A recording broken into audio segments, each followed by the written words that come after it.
47. Qin Pingon and Ning Yao parted ways at the 12-legged memorial archway. Qin Pingon went to Clay Bottle Alley and knocked on the door. Song Jisun, are you home? The girl who was scooping up a ladle of water with a gourd in the kitchen burped repeatedly. After drinking the water, she immediately felt refreshed. She put down the ladle and slowly walked out of the kitchen. She ran to open the courtyard door and felt a little strange. She still replied in a methodical manner, "My young master is not home." "Qin Pingon, why are you knocking on the door? Didn't you always stand in your courtyard and chat with us?" Qin Pingon said across the courtyard door, "I have something to do." After GQ opened the door, she joked, "What a rare guest." She looked at Qin Pingon's expression and asked, "Why are you looking for my young master? If you're not in a hurry, I can help you pass a message. If you're in a hurry, you'll have to go to the manufacturing supervision office to find someone. You've seen it with your own eyes before. My young master has a good relationship with the new manufacturing supervision office."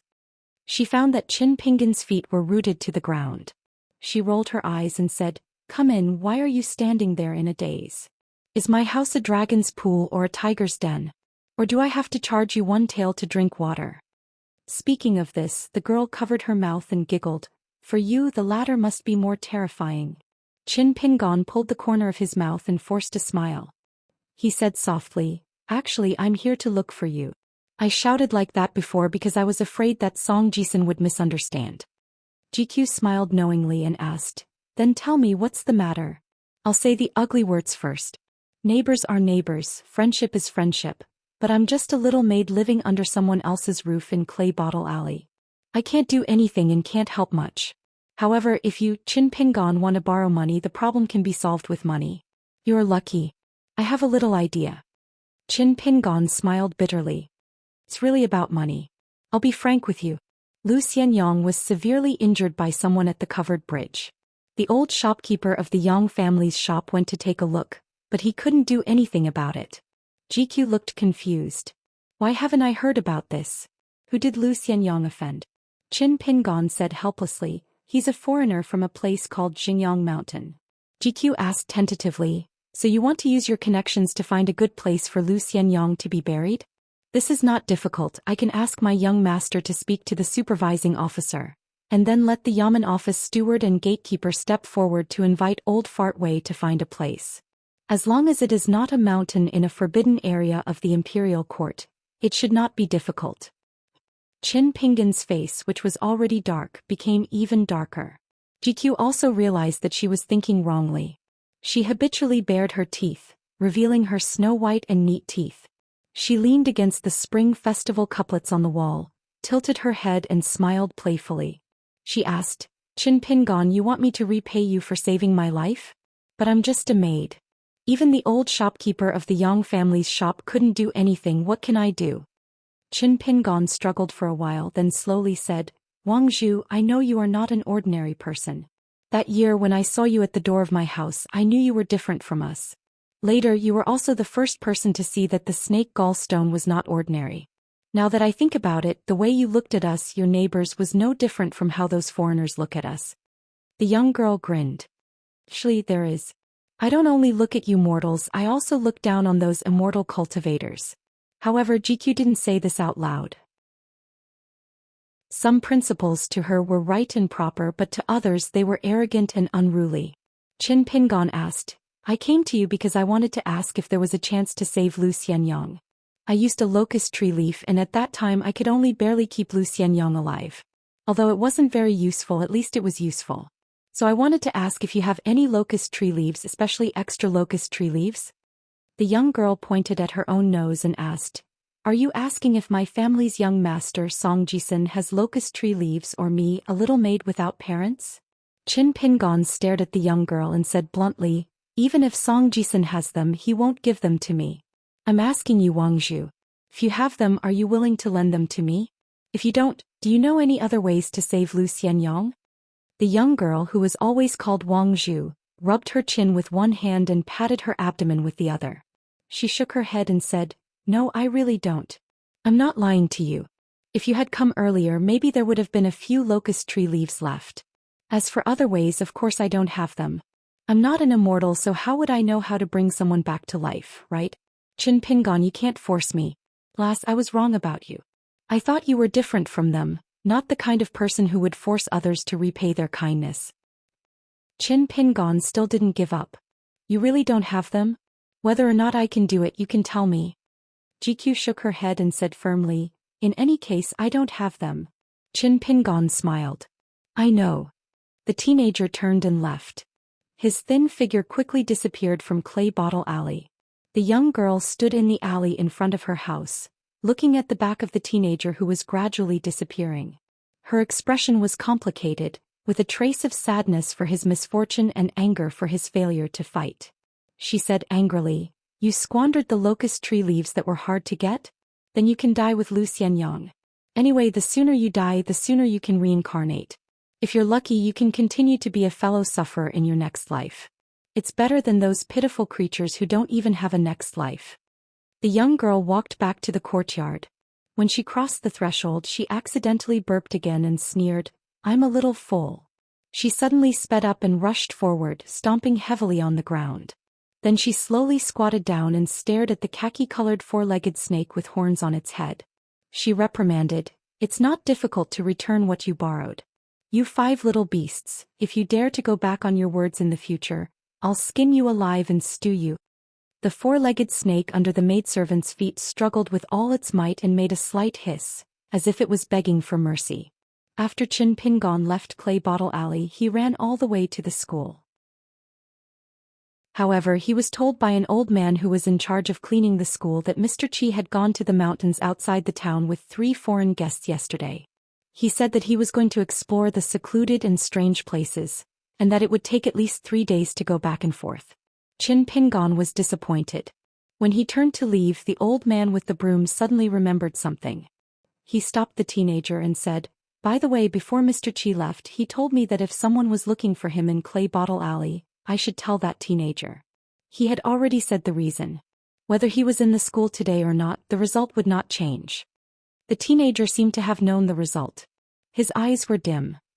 Stagnant water rippled slightly, lifeless. But the teenager still bowed and thanked the old man. Thank you, sir. The old man quickly moved a few steps away and stood aside. He waved his hand and smiled. I don't deserve to be called sir. The old man watched the teenager slowly leave. After walking for a while, he seemed to raise his arm and wipe his eyes. The old man gently shook his head. He thought of his peers Song Jisun and Zhao Yao, who were about the same age as him. Then he looked at the teenager. His life experiences were worlds apart. It was true that some people were proud of their success while others were troubled. Qin Pingon went to Clay Bottle Alley and picked up the last bag of copper coins hidden in the clay pot. He took 3 bags of money and walked into Fulu Street to find the kiln supervisor's office. After hearing the introduction, the gatekeeper was a little confused.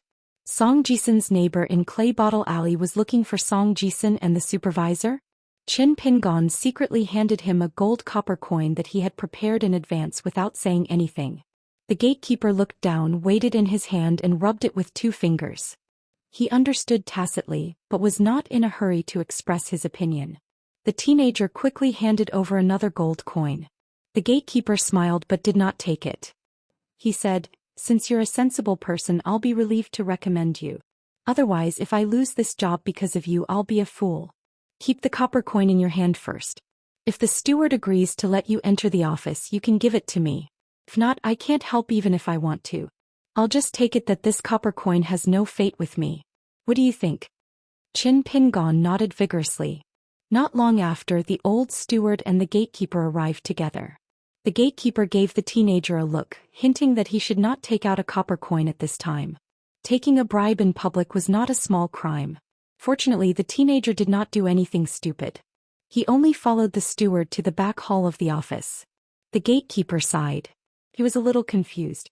Why did the steward agree as soon as he heard that it was the teenager from Clay Bottle Alley? When did the threshold to enter the office become so low? The gatekeeper felt a little guilty. In fact, when he saw the steward just now, his words were both overtly and covertly advising the steward not to let the young man enter the yamen. However, he didn't say it directly. He believed that with the steward's many years of cultivation in the yamen, he would definitely be well aware of it. The young gatekeeper's original plan was to take a copper coin for free. He did not need to take any risks and he could take it with a clear conscience. Now he only hoped that the poor teenager was not a troublemaker. In the main hall of the back hall of the office, a tall man in a white robe sat on the main seat and drank tea. Song Jisun sat on the guest chair on the left. He played with a bamboo fan with one hand, opening and closing it repeatedly. He smiled at the teenager who was brought in. It was a stark contrast between the jet-black chair and the snow-white robe. The steward left.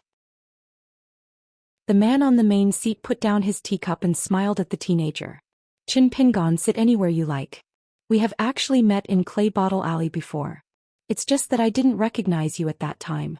Otherwise, I would have greeted you long ago. Song Jisun found it a little funny. Only he knew that when this man referred to himself as I, it was obviously a little awkward. The teenager sat on the chair opposite Song Jisun. The man went straight to the point and asked, Chin Pingon, are you here because of Lu Xianyang's injury? The teenager stood up and said, I hope that Lord Song can punish the murderer of Xingyang Mountain severely and not just expel him. The man smiled. Actually, this town is a lawless place. It means that there are no imperial laws here. The supervising officer is already in an awkward position. He has no right to interfere with local affairs. Moreover, this town has always followed the principle of, if the people don't report, the officials won't investigate. Whether it's the killing of a servant in a big house or the beating of a servant in a small house, there's no custom of coming to the supervising office to complain. Therefore, Chin Pingon, you've brought a pig's head to the wrong temple and worshipped the wrong bodhisattva. The man's words and actions were pleasant. He did not have any arrogant attitude. Chin Pingon took out 3 bags of copper coins and placed them on the high stool beside the chair. Then he said to the man with a calm expression, Lord Song, I know you're very powerful. I want to know if you can save Lu Xianyang. Even if you can't save him, can you give him justice? Don't let the murderer kill him. As long as he leaves this town, everything will be fine. The man laughed. I'm very powerful? Did that black-clothed girl tell you that? Yes, it's obvious that she's very talented in martial arts. She's even better than your friend Lu Xianyang. To tell you the truth, I only know how to kill. I'm really not good at saving people. What's more, why should I break the 1,000-year-old rule of this place for the sake of a young man I've only met once? At this point, the man pointed at the 3 bags of copper coins. Without the treasured armor and sword scripture, Lu Xianyang's life is not worth this much money. As for buying my favor, this money is far from enough. I Dolly have a falling out with Xingyang Mountain just for 3 bags of money? It's absolutely impossible. If this spreads out, I'll be the laughing stock of the entire Eastern Aquarius continent. Chin Pingon, you may not understand this for the time being, but if you have a chance in the future you'll understand this is the truth. Chin Pingon gritted his teeth and said, Lord Song, can you tell me how I can help? Even if you think I can't do it, even if I die, Lord Song can tell me. The man did not feel that he had revealed any clues. A hint of surprise appeared in the eyes of this powerful vassal. He smiled and said, Chin Pingon, I'm not looking down on you or deliberately making things difficult for you. On the contrary, I think you're an interesting person. That's why I'm willing to spend time to reason with you and do business with you calmly. Do you understand? Chin Pingon nodded. Song Jisun's sitting posture was not elegant. He sat cross-legged on the chair and gently patted his knees with a folded fan. He watched the fire burning on the other side of the river and did not care if it had nothing to do with him. Song Zhangqiang did not care about Song Jisun's inattentiveness. In the small town, this vassal knew a lot of information, only losing to Qi Jingchun. He finally said, Chin Pingon, you don't have to be too guilty and mistakenly think that your friend died because of you, because Lu Xianyang has already been trapped in a deadlock. As long as this young man refuses to hand over the sword manual, it can only be a dead knot because Xingyang Mountain will definitely kill him. No one can stop Qi Jingchun or Master Wan. It's not that no one can beat the old ape, but the price to pay is too high. It's not worth it. The man took a sip of tea and said leisurely, Chin Pingon, have you ever thought about why even you who should not have received the blessing of the ancestors, got a locust tree leaf? Lu Xianyang's talent is so good, but he didn't get a locust tree leaf. Have you ever thought about this question? Chin Pingon said, Sorry to disturb you, Sir Song. The straw sandals teenager put away the 3 bags of copper coins and said goodbye to the supervisor in front of him. Although Song Jianqiang did not ask him to stay, he actually stood up to see him off. Song Jisun was just about to stand up unwillingly when he saw the uncle shake his head slightly. He then sat back down and leaned comfortably on the back of the chair. When he reached the threshold, Song Jianqiang said without warning, "There are two things that I can do but I can't do. So if you can do one of them, I can consider helping you teach the old ape a lesson." The teenager quickly stopped and turned around with a solemn face. The man said indifferently, "One is to find an opportunity to kidnap the little girl of Xingyang Mountain who is with the old ape. You can disturb her mind and force the old ape to stay in the small town. The other thing is to secretly cut down the old locust tree at night and pull out the iron chain of the iron lock well. You can do both or you can do only one. If you do one thing, I'll help you seriously injure the murderer. If you do both, I'll kill the old ape of Xingyang Mountain for you." Song Jianqiang smiled and promised, "Since I've said it, I won't go back on my words." Then the powerful king of Dali said something inexplicable. "Qin Pingon, I believe you can sense the truth of this sentence." The teenager left silently. Song Chongjing didn't see or hear the youth beating his chest vigorously and spouting nonsense. Instead, he felt that it was normal. Standing at the door with his back facing Song Jisun, he asked, "You're closer to him. Do you think he'll do it?" Song Jisun shook his head and said, "It's hard to say. Under normal circumstances, it'll be very difficult for him to do something against his will. However, if it's for Lu Xianyang, it'll be a little difficult." The man stood with his hands clasped behind his back. Looking at the sky, he asked, "If the young man really brings a pleasant surprise, I'll take this opportunity to intervene. Regardless of whether it's forming a good relationship with Xingyang Mountain or forming an alliance with Wind and Thunder Garden, I'll only choose one. It's even inevitable that I'll incur a grudge with the other party. Compared to me standing idly by and allowing the Greatly to maintain a neutral relationship with these two forces, which outcome do you think is better for the Greatly?" Song Jisun stood up and patted the palm of his other hand with his folding fan. He paced slowly and said after thinking, "In times of peace I'll choose the latter. In times of chaos I'll choose the former." Then the teenager smiled and said, "Whether the world outside the small town is in times of peace or chaos, at least you've made your choice, uncle." Song Jianqiang sneered and said, "What can we do in times of peace? Do you want to be a peaceful dog that guards the house for scholars?" Song Jianqiang turned his head and looked at the teenager with a stiff expression. "I've already seen that this teenager is the real knot in your heart. Moreover, it'll be very difficult for you to resolve it in a short time.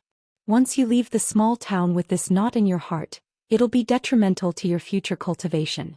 Therefore, you'll be able to see with your own eyes how a pure teenager with a pure heart can become vicious and vulgar.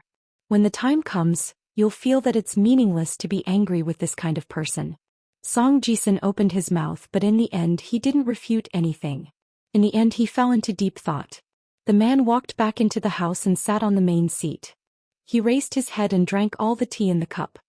"Most importantly, I'm playing this boring little game not only to find a lame reason to fish in troubled waters, but also to let you understand that on the path of cultivation you're about to embark on, anyone can be your enemy. For example, your uncle Song Jianqiang." The teenager was stunned. Song Jianqiang sneered. "Because of the knot in your heart, if you don't remove it with your own hands, there'll be no end of trouble. Like the wild grass in the wilderness, it'll grow again when the spring breeze blows." Song Jianqiang ridiculed. "Song Jisun, you're about to become His Royal Highness Dali. Aren't you filled with grief and indignation? But what can you do now? Therefore, do you think you're any better than Qin Pingon, who's being played in the palm of his hand?" Song Jisun stared fixedly at the man with a calm expression. The teenager's 5 fingers gripping the folding fan were exposed. The man sat upright on the chair, his eyes deep. He looked out of the house as if talking to himself. "In the future, the more people you meet, the more interesting things you'll discover. What good and evil will be repaid, what revenge will be repaid, what anger will splatter 3 feet of blood, what talented scholars and beautiful women have marriage in the end. It's all a delightful imagination of trash. That's why you have to rely on your own fists. Rely on me? Rely on your biological parents? I advise you to give up on this idea as soon as possible. Otherwise, taking you out of the town is tantamount to taking your corpse to the mass grave. The imperial family is also responsible for their own life and death." The teenager sweated profusely and slumped on the chair. Although the teenager hid his complacency deep after knowing his true identity, there was no difference in the way he treated people in the yamen. However, in the eyes of Song Jianqiang, it was as if he was holding a demon mirror, reflecting a demon who had just transformed into a human form. Therefore he could be reduced to ashes while talking and laughing. Song Jianqiang looked into the distance. His line of sight seemed to have reached the southernmost tip of the eastern bottle continent, to the distant old dragon city. The king didn't know why, but he thought of a sentence. The human heart is a mirror. The cleaner it is, the more spotless it is, the more it can't withstand scrutiny. Song Chongjing felt that although the scholars in the imperial court were long-winded and loathed by gods and ghosts, sometimes the great principles they spoke of were something that they, as martial artists who carried knives, would not be able to understand even if they lived for 1,000 years. Song Jianqiang put away his thoughts and pointed to the south as if he was holding a halberd. Song Jisan, if you think what I said today is wrong, you can bear with it. Only when we reach Old Dragon City in the future, I will consider whether to listen to you or not. Dolly Prince Song Jisan has returned to normal and said with a smile, I'll wait and see. At the entrance of the yamen, the teenager with straw sandals handed the gatekeeper the second copper coin as promised. In the 12-legged archway, Qin Pingon saw the black-clothed girl's figure and quickly ran to her. Ning Yao stood under the plaque with the words Fighting Bull, and asked, How is it? Qin Pingon shook his head and said, I've looked for all 3 of them. 2 of them met. Mr. Qi didn't see them, but I knew the answer from the beginning. A gentleman doesn't save people. Mr. Qi did say it before. Ning Yao frowned and didn't say anything. Qin Pingon then told the girl to be careful and began to run away. He first went to the Yang family's shop and used a gold copper coin to buy a lot of medicine bottles, ointment and herbs for internal injuries from an old man who knew him well. The teenager was familiar with how to use these things and how to make them. Making porcelain in the dragon kiln was a job that relied on others to make a living, and there were often all kinds of accidents. Although old Yao didn't like Qin Pingon, who could only be regarded as half a disciple, he had to admit that the teenager's legs were nimble and he wasn't a scheming person. Therefore he let Qin Pingon do a lot of errands and things that cost money, such as buying medicine for the injured at the entrance of the kiln. Qin Pingon returned to his ancestral home in Mud Bottle Alley. After closing the door, he began to brew the medicine. It was a prescription for treating internal injuries. While waiting for the heat to mature, he placed a clean shirt that had been washed until it was white on the table and tore it into strips. The youth with straw sandals, who was known for his stinginess, did not feel the slightest bit of heartache. Then, in addition to tying the cloth-pressing knife that Ning Yao had lent him to his arm, the youth also tied layers of thin cotton strips around his calves and wrists. Qin Pingon took down the self-made wooden bow on the wall. He hesitated for a moment but still gave up on carrying it for the time being. Instead he took the slingshot and a bag of stones from the windowsill. The reason why he didn't regret it even when he knew it was impossible, and why he didn't regret it even when he hit a wall 3 times in a row, was the teenager's unique stubbornness. The teenager wouldn't be satisfied if he didn't try.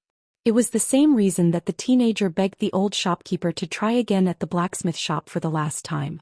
First he looked for GQ, who had a strange identity, hoping to find a chance for Lu Xianyang. Then he looked for Mr. Qi, hoping that he could uphold justice. Finally he looked for Ning Yao's so-called Wu Dao Grand Master, Supervisor Song. It was obvious that he was going to lose everything to make a deal. The teenager thought very clearly from the beginning, so he was very disappointed at this time, but he didn't feel heartbroken. In fact, King Song Jianqiang and his neighbor Song Jisan didn't understand Qin Pingon at all. There were some things that must be done even in death. But there were some things that couldn't be done even in death. The teenager squatted in the corner, quietly waiting for the medicine soup to come out. This jar of medicine was very strange. It had no other use but to relieve pain. Once, there was a man at the entrance of the dragon kiln who suffered from a strange disease. He stayed in bed for half a day. Not only was he half dead, but he was also in so much pain that his whole face and limbs were twisted. Later, the Yang family's shop gave him this prescription. In the end, the man died quickly, but he didn't die in pain. He even had the strength to sit up. After leaving his last words, he went to take a last look at the entrance of the kiln with the help of Old Man Yao. Qin Pingon felt that he should also need it. The teenager saw some pieces of cloth on the table, so he took off the pair of broken straw sandals on his feet and took out a pair of brand new shoes that he was reluctant to wear. He moved the jar and took out the broken porcelain pieces. About an hour later, the young man opened the door and quietly walked out of the clay bottle alley after finishing his work. It was close to dusk and the sun was no longer dazzling. There were layers of fiery clouds in the sky, which was extremely gorgeous. The teenager with straw sandals walked to Fulu Street. There were no passers-by on the bluestone street. The teenager walked alone. 48. The young man with straw sandals had been sending letters to Fulu Street in Peachleaf Alley these days. Almost all the gatekeepers knew who this messenger was, so he didn't seem out of place. In addition, the young man had a calm expression as he trotted along the bluestone street as usual. Even if someone saw him, they wouldn't think much of it. Qin Pingon was near the door of a residence. In front of the door was a stone statue used to suppress evil spirits. It was half the height of a man and looked like a general. Qin Pingon knew that this was the Li family's residence. On the wealthy Fulu Street, almost every household had different methods of warding off evil spirits. Even the door gods posted on the door were divided into civil and military, so it was easy to distinguish. He quickly looked around and continued to move forward. Further ahead was the Song family, and behind the Song family was the Bureau of Kiln Affairs. There was a locust tree growing on the outer wall between the houses of the Li and Song families. It was old and dry, with thick branches and lush leaves. Although it was not as old as the old locust tree in the small town, it was still extraordinary. According to the older generation, this locust tree and the towering old locust tree in the center of the town were said to be of the same origin. That tree was called the ancestor locust tree, while the one in front of the young man was called the descendant locust tree. The reason why Qin Pingon came to the Li residence instead of the Lu residence in the small town where Lu Jingchun lived was because when he was leaving the yamen, the elderly steward who saw him off casually chatted with him about family matters. He said that there was a scholar from the Zhao family on this street, that Zhao Yao had already left the small town and was destined to become a high-ranking official in the future. He also said that there was a young lady from the Song family next door who had reached marriageable age but couldn't even do needlework properly. She only liked to play with swords and spears. She didn't look like a rich young lady at all. Amidst the pile of trivial matters, the old man added a trivial piece of news. A distinguished guest had just arrived at the Li residence. The little girl looked like she was carved from jade, like a piece of imperial porcelain. As long as she didn't change 18 times between childhood and womanhood, she would definitely be a charming beauty. He didn't know which family would be lucky enough to marry such a daughter-in-law into their family. On the way out of the Yaman's back hall, the young man who only listened and didn't speak at first intentionally or unintentionally walked very slowly. He also carefully observed the layout of the Yaman's buildings. In the end, he occasionally asked a few off-topic questions, like a pauper curious about the rich and wealthy families. The elderly steward told him everything he knew without reserve. Using the Song family next door and the Li family further away as examples, he told the young man about the layout and various rules of the family. The young man was aware of the steward's real intention. However, from beginning to end, Qin Pingon didn't intend to act according to their wishes. At this moment he was jogging along the street. Seeing that there was no one around, Qin Pingon suddenly sped up and ran straight to the old locust tree. With a leap he actually took 4 steps up the tree trunk before showing signs of falling. However, at that time, the young man's body was strong enough to reach out and grab a branch of the locust tree. In an instant, the young man, who was as agile as a mountain monkey, sat on a horizontal branch. He then stood up steadily and continued to climb.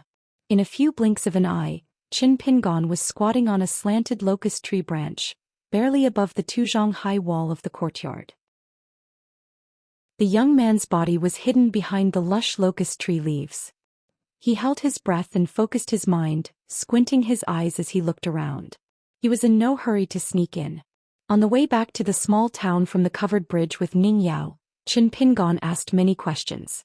For example, how fast could the old ape of Xingyang Mountain run and jump under normal circumstances within the boundaries of the small town? How tough was its body exactly? How tough was its skin and bones?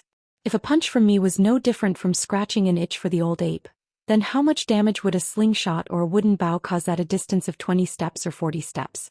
Did the so-called Immortal of Xingyang Mountain have any fatal flaws such as eyes, crotch, or throat? If my opponent tried to kill me with all his strength even at the risk of being injured, would I be dead for sure? At that time, Ning Yao almost hated the fact that she wasn't deaf and mute from the young man's questions. According to the black-clothed girl, regardless of whether it was a chi practitioner or a pure martial artist, the higher the level of the cultivator, the greater the pressure they would experience in this place. It was like how a cavalry could only defend to the death when knocking on a pass. They could only support themselves with a single breath. Once they opened their mouth, they would suffer the damage of being flooded by seawater. Just think about it. Faced with a violent flood, why don't you try opening a small hole in the dam? However, Ning Yao's final conclusion was that if the young man fought the old ape of Xingyang Mountain head-on, Qin Pingon would have no chance of winning at all. In the shade of the pagoda tree, the young man's eyes were resolute and his face was cold. He mumbled to himself, "Don't let the old ape get within 10 steps. 10 steps. At the very least I have to put some distance between us." Ning Yao had said that as long as the old ape did not do anything desperate, there was still a chance for him to survive. However, Qin Pingon's reply was that he had to force the old ape to kill him. Otherwise it would be meaningless. He had to infuriate the old ape of Mount Xingyang so much that the old ape would not hesitate to use his internal energy. Only then would he be able to truly consume the cultivation base that he had painstakingly accumulated over 1,000 years. Perhaps the old ape felt that the lives of townspeople like Lu Xianyang and himself were worthless, but Qin Pingon really wanted to know if the old ape would feel heartache when he saw the cultivation base disappearing before his eyes, and if he still felt that it was worth it. Of course, the premise of all of this was that he was not killed by a single punch. The young man looked down at the people coming and going in the mansion and muttered, "Even if I can't escape, I have to take a few more punches." Qin Pingon had never thought of killing the old ape, much less surviving. In the Li family's mansion, the young girl from Xingyang Mountain was the granddaughter of the Tao family's patriarch.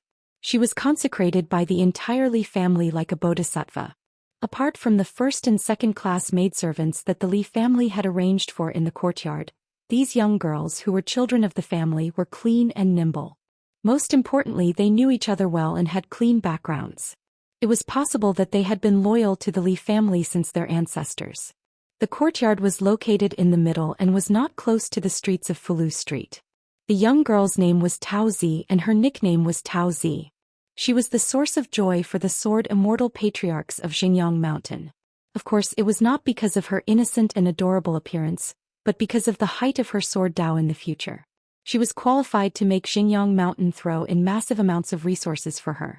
Over the past 500 years, Tao Zi's bone structure, talent, temperament, and luck were among the best among the patriarchs of the various peaks of Xingyang Mountain.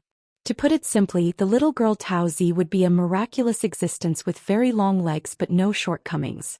This was a true once-in-a-century encounter, and not a polite compliment that could be found on the streets. Without the mountain-moving ape by her side, the young girl was alone in a completely unfamiliar place. She was not afraid of strangers or stage fright. She was just a little bored and regretful.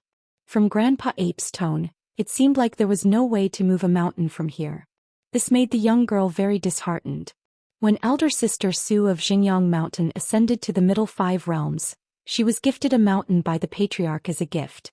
It became elder sister Su's private territory. Grandpa Ape had personally carried that mountain back to Xingyang Mountain from afar and placed it in the north of Xingyang Mountain. Although it was not big, the young girl had always been envious of it.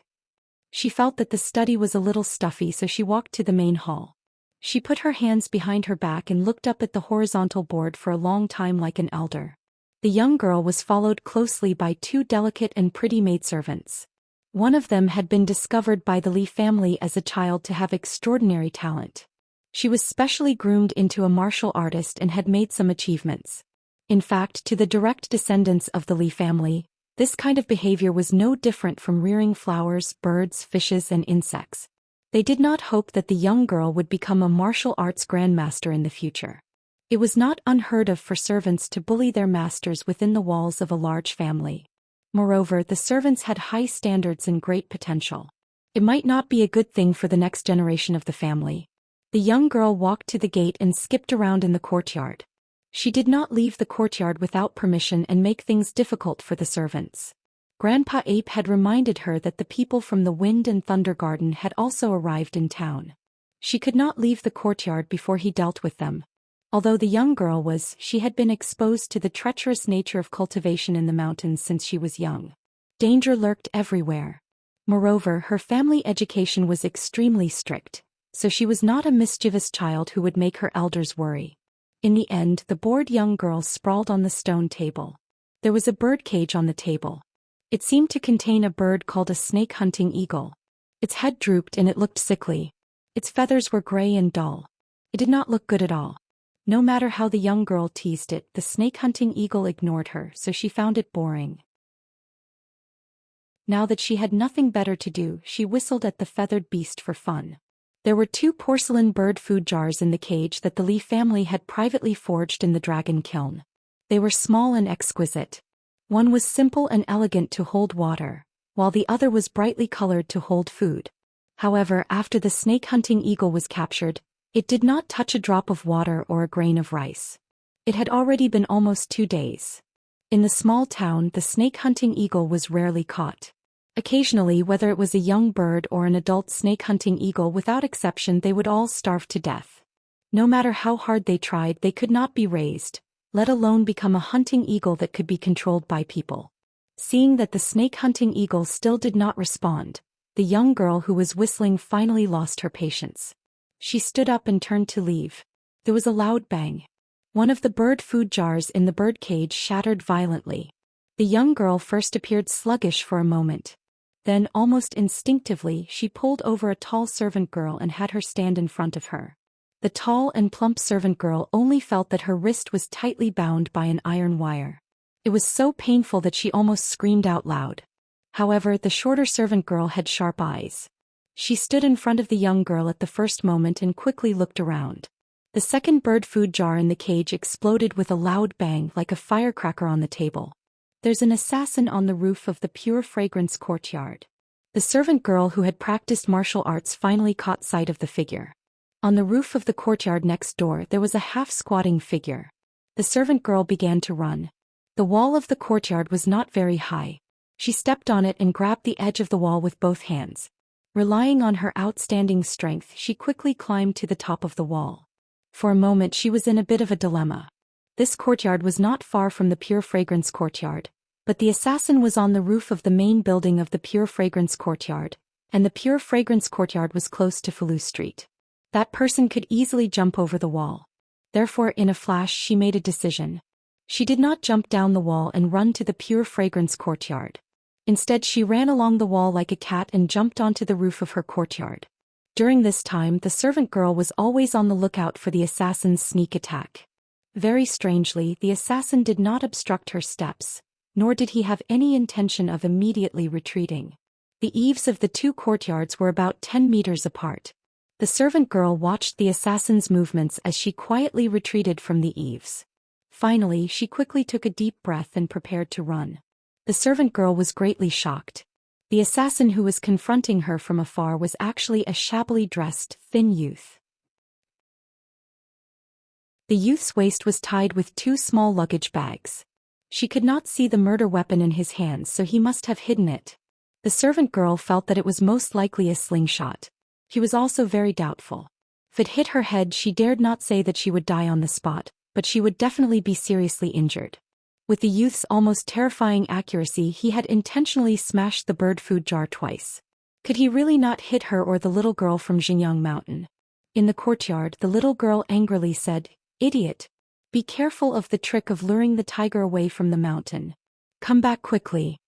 Of course, it was important to catch the assassin and extort a confession from him. However, it was more important to prevent any accidents and preserve one's life. After the little girl let go of the tall servant girl's arm, she raised her hand and fiercely slapped the frightened girl awake. "And you quickly go and inform the others. Do you know that if I die, everyone in this house will die as well?" The servant girl on the roof did not immediately jump into the courtyard. Instead, she called out loudly, "There's an assassin." Then she began to run wildly. She jumped from the edge of the eaves and began to leap towards the roof of the Qingxin courtyard. The assassin had roughly determined the strength of her arms, legs, and strength from the servant girl's series of climbing and running movements. He crouched down and picked up 2 tiles. He threw his right hand, which happened to hit the girl's head. While still in the air, the girl instinctively crossed her arms in front of her head. Then with 2 bangs the servant girl felt a piercing pain. The force was far greater than the servant girl had imagined. Her forward momentum was immediately greatly impeded. Just as she regretted trying to be brave, the servant girl, who had barely landed on the eaves, was punched in the abdomen and fell backwards. However, the assassin inexplicably grabbed one of her ankles. After a slight pause, the youth let go. The servant girl did not land safely, but at least she was not heavily injured. Her head was a mess. Out of the corner of his eye, the youth had been looking around. When he saw black spots appear around him, he began to turn and run. His speed was fast, his steps were large, and his rhythm was good. Especially his breathing was just right. If the maidservant could see this, she would definitely think that this youth was like her. He had been practicing martial arts for many years and was immersed in it for a long time. He was definitely not an amateur. On the roof, the youth's figure quickly disappeared. He was like a light bird, a snake-hunting eagle out of its cage. About half an hour later, the burly old man hurried back to the Li family's mansion, full of murderous intent. From the head of the Li family, Li Hong, to the servant girls in the courtyard, no one dared to breathe loudly. Especially the servant girl who practiced martial arts. She knelt on the ground, her cheeks red and swollen. The servant girl did not say a word. She did not dare to show any resentment. The little girl, who had calmed down as usual, sighed when she saw the old man. She shook her head and lectured, "Grandpa Ape, the people of the Li family seem to be a bunch of trash. How dare you entrust me to them?" The mountain-moving ape knelt on one knee. He was still taller than the little girl.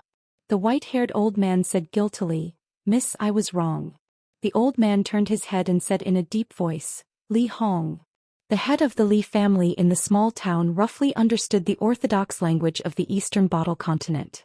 Coincidentally, the language of the cultivators of Xinjiang Mountain was the same. This man, whose words carried enormous weight in the family, could only smile bitterly and apologize. "This is indeed the fault of the Li family. We can't shirk our responsibility. According to the information we have so far, it's a youth. He's most likely not a cultivator.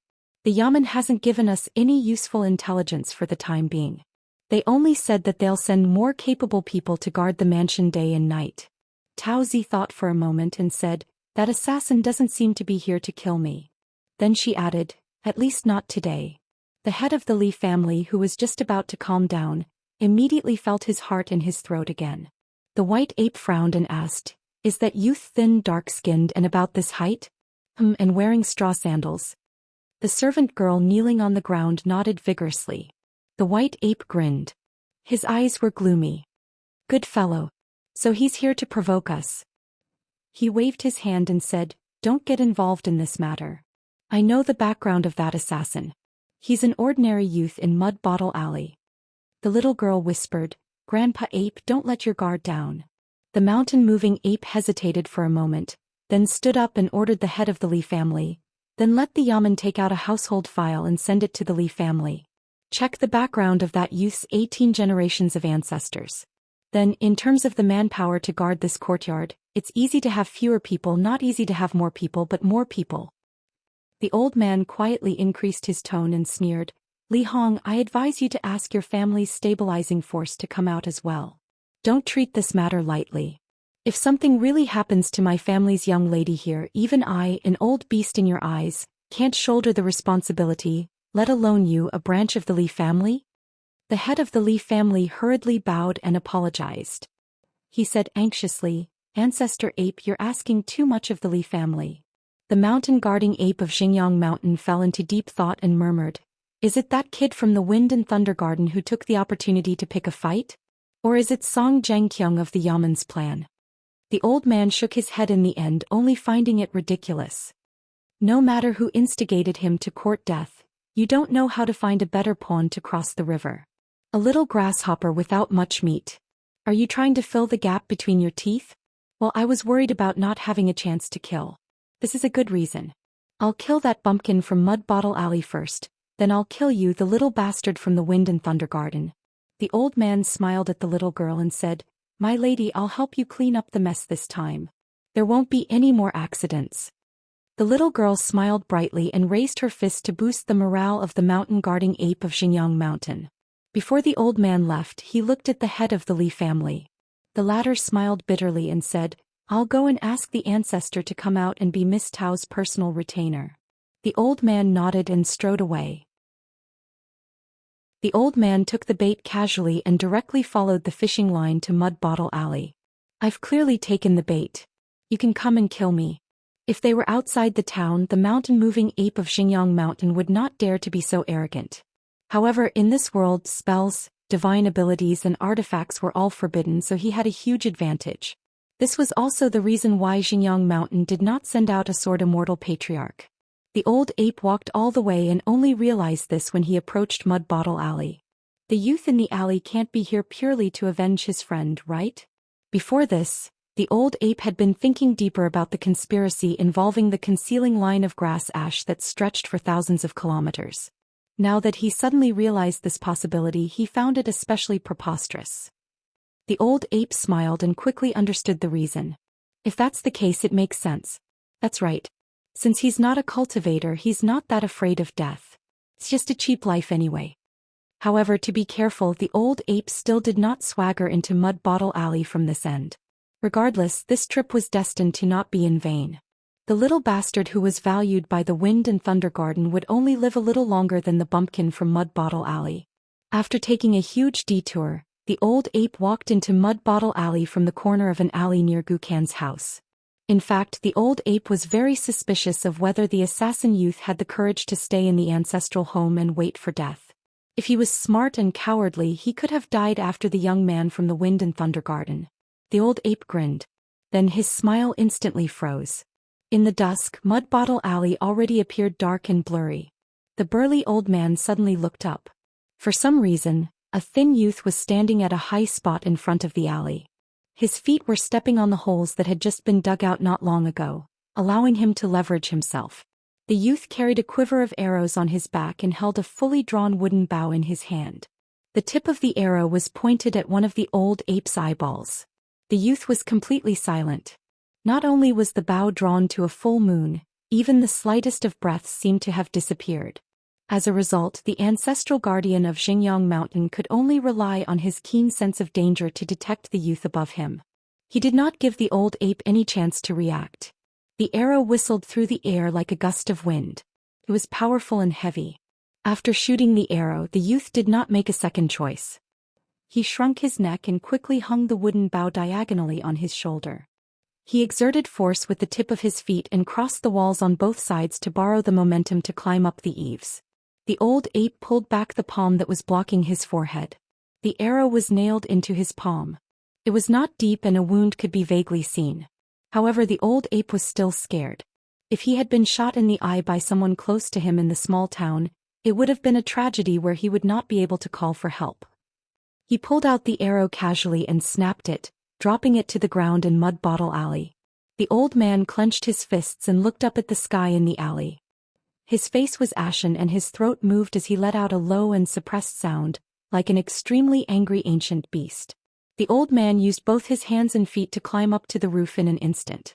However, as soon as he popped his head out, a second arrow arrived. The old man, who was already on guard, only raised his hand casually and allowed the arrow to pierce into his arm a little. He then strode forward with a ferocious smile. The youth put away the wooden bow again and turned to run.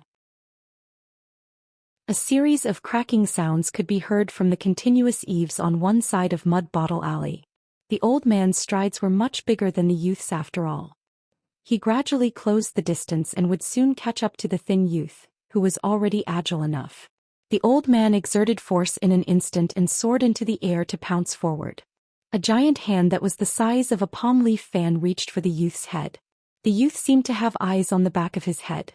At the critical moment, he twisted his waist and bent his body like a cat before he turned and jumped to the roof on the opposite side of the alley. After landing softly, he continued to run wildly. The old ape was extremely agile as well. He also turned to the roof on the other side of Mud Bottle Alley on his right. The youth stopped abruptly. By the time the old ape realized that something was wrong, it was already too late. It turned out that the roof was unoccupied and had been in disrepair for a long time. How could it withstand the old ape's 200-kilogram jump? With a crash, the old ape fell into the house together with the tiles. The old ape landed on the ground with a loud crash. After supporting himself with one hand, he twisted his head and dodged the tricky and insidious arrow. The arrow was directly nailed into the ground. It was evident that it was not that the youth was not strong enough, but that the old ape was too tough. The youth stood at the edge of the big hole in the roof and put away his wooden bow skillfully. He raised his middle finger at the old ape and cursed, "Old bastard! F***CKU." The youth's face suddenly turned strange. He slapped himself and mumbled, "I'm the one who's at a disadvantage." The old ape stood up abruptly, but the youth was already far away. 49. In a pile of broken tiles, the old ape's ears twitched when he heard the slightest noise. He grinned and bent down to pick up a broken tile. After weighing it in his hand, he stood up and threw it out quickly. The tile pierced through the wall and the roof easily like a knife cutting through tofu. It pierced through the air with the sound of wind and thunder. The tile was headed to the place where the sound came from. Unfortunately, the old ape did not see any trace of the young man. He tapped the ground with the tip of his foot, and his burly body rose from the ground. He stepped on the beam of an old house and used the rebounding force to leap out of the hole in the roof, landing on the ridge of the roof. The old ape saw that the young man with a wooden bow on his back was standing on the ridge of a roof far away. He was looking at the old ape in white solemnly. The old ape knew that he had miscalculated. When he threw the tile earlier, he had caused too much of a ruckus. He had probably alerted the young man from Clay Bottle Alley and made him realize that something was wrong. He no longer had the thought of taking advantage of the distance advantage of the bow and arrow. The old ape opened his hands with a smile, indicating that there was nothing in his hands. Then he hooked his finger, indicating that the young man could continue playing fancy tricks. He was willing to play with him to the end and continue to stretch his body. If the old man was playing tricks, he would be wronging the guardian ape of Xinjiang Mountain. After 1,000 years of cultivation, he had grown to a height of 3,000 meters. It would not be an exaggeration to say that his movement techniques were indomitable. In the long years of the mountain-moving ape's path of cultivation, especially in the early days when Xinjiang Mountain was established, the weak mountain had enemies everywhere. After the founder of Xinjiang Mountain died in battle as the top general, what kind of bloody battles had the old ape not experienced? The small fight on the roof of the alley today was actually similar to the battles in the past. In the soul-stirring battles back then, the top cultivators and great chi trainers also used magical equipment to pin down the old ape from afar. They did not dare to fight him head-on at all. It was just like the light cavalry of the great Chang dynasty that came and went like the wind on the battlefield of the mortal world. They would never directly load the heavy armored soldiers of the Dali dynasty. Instead, they would cut the meat slowly and look for opportunities to slowly chip away at the surface of the iron barrel battle formation. Apart from Song Jiangqiang, the old ape could be considered one of the characters suppressed by the heavenly axiom the most.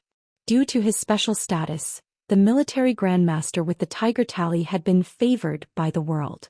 As a result, while his cultivation was extraordinary, his influence was not obvious. At this moment, the old macaque found the thrill of fighting bloody battles in the past when it faced a young man who was different from ordinary townsfolk.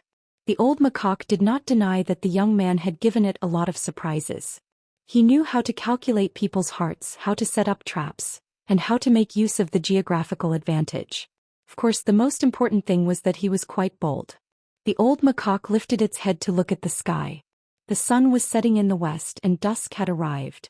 Their vision would be affected more and more. Furthermore, he was completely unfamiliar with the town's geography. This was probably one of the young man's trump cards. It could be considered a protective talisman. The old macaque began to run wildly like a galloping horse. He could cover a distance of over 3 meters with a single step, which was shocking. The moment the old macaque made a move, the young man turned and ran. He did not follow the endless alleys and ridges to the north. After all, there were Fulu Street and Peach Leaf Alley where the rich and powerful gathered. If someone stood up for the old macaque, Qin Pingon did not think that he would be able to escape the encirclement. As a result, Qin Pingon fled to the west decisively. The south was in the direction of the covered bridge, where the view was broad and there was nowhere to hide. According to the comparison of their speed, Qin Pingon estimated that it would be very difficult for him to escape the mountain-moving ape's pursuit once he lost the cover. To the west of the town were deep mountains and old forests. The vegetation was lush and there were many traps set down by hunters on many secret paths. The mountain path was difficult to traverse. If one did not follow the old paths, it would be extremely difficult. Qin Pingon knew this better than anyone. The young man was not wrong, but he had underestimated the old macaque. As the guardian ape of Xingyang Mountain, the old macaque had a much deeper understanding of the mountains and rivers than the young man. When the young man leaped off the last roof and landed on the ground, he bent his knees to deftly offset part of the falling force. He quickly turned his head to glance at the scenery behind him before he continued to charge forward with his back bent. As he ran, the wooden bow and quiver disappeared without a trace. In the mountain forest, if Qin Pingon chose to abandon the paths that his ancestors had treaded for generations and ran in a random direction in a panic, they would definitely become a burden. Seeing that the young man was about to enter the water, the old macaque became rather agitated. It looked back in the direction of the Li family's house on Falu Street. As a matter of fact, once they entered the mountain, the old macaque would not dare to say that he had the geographical advantage, but it would definitely be more comfortable than running around with the little brat in the town. The old macaque made up its mind and quickly weighed the pros and cons. It took in a deep breath of fresh air. It was just enough to kill if there was not too much deviation. Blue and purple ripples appeared on the old macaque's face, and its burly body rose from the ground without a sign. Half of the pitiful house under its feet collapsed because of its stomp. Fortunately, the people living on the west side of the town were poor, and the houses here were much thinner than the buildings on Falu Street. For example, the wood used for the beams and pillars was not enough to make the houses look good. Fortunately for the family of 4 in the house, none of them were in the house at the moment. The old macaque leaped high and drew a huge arc in the air. When it landed, it happened to land beside the young man. 2 large pits appeared where its feet landed and soft spring mud splattered everywhere. The old macaque punched the young man's back. The various Yang scriptures were located on the human back, so both the meridians and organs were connected to the back.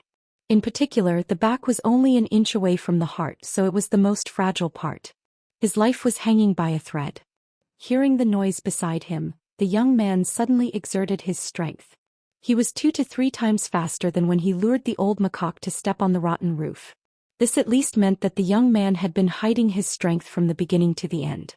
As a result, not only did the old macaque's punch not penetrate the young man's back and failed to crush his heart, it only grazed the young man's back an inch below his back.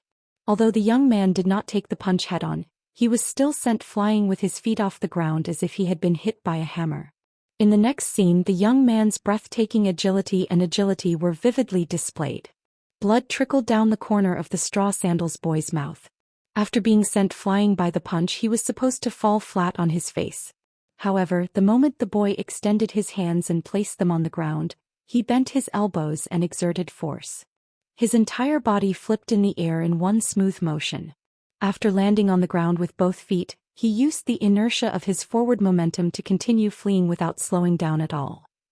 Even the experienced mountain-moving ape could not help but have a toothache when it saw the town's young man's tenacity. The old macaque raised its hand. The back of its hand was bloody. The injury was nothing, so the old macaque dismissed it with a smile. Nevertheless, it became more determined to kill the young man. As for why it was injured, it was not complicated. It was chilly in spring. The young man from the shabby alley who was wearing thin clothes was clearly wearing thicker clothes when he appeared in front of the old macaque. Apart from his own clothes, he also found Zhou Xian's loose old clothes and put them on the outermost layer. Between the 2 clothes there was something else. As it turned out, the young man had made a wooden porcelain armor for himself. 6 long wooden planks were drilled and connected with silk ropes. There were 3 planks in front of his chest and 3 on his back. Most importantly, the extremely crude wooden armor was embedded with tiny porcelain shards. The old macaque felt terrible at the moment. It was like a high-ranking official who had accidentally stepped on a piece of stinky dog poop, and it could not get rid of it for a while. The old macaque clenched its fists. It held its breath and stood where it was, suppressing the surging qi in its body. The purplish-green ripples on its face turned purplish-gold and disappeared in a flash. The old macaque flew into a rage. As it turned out, a stone shot out from the forest at this moment. The old macaque reached out and grabbed the particularly hard stone. It was the size of a fingernail. Then there was a series of rustling sounds, indicating that the young man was fleeing into the depths of the forest. The old macaque's face was extremely gloomy. It turned its head and looked at the night sky of the town. It was afraid that this was the young man's real plan to lure the tiger away from the mountain. However, the old macaque's intuition told it that it would be best to quickly kill the young man in straw sandals in the mountains. The young assassin had just climbed the highest branch of the Chinese scholar tree on Fulu Street. It could now bear the weight of a person. It was much higher than the roof, and there was another uninvited guest sitting there. A little further down there was another person standing. The sudden appearance of these two people made the frightened Li family residents pinch their noses and pretend that they did not see them. This was because the white-robed man sitting there was none other than the supervisor. He brought Zhou Xian to the Chinese scholar tree, saying that he wanted to bring him to watch a good show. However, it was already the end of the evening. Zhou Xian's eyesight was not good enough, so he could only listen to Song Zhangqiang narrate the laughable pursuit that began on the roof of Clay Bottle Alley. The man rested one hand on his knee and the other on his cheek as he looked into the distance. In between the narration of the pursuit, he would occasionally interject some secret matters of the town that no one knew, or some random cultivation insights that he had. If we don't talk about opportunities and only talk about artifacts and artifacts, that famous sword manual that has been rumored for a long time can be ranked in the top 3 of the town. If we look at the timeline and put into the town's 3,000 years of history, it might be a little difficult for it to be ranked in the top 10, but it's definitely not a problem for it to be ranked in the top 20. Don't think that this ranking is low. In fact, it's very high. In addition to that Swansea armor, if the young man surnamed Lu can digest all of this, in my opinion, his opportunities won't be any worse than the 5 of you. Zhou Xian did not look up because there was a guy directly hanging his foot above the young man's head. The young man curiously asked, then why was he killed by the elder ape of Xingyang Mountain with one punch? Song Zhangqiang smiled faintly and said, his luck is too good. He is envied by others and he has no backing. Is it difficult to understand? Song Xian's face was full of doubts and asked, then why didn't you rope him in more thoroughly when you were in Clay Bottle Alley? The king of Dali above the young man's head laughed and was extremely happy. He laughed for a long time before he said, as for those cultivation geniuses on the mountain, anyway, when you go out and hear one of my nicknames, you will understand the reason. Song Zhangqiang suddenly stood up and looked into the distance. His expression changed slightly. He gently stroked the jade belt on his waist with one hand and his eyes were burning. In the eyes of this martial arts grandmaster who was almost at the peak of the mountain, the aura in the westernmost part of the town was turbulent as the mountain-moving ape broke the rules. So much so that the aura in that area was chaotic, like a broken porcelain that had exploded and splashed. Song Zhangqiang slowly said, you may be wondering why those foreigners have the look of looking at others as if they are ants. Do you really think this is just their natural conceit? Do they have eyes in the sky? Personality is a small part of the reason, but more of it is the general trend. You have never been out of the town, so you don't know the transcendent status of these immortal masters in the outside world. Song Xian replied, I am not surprised at all. It is hard to chat with people who have read books. Song Zhangqiang was not surprised.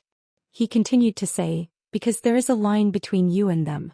This line isn't that big, but to some people it's even smaller than a small ditch. As long as you encounter it, you can cross it. Just like you, Lu Xianyang, and that scholar Zhao Yao who was chosen by a major Taoist sect from another continent, are all in this category. But it is not small either. Most people in the town look at that line as if they are facing a natural moat, and they don't even have the desire to cross it. The gap between the two groups of people separated by that line is actually like the gap between people and plants. It is no different from the gap between yin and yang, or even bigger. At this point, the king of Li suddenly exclaimed in surprise. Then he gloated and said, that old beast is a little unlucky this time. He just had to provoke such a little hedgehog. He's really good at concealing his strength. Song Xian, I understand you a little now. Anyone who has such an opponent will feel uncomfortable. Except for killing him with a clean punch, it is really a disgusting and troublesome thing. Song Jisun's face was unhappy. Not far away in the Li family's mansion, there were loud shouts, and even the sea-calming divine needle in the dark angrily made a move. The straw sandals boy did have a helper. And it was not an ordinary person. Song Zhengqiang smiled. Even if the assassin's figure flashed under the Sun Huai tree, the king of Dali had no intention to stop him at all. In his field of vision, the burly figure of the old ape strode back from the west, constantly rising and falling in the town. As for whether he would trample on the houses and destroy the courtyard layout when he landed, he did not care at all. The old ape of Xingyang Mountain seemed to have identified a punching bag. Song Zhengqiang suddenly frowned, then he felt relieved, and then an instant burst of fighting spirit. Dali Song Zhengqiang, a martial artist, liked three things in this life: building a capital temple, killing geniuses, and fighting immortals. In the next moment, Song Jisun's eyes widened. Unknowingly, the man above his head had already landed on Fulu Street, and collided with the burly old man in the distance, simply and almost rudely. Dali's king of Dali, the moving mountain ape. The two exchanged punches, hitting each other's chests. Song Zhengqiang did not retreat, but advanced instead, taking a step forward, while the old ape took a step back. They each punched again, this time hitting each other's forehead between the eyebrows. Song Zhengqiang strode forward, and this time he was the only one who punched. He stepped forward, heavily stepping on the ground, his knees slightly bent, his left hand extended forward, and his right hand clenched into a fist and pulled back. The man wore a snow-white robe, his sleeves fluttering, and the ground under his feet was full of broken blue stone. A punch went straight. The old ape could only extend a palm, blocking Song Zhengqiang's fist. Between heaven and earth there seemed to be two faint cracking sounds. The old ape slid back more than 10 feet, plowing a shocking gully in the bluestone ground. Song Zhengqiang gently waved his sleeve, one hand behind his back, the other holding the white jade belt at his waist, and said with a smile, "Qi Jingchun, are you not going to stop me? Are you really going to give up? Don't hold on a little longer." The old ape exhaled a mouthful of turbid air. Song Zhengqiang raised a palm, shook it, and said with a smile, "Wait until I get out of here, then we'll fight. For now, let's go about our own business." The old ape grinned. "Song Zhengqiang, then you better be able to beat me when the time comes, or Dali's southern border army won't have it easy." Song Zhengqiang smiled, "As you wish." The old ape snorted coldly, then entered the Li family's mansion alone. The young lady was safe and sound and could not even be considered frightened.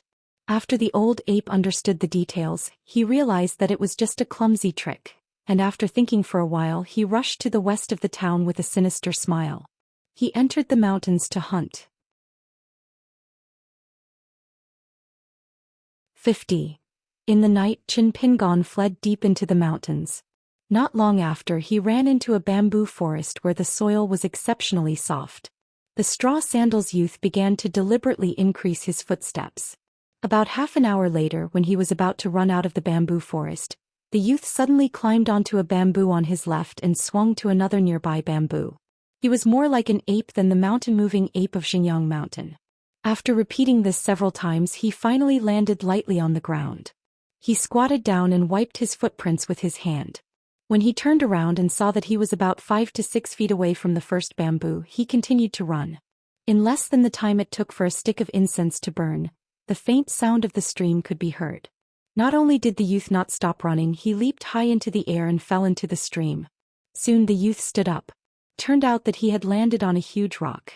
The youth, who was incomparably familiar with the landscape, tried his best to widen his eyes. Relying on his extraordinary eyesight and outstanding memory, he jumped on the rocks in the stream and fled all the way downstream. If he continued like this, he would be able to reach the green ox's back by the stream, then the covered bridge, and finally Master Ruan's blacksmith shop. However, the youth did not get too close to the back of the green ox. After the stream left the mountain, he suddenly shrank to the narrowest part of the girl's waist and went ashore on the right side. Soon he heard the girl softly shout, "Qin Pingon, over here." Qin Pingon quickly squatted down and panted. He reached out to wipe the sweat on his forehead. The girl in black whispered, "Can you really trick the old ape to go up the mountain?" The youth said bitterly, "I tried my best." It was Ning Yao, who had also taken a detour from the town's Falu street. She asked, "Are you hurt?" The straw sandals youth shook his head and said, "It's just a minor injury." The girl had mixed feelings and said angrily, "You're lucky that the old ape didn't kill you for playing like this." Qin Pingon grinned and said, "The old bastard broke the rules once. But if you had made your move a little later, I reckon I wouldn't have succeeded." The girl was stunned and then said happily, "It really worked? Not bad, Qin Pingon." Qin Pingon chuckled. Ning Yao rolled her eyes and asked, "What's next?" The straw-sandaled youth thought for a moment and said, "The general direction we agreed on will remain unchanged, but there are some details that need to be changed. The old ape is too powerful." Ning Yao slapped the youth's head and laughed angrily. "He just realized." Qin Pingon suddenly said, "Miss Ning, please turn around. I want to apply some herbs to my back. Also help me keep an eye on the stream." The girl turned around and faced the upstream of the stream. Qin Pingon took off the outer robe that originally belonged to Zhou Xian, took off the wooden porcelain armor, and took out the porcelain bottle from the Yang family's shop from a cloth pouch at his waist. He poured out some thick ointment and poured it onto his right palm. He lifted the robe with his left hand and applied it on his back with his right hand. The young man, who was able to bear the pain, couldn't help but break out in cold sweat. Although the girl did not turn around, she still asked, "Is it very painful?" The young man smiled and said, "This is nothing." The young girl curled her lips. What was he trying to show off? In the westernmost house of the small town, a woman sat on the ground and cried loudly. She patted her chest with all her strength and swayed back and forth. Her thin clothes showed signs of exploding at any time. Her pair of dirty young children stood beside their mother, not knowing what to do. There was a simple and honest man squatting outside the house, sighing and moaning, his face full of helplessness. There was an inexplicable hole in the roof, and the cold air of spring had not yet faded. His body and bones could withstand it, but what about his wife and children? Not far away, the neighbors gathered together and pointed. Some said that they had also heard the noise on their roof. At first they thought it was a stray cat causing trouble, so they didn't take it seriously. Some said that the west side of the town wasn't peaceful today. It was said that a child saw an old immortal in white floating around. His one step was as fast as a commoner's 10 steps. He could even leap onto roofs and vault over walls. They didn't know if it was the lord of the land who ran out of the ancestral hall or the mountain god who came out of the mountain. A young sword practitioner in the Wind Thunder Garden squatted alone in a corner with a solemn expression. Lu Baqiao had been chatting with Mr. Cui at the construction supervisor's office. After hearing about the disturbance in the Li family's mansion, he smelled something fishy. However, no matter how conceited this outstanding talent of the Wind Thunder Garden was, he didn't dare to provoke a mountain-moving ape. He was only considering whether he could watch the fire burn across the river. It would be even more satisfying if he had the chance to trick the old ape. As a result, Lu Baqiao made his way to the eaves of a library in a large mansion. He overlooked the town and searched for the old ape's movements. In the end, he soon discovered the abnormal activity in the mud bottle alley in the west side of the town. As a result, the bold Lu Baqiao secretly kept an eye on it. In the instant that the mountain-protecting ape of Xingyang Mountain did not hesitate to circulate its qi, Lu Baqiao had no choice but to move his natal flying sword that he had nurtured in his Mingtang acupoint after being injured. It became restless and was almost about to unsheath. This was because in this strange world, the level of cultivation was directly proportional to the strength of the heavenly way's suppression. According to Lu Baqiao's estimates, the mountain-protecting ape did not have it easy. Even if it could forcefully circulate its qi and use its tough physique or supreme ability to suppress the boiling of its qi caused by the heavenly way, the number of times it could cheat was definitely not too many. Otherwise, it would have to bear the great risk of a flood bursting through the dam. It was not impossible that its years of cultivation would be destroyed in a single day. Taking a step back, every time it took action as an immortal outside of this world, it was already a loss. In fact, it was equivalent to shortening the lifespan of a mortal. However, when Lu Baqiao saw the 2 large pits where the old ape had landed after collapsing the roof, the genius of the sword from the Wind Thunder Garden began to rejoice that he had not acted rashly. Otherwise, he would have drawn trouble to himself. Given the density of the old ape's fresh qi back then, If it had not discovered the activity in the Li family's mansion on Fulu Street and had to confirm the safety of the little girl on Xingyang Mountain, it might not have been completely certain that it could kill the cunning youth with straw sandals. However, if it were to kill Lu Baqiao, it would definitely be able to kill him. Of course, the old ape was not blind, nor was it an idiot. When his natal flying sword was about to be drawn, the mountain-guarding ape must have sensed his presence. However, Lu Baqiao had wandered around the gates of hell. Despite his lingering fear, he was not particularly fearful of the old ape's existence. Regardless of the disparity in strength between the Wind Thunder Garden and Xingyang Mountain, it would be fine if they did not attack. Once one side chose to attack, it would be a situation where one side would fight to the death. Moreover, people with low cultivation would never kowtow and beg for mercy. This was a fact that countless lives had been sacrificed in the two sacred lands of the sword from the eastern Bottle continent over the past 500 years. Moreover, it was not as if Lu Baqiao did not have a backup plan in the small town. Lu Baqiao slowly stood up. He did not go straight back to the yamen. Instead, he walked towards the small, run-down residence on the far west side. He stood outside the low yellow mud wall and called out loudly. When the man and his wife both turned their heads to look at him, he casually threw out a golden copper coin to the weeping woman. He smiled and said, "Big sister, I beg you to stop howling. I'm so scared even from so far away." The woman took the golden copper coin and lowered her head to glance at its design.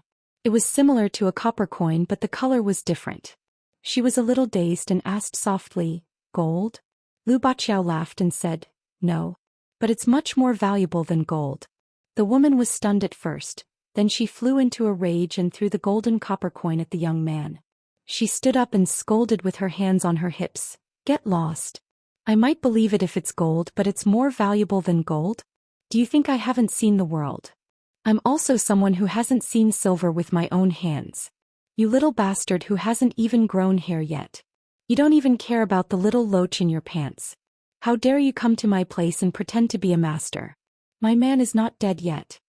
Speaking of this, the woman became even angrier. She walked over quickly. Her thick waist was not much thinner than a bucket, but she could still twist it in a different way. She kicked the man who was squatting on the ground without saying a word, causing him to fall to the ground. The man did not even dare to talk back, let alone fight back. He crawled away and then continued squatting, his eyes filled with resentment. The woman pointed at her man and scolded, "Useless coward, you're no different from being dead. You only know how to play dead when something happens. You only know how to wander around all day catching fish and catching snakes. You're no different from a child wearing diapers. You're worse than your son. At least Xiao Huai knows how to steal. Pick up some things to go home. You're a father, why aren't you willing to work as a clerk in the Yang family's shop? Are you so rich that you have to compete with silver? You don't even know how to do proper work all year round." Speaking of this, the woman with a bosom worthy of the word spectacular suddenly smiled. "If it weren't for the fact that you can still torment people at night, I'd be willing to spend my days with you." The neighbors who were watching the show burst into laughter. There were also young and strong men who whistled and said dirty words. The woman finally pointed her spear at the culprit again and roared, "Why aren't you getting lost? You haven't weaned yet, have you?" Lu Baqiao had never seen such rustic behavior. Not only did he not find it despicable, but he also found it quite interesting. He watched the show with relish. Even though he was badly scolded by the woman, he did not get angry but laughed instead. Every time he quarreled in the Wind and Thunder Garden, he would feel a kind of loneliness. He felt that he had good martial arts skills but had no equal opponent. He never thought that he would finally have a place to use his skills today. He became excited and said with a cheeky smile, "So what if I haven't weaned? Big sister, can you help me?" The woman raised her eyebrows and sneered, "I'm afraid that I'll accidentally suffocate you to death. You can go to Granny Ma in Apricot Blossom Lane. You can eat until you're full." Suddenly laughter shook the sky. Although Lu Baqiao did not know who Granny Ma was, from the reaction of the audience around him, he knew that he had been defeated miserably. The young sword cultivator gave a thumbs up and said with a bright smile, "Big sister, you win." Then he clamped the gold fine copper coin with 2 fingers and shook it. "You really don't want it?" The woman was obviously hesitant and suspicious. At this moment, someone in the distance helplessly shouted, "Baqiao, Mr. Cui wants you to go back quickly." Lu Baqiao heard the voice and turned his head. It was Qin Songfeng, a disciple of the Qin family in the Dragon-Tail Commandery. Beside him stood a tall and cold woman. She was empty-handed and did not carry any weapons. Her appearance was not outstanding, but her figure was indescribable. Her pair of long legs was very much to Lu Baqiao's liking. She was Qin Songfeng's distant relative. As for how distant, Qin Songfeng had never taken the initiative to mention it.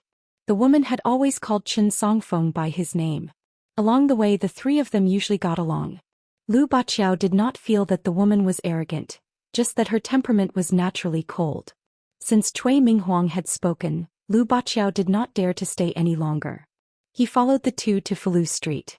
But when he left, he subconsciously glanced at the middle-aged man with a frown. A sloppy man mixed in the crowd hesitated for a moment. After the neighbors dispersed, he walked alone to the courtyard. The woman was about to bring her son and daughter to live with her parents. He was really unwilling. Her parents were all snobbish and looked down on the man she had chosen. Therefore, in these years, except for festivals, they rarely interacted with each other. But this kind of unexpected misfortune, the woman had no choice. She wanted to be more unyielding and bring her son and daughter to live in an inn for a few days. She wanted to be the daughter-in-law of a rich man. But unfortunately, she was embarrassingly short of money. She was so poor that she could not even make a sound. She could only thicken her skin and return to her parents' home to be looked down upon. So the more the woman thought about it, the angrier she became. Before she left, she fiercely pinched her husband's waist until his entire face was crooked. The two children were used to this scene. Not only were they not worried about their parents quarreling, they were even secretly laughing. The woman's eyes were sharp. She saw the sloppy man hiding by the door sneakily and immediately scolded, "Surnamed Xing, are you here to steal my clothes again? Are you a dog? Rabbits don't eat the grass near their burrows. No matter how much I don't want to admit it, I still have 8 lifetimes of bad luck. I'm your sister-in-law. How can you bear to steal it?" The sloppy man wanted to cry but had no tears. He even had the heart to die. "Sister-in-law, I swear to heaven and earth. I just forgot to buy candy for your family's Xiaohuai," so he deliberately said that. "Sister-in-law, how can you really believe it?" The little boy had an innocent face. Of course, the woman trusted her child more.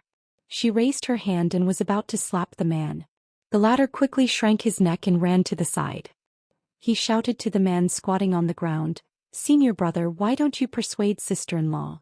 The man said in a low muffled voice, "I don't dare to persuade her."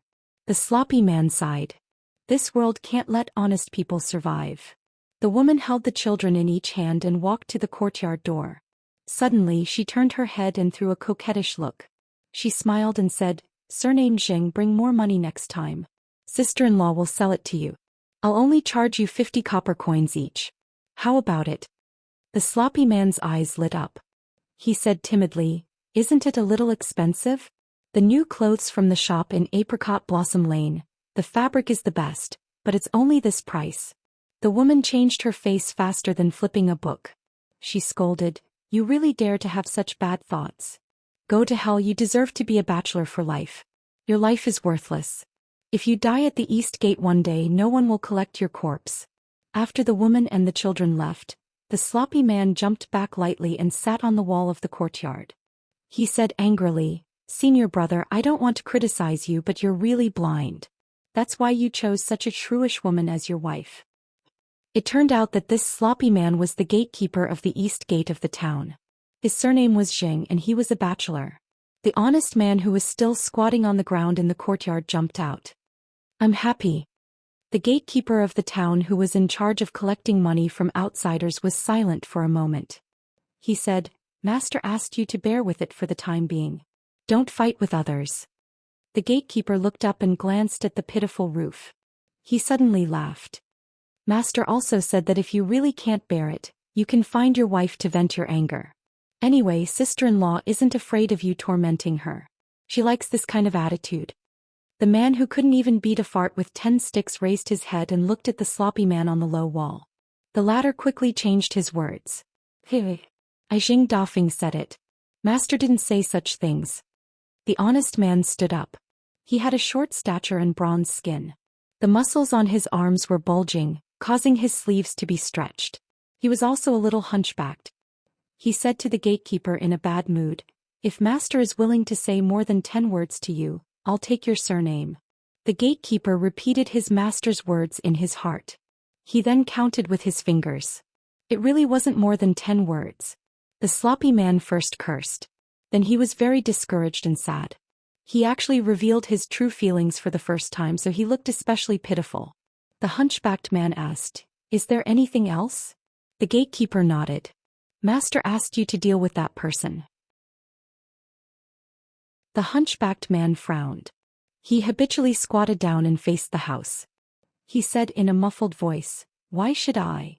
The gatekeeper Jing Dafeng rolled his eyes. "It's master's orders. It's up to you." The man thought for a moment. "You can leave. Next time if I see you stealing sister-in-law's things, I'll break your 3 legs. The sloppy man Jing Dafeng was furious. "Li'er. Explain it to me. Who stole your wife's clothes? How could you believe such nonsense?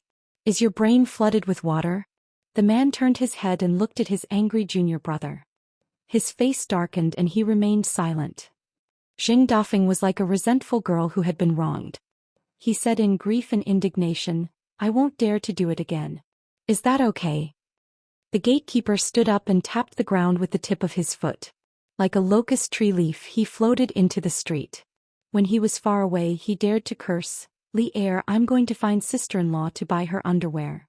The sloppy man ran faster than a dog as he said those harsh words. However, the honest man had no intention of getting up. He spat out a word. "Coward." The 3 of them returned to the yamen. The Confucian gentleman from Lakeview Academy, Tui Minghuang, had been waiting in the main hall for a long time. When he saw the unfamiliar woman, Tui Minghuang stood up and nodded in greeting. The woman nodded back. Her expression was still cold. In Lu Baqiao's private words, it was as if the whole world owed her a lot of money. After the 3 of them sat down, Tui Minghuang smiled at Lu Baqiao. "It's good that you didn't make a move. Otherwise you would have caused a big mess. You didn't see it. Just now, our supervising officer Song and that Xingyang Mountain's mountain guardian ape clashed 3 times on Falu Street. It caused quite a commotion. To be honest, no matter what kind of rare opportunity you encounter, I advise you not to make a move. Don't think that you can take advantage of it." Lu Baqiao asked curiously, "Don't tell me that old bastard defeated Song Zhangqiang with 3 punches? Song Zhangqiang is so useless? Didn't they say that he's already at the threshold of the 10th realm? He's only half a step away from that realm." Tui Minghuang said helplessly, "In any case we're staying at Officer Song's place. Can't you be a little more polite?" Chen Songfeng sighed. "It's Officer Song who has the upper hand. Even if it had nothing to do with the vassal of Dolly, as long as one was a cultivator, it was impossible not to be fascinated by such a feat after hearing about it. A pure martial artist who only used his physical body to fight a mountain-moving ape to the end. Most importantly, this person even had the upper hand." The woman sat at the side with her eyes closed. Her hands were naturally placed on her knees. When she heard this, her fingers moved slightly. She was also hurriedly found by Qin Songfeng. Originally, she planned to wander around the small town. The reason why she didn't insist and followed Qin Songfeng to find Lu Baqiao before returning to the yamen was because she did as the Romans did. As for whether Qin Songfeng could gain some benefits from the old locust tree and obtain a few ancestral shade locust tree leaves, the woman with the same surname Qin didn't care. However, when Qin Songfeng found her, she could still clearly feel the young man's deliberately suppressed excitement. It was most likely due to his bountiful harvest. The number of locust tree leaves that fell exceeded the expectations of Dragontail County's Qin clan's patriarch. Lu Baqiao suddenly held his stomach and laughed. That old bastard suffered a huge setback this time. How delightful. He was actually led by the nose through half of the small town by an ordinary youth. This is the biggest joke in the world. It's enough for me to talk about in the Wind Thunder Garden for 10 years. When the time comes, with the temperament of those country bumpkins from Xingyang Mountain, they'll definitely jump out and say that the Wind Thunder Garden is slandering them.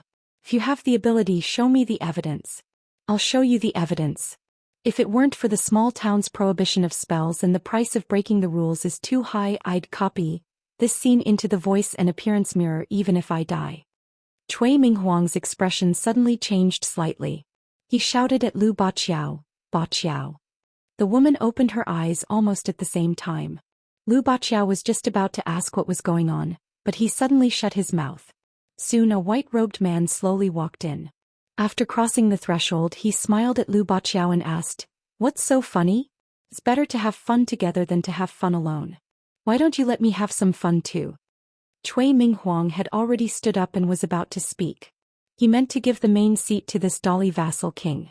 Song Zhangqiang smiled and shook his head at this scholar from Lakeview Academy, indicating that there was no need for such complicated formalities. He casually pulled a chair and sat beside Lu Baqiao, facing Qin Songfeng and the woman on his left and right. Although Lu Baqiao gave the impression that he was a mischievous person at such a close distance, he was facing a martial artist who was very likely to reach the 10th realm of the legendary realm. This guy was notorious. Putting aside the king-building temple incident, the fact that he had a hobby of killing geniuses was really creepy. Therefore, although Lu Baqiao kept calling him Song Zhangqiang when the Dali vassal king was not here, he was very guilty at this moment. Fortunately, the young sword practitioner did not care much about his face. He smiled apologetically and said, "Great Master Song, I was just talking about the battle between you and the old bastard of Xingyang Mountain. It was really shocking. Your Highness, your fist was like a dragon. If you had not shown mercy, that mountain guardian ape would have died on the spot on Fulu Street. Lord Song's martial arts and martial virtues are really beyond my reach." Song Zhangqiang smiled and did not speak. Lu Baqiao's forehead and back were soaked in cold sweat. Finally, he could not say a word and resentfully shut his mouth completely. Song Zhangqiang suddenly turned to look at the woman opposite him. His eyes were playful and full of interest. He asked, "Are you also a disciple of the Qin family of Dragontail Commandery?" The woman shook her head and said slowly, "No." Song Zhangqiang said, "Oh," thoughtfully. The atmosphere was awkward. Until Song Jisun appeared at the door. Seeing that there were no chairs in the house, the young man casually stood on the threshold and looked at the people in the house. Song Zhangqiang did not take it to heart. He smiled at Lu Baqiao and said, "Actually, you're one of the benefactors of the young man's survival." The mountain-moving ape had not assumed that the young man's provocation was instigated by someone. In this small town, those who dared to set a trap for Xingyang Mountain were not fools. They were all people who were good at planning and then acting. Therefore the old ape thought that the oriole behind the mantis stalking the cicada, unaware of the oriole behind the mantis stalking the cicada, must have a high status and powerful skills. That was why the old ape, who did not want to reveal any flaws, was in such a sorry state in Mud Bottle Alley. Therefore the old ape only loosened his hands and punched the young man in straw sandals in the back after making sure that there were no assassins lurking around the house on the west side of the town. Lu Baqiao laughed dryly and said, "Although that's the truth, I don't want to be your benefactor." Song Zhangqiang dismissed it with a smile. The woman turned and glanced at the handsome young man sitting on the threshold. The young man smiled at her. The woman turned back with an expressionless face. The young man curled his lips and began to admire her long legs openly. She was about 25 or 26 years old. She was not bad-looking, but the young man thought that she was quite tasteful. The woman turned back with a cold gaze and said in a hoarse voice, "Do you want to die?" Song Jisun pointed at himself with an extremely superficial and innocent expression. He looked like he deserved a beating. "Me." The young man then pointed at Song Zhangqiang, the king of Dali. "You'll have to ask him first." The woman was about to stand up. Song Zhangqiang immediately narrowed his eyes.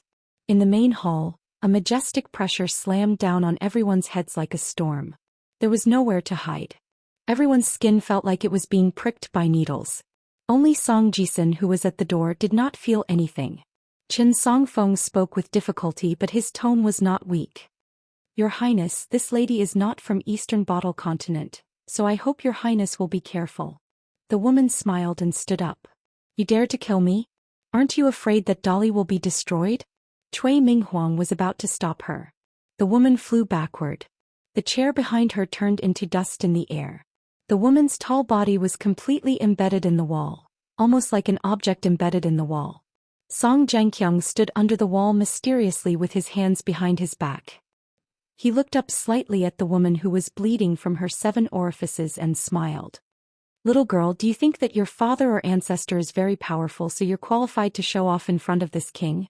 What's that word again?" The king turned to look at his nephew with a smile. The young man smiled and said, "Jew nonsense." Song Jianqiang smiled and turned to look at the woman. Although the latter's face was full of pain, her eyes were firm and did not show the slightest sign of weakness. Song Jianqiang said, "In your next life don't meet this king again." Qin Songfeng's liver and gallbladder were torn apart. His eyes were bloodshot and he was in an extremely complicated mood.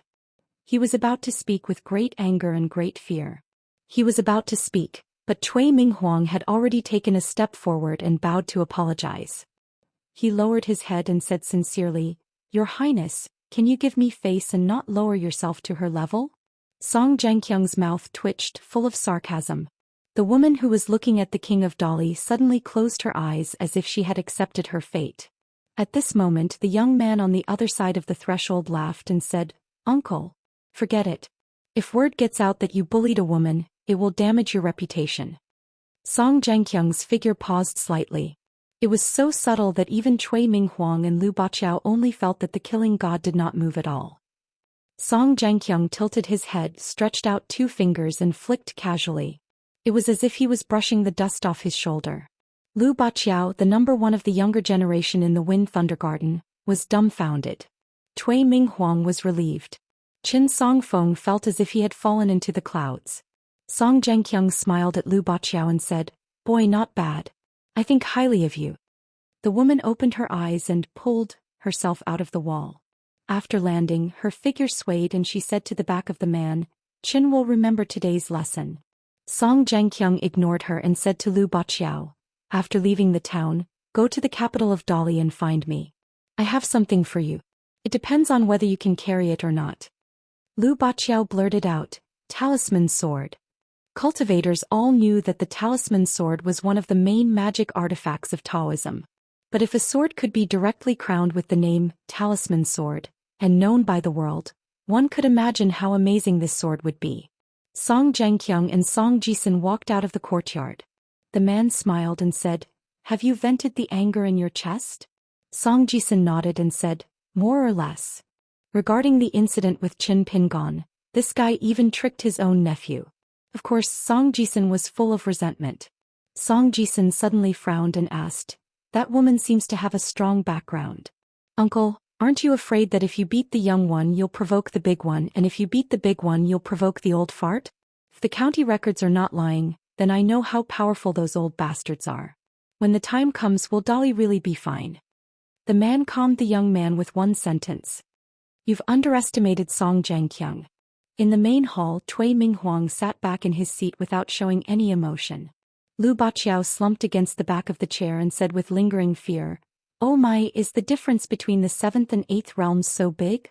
There was a 7th and 8th realms martial artist in the Wind Thunder Garden, and they all had a good relationship with Lu Baqiao. Cui Minghuang shook his head and said, "In Go, even 9th realms are divided into strong and weak. Besides, Song Jianqiang is the strongest 9th realm player." Then Cui Minghuang looked at the woman called Qin Duan and asked with concern, "Miss Qin, are you all right?" The woman was also a ruthless person. Although her face was pale, she still smiled calmly and said, "I'm fine." Qin Songfeng seemed to be even more terrified than the distant relative of this person. Cui Minghuang sighed inwardly. It would be difficult for the Dragon Tail County's Qin clan to stand out in the upcoming chaos.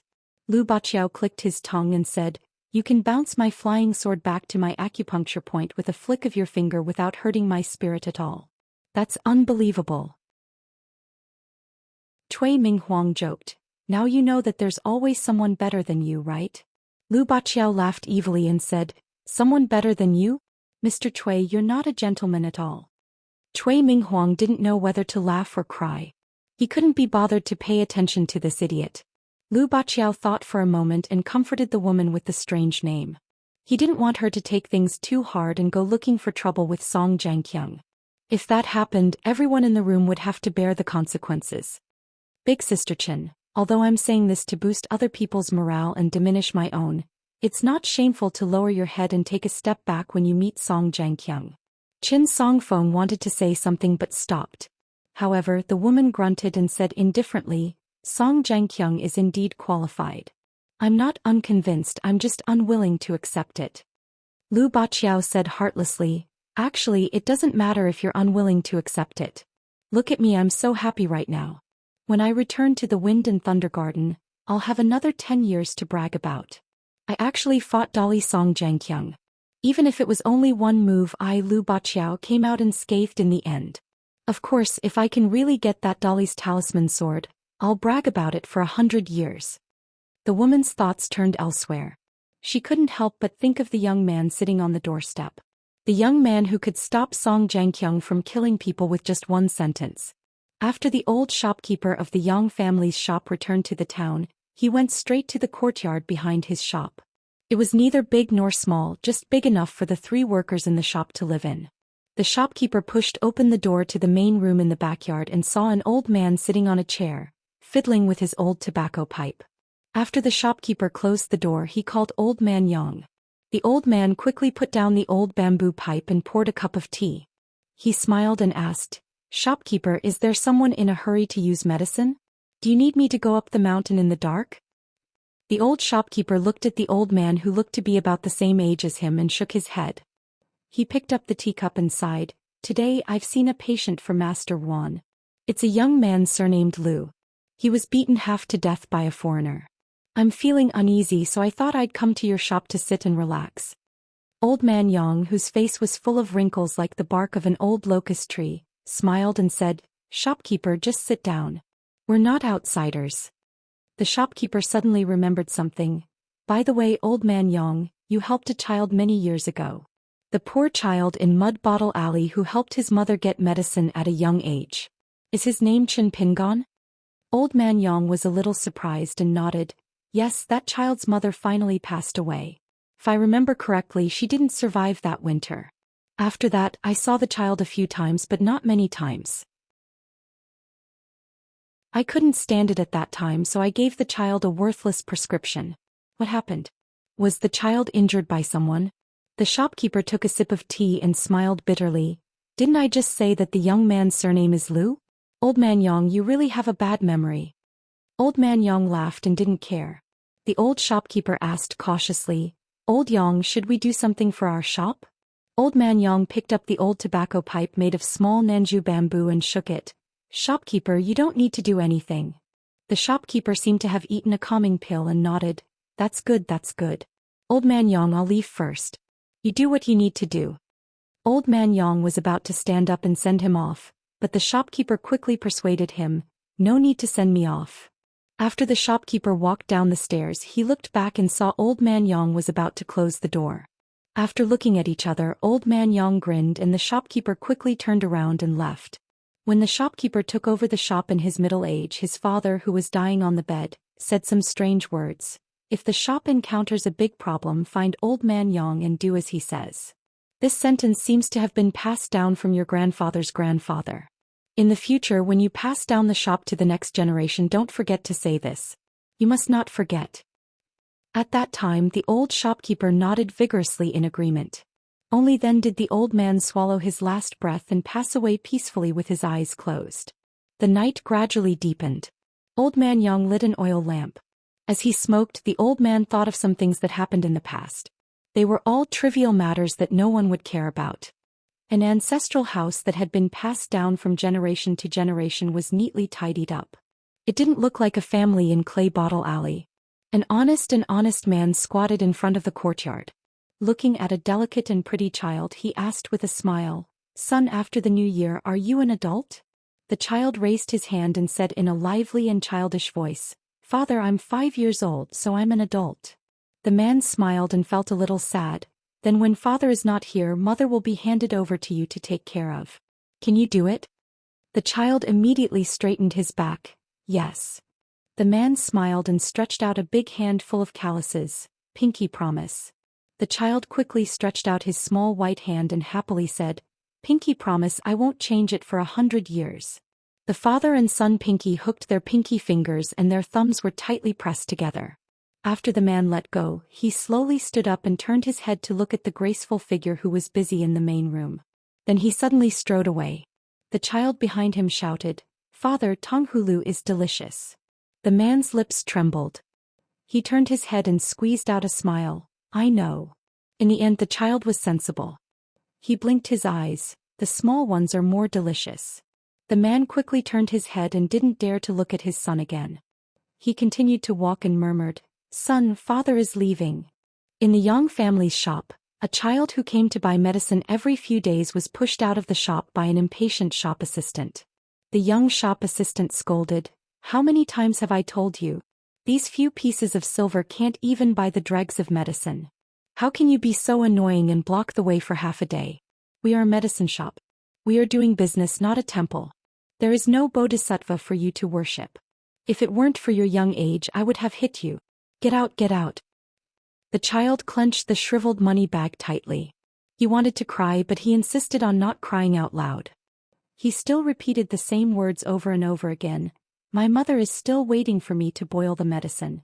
It has been a long time. My family really has no money, but my mother is really sick." The young shop assistant casually picked up a broom and pretended to hit the child. The child standing outside the door was so scared that he squatted down and covered his head with both hands. His left hand still didn't forget to hold the money bag tightly. After a long time, the child raised his head and found a stern-faced old man standing there looking at him. The young shop assistant had resentfully put down the broom and busied himself with the matter at hand. The old man stretched out a hand. "Give money when you buy things. It is a matter of course for businessmen to make money. As for how much you earn, it depends on your conscience. But there is absolutely no reason to lose money. So give me the money bag. I will accept those few pieces of silver. Today, I will give you the medicine needed for your mother's treatment on credit. But you have to pay back the money later. You are not allowed to owe the shop a single cent, little guy, do you understand?" The child blinked his eyes. He was confused, but he still handed over the money bag. In the end, the old man leaned on the counter with some effort. Then he looked at the child whose head was almost invisible and asked, "Do you know how to boil the medicine?" The child pecked at the rice. "I know." The old man frowned. "You really know?" This time the child only dared to gently nod. The young shop assistant laughed in the distance. "Our Master Lu went to Mud Bottle Alley at that time. After treating his mother, he taught the child once. Later he was worried and personally watched the child suffer. It's strange. A big kid unexpectedly didn't make any mistakes. Master Lu said it himself, so it should be true." The old man waved to the child. "Go." The child happily carried a large bag of medicine wrapped in butter paper and quickly ran back to Mud Bottle Alley. His mother was lying on the wooden bed. After the child tiptoed into the house, he found that his mother was still sleeping. He touched her forehead and found that it was not hot. He was relieved. Then the child quietly moved one of his mother's hands back to the quilt. The child went to the kitchen outside the house and began to boil the medicine in a clay pot. Taking advantage of the time, he began to cook. The child needed to step on a small stool. The child vigorously turned the spatula and choked on the hot water. He didn't forget to nag, "It must be delicious, it must be. Otherwise, mother will lose her appetite again." A child who was only 5 years old carried a basket almost larger than himself and walked to the mountain outside the town. This was the child's second time entering the mountain. The first time, old Yang of the Yang family's shop took care of the child's weak leg strength, so he walked very slowly. In addition, the old man only taught the child to pick a few kinds of herbs, and the basket was also carried by the old man, so it was actually easy to enter and leave the mountain. Today it was different. The child carried the basket under the hot sun, and there was a burst of burning pain on his back. The child walked while crying. He gritted his teeth and walked forward. That time the child returned to the Yang family's shop after dark. There was only a thin layer of medicine in the basket. Old Yang was furious. The child cried and said that his mother was the only one at home. He was afraid that his mother would be hungry. Otherwise there would be more medicine. He said that he could get up early tomorrow and enter the mountain. The old man was silent. He turned and left, only saying that he would give him another chance. Less than 2 months later, the child's hands and feet were full of calluses. One day, a sudden rainstorm made the child, who had forgotten the time while picking herbs in the mountain, separated on the other side of the stream. Looking at the raging flood, the child wailed in the heavy rain. In the end, the child couldn't bear it anymore and planned to jump into the stream. At that time, old Yang suddenly appeared on the other side, stepped across the stream and carried the child back. The raindrops the size of soybeans fell on the child, but he was smiling happily on the way down the mountain. After leaving the mountain, the old man said, "Little Ping An, help me make a pipe and I'll teach you how to climb the mountain without getting tired." The child reached out to wipe the rain and grinned, "Okay." The child jumped back to Clay Bottle Lane. Today he picked a very rare and precious herb, so the Yang family's shop gave his mother more medicine. The child, who hadn't eaten for a day, suddenly felt a sharp pain in his stomach. At that moment the child knew that he had eaten something wrong on the mountain. The pain started from his stomach to his hands and feet and finally to his head. The child first carefully squatted down, took off the basket and then took a deep breath, trying to suppress the pain. But there was a burst of burning and a burst of cold. In the end, the child could only roll in the alley in pain. From beginning to end, the child didn't dare to cry out. No matter how his head hit the wall of the alley, the child didn't cry out in the end. It was too close to home. The child was afraid that his mother, who was lying in bed, would be worried. During that process, the child, who was unconscious, only felt the beating of his heart, like the sound of a drum rumbling in his ears. In Apricot Blossom Lane, a child squatted not far from the Tonghulu stall. Every time he squatted for a while, but the stall owner remembered that dark little face. Finally, one time the man who sold Tonghulu took off a Tonghulu and smiled, "Here you go, free of charge." The child quickly got up, shook his head, smiled shyly and ran away. After that, the child's figure was never seen again. That winter, the woman on the sickbed was already as thin as a match.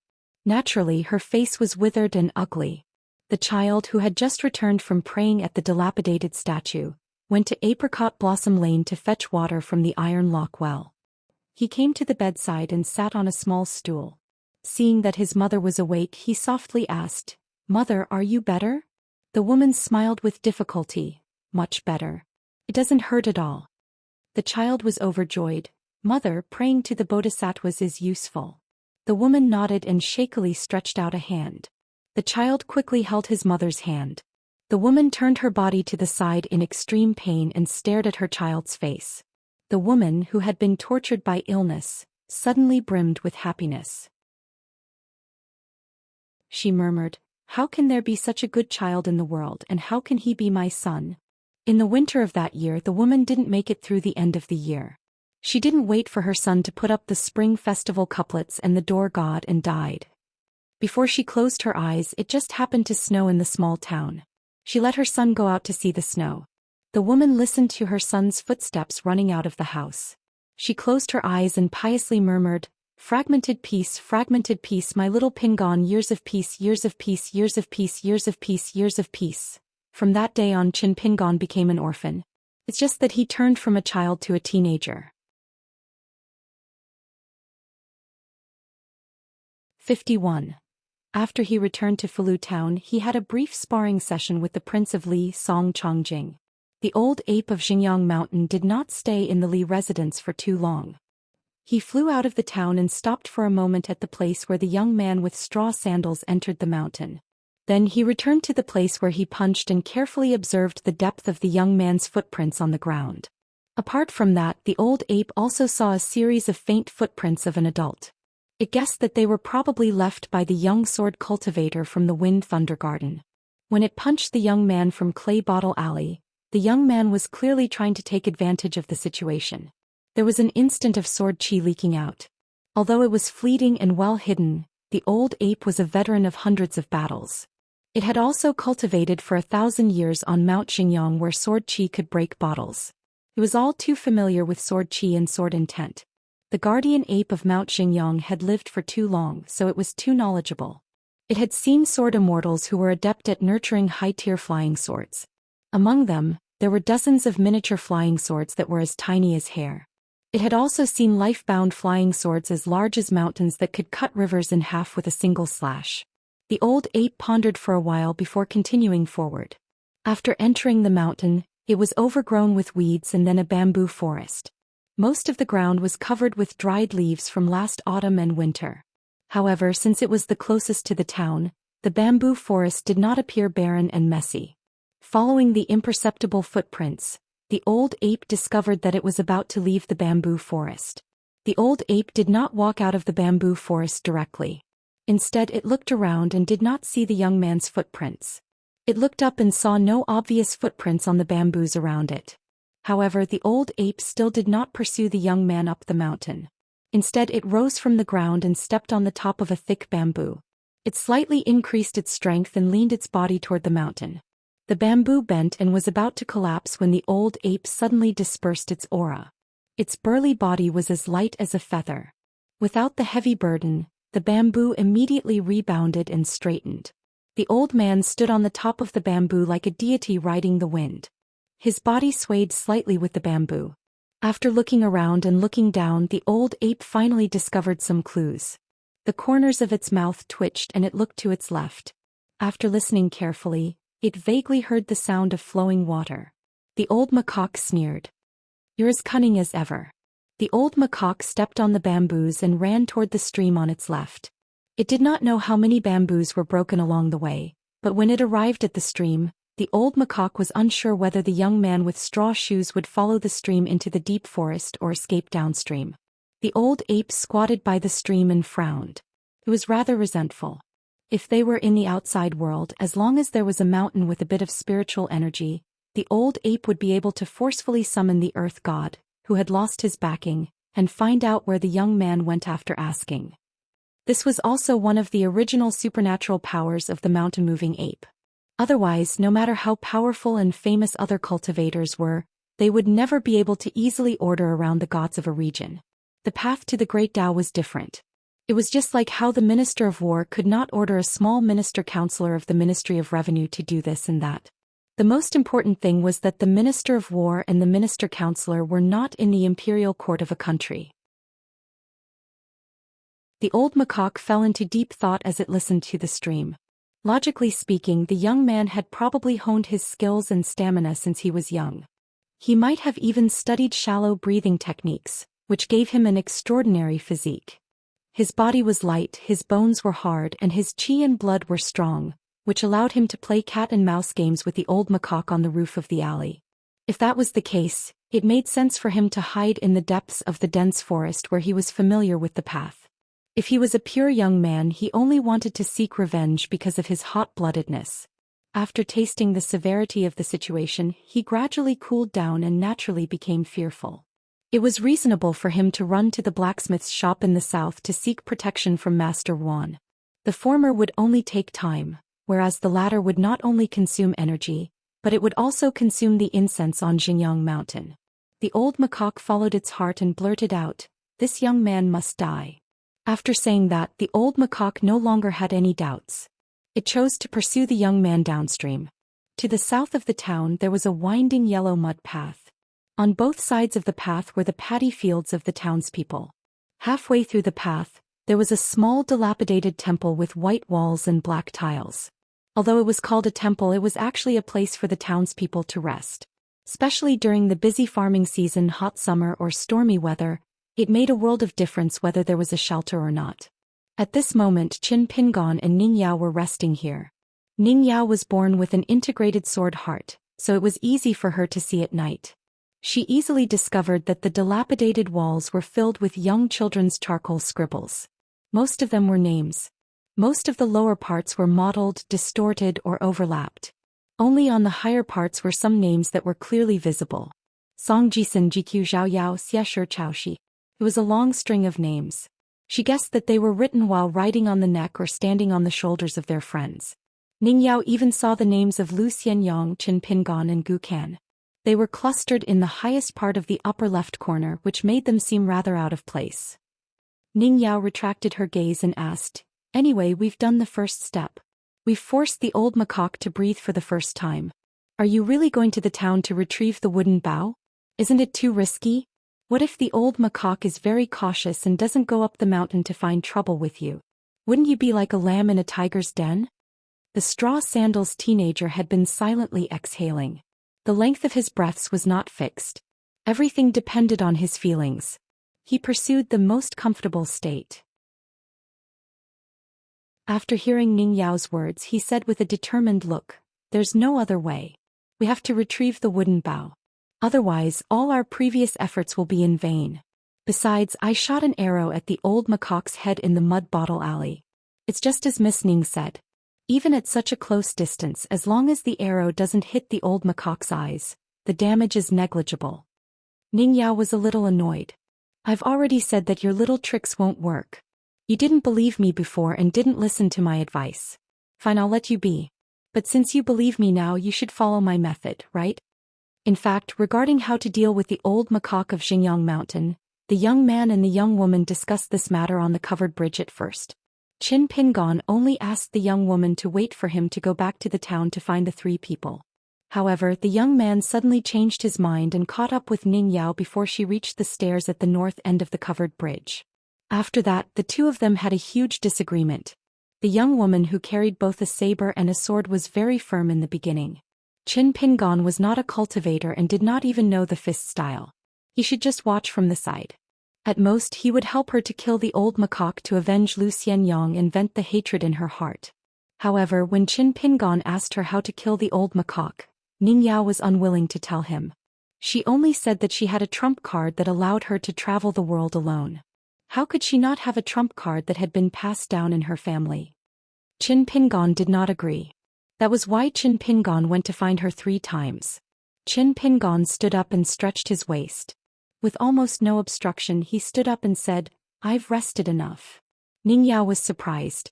The things in the Yang family's shop are so useful? Qin Pingon's eyes dimmed for a moment, but he quickly nodded and said with a smile, very useful. Ning Yao asked, will the old macaque see through your escape route? Qin Pingon thought for a moment and answered cautiously, maybe. Ning Yao drew 2 circles and a straight line on the ground with her scabbard. She asked, this is the route between the small temple and the Li's house on Fulu Street. Where did you hide your wooden bow? Qin Pingon squatted down and drew a circle. It's close to the east. It's almost here. It's not too far from Mud Bottle Alley. Ning Yao nodded. Hey. Even if the old macaque comes directly to the small temple, I'll delay him and buy you enough time.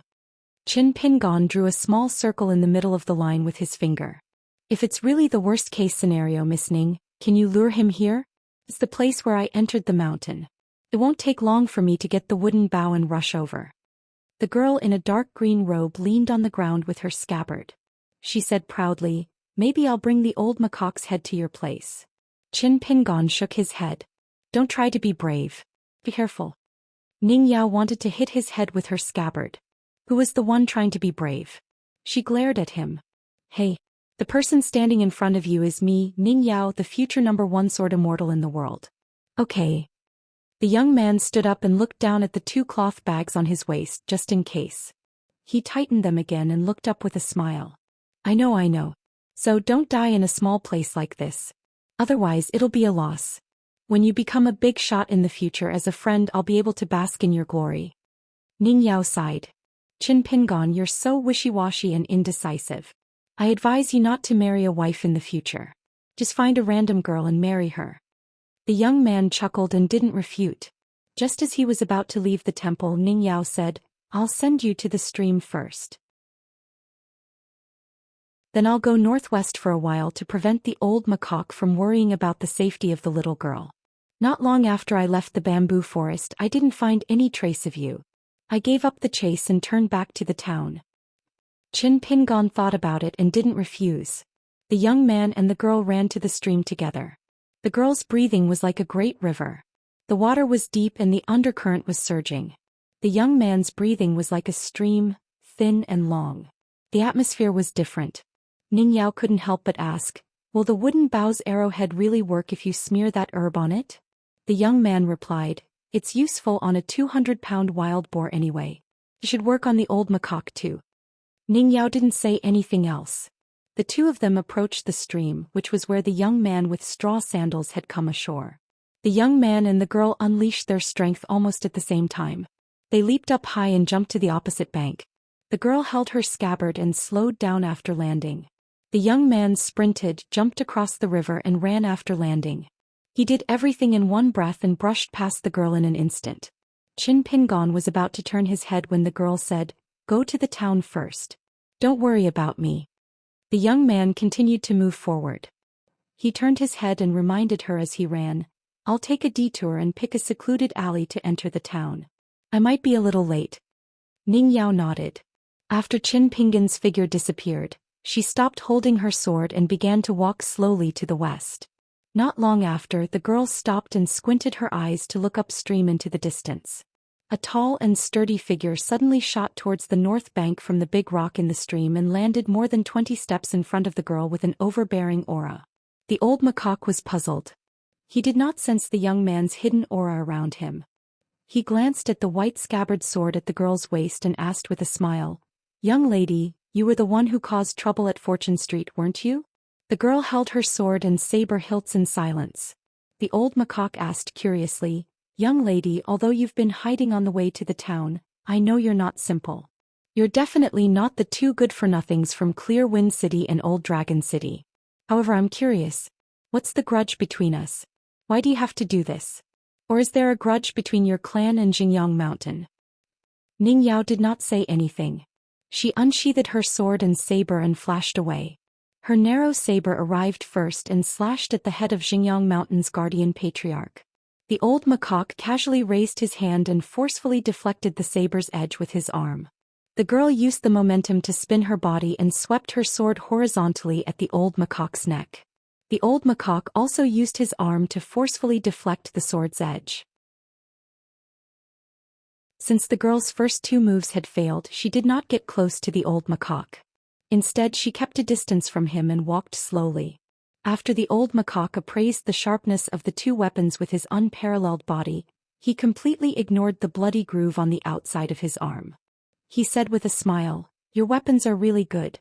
I can tell with a single glance that you're a disciple of a 1,000-year-old clan on the mountain, or a direct disciple of a first-rate wealthy clan at the foot of the mountain. I almost thought you were another sword cultivator from the Wind Thunder Garden hiding in the dark." The old macaque moved along with the girl's seemingly careless footsteps.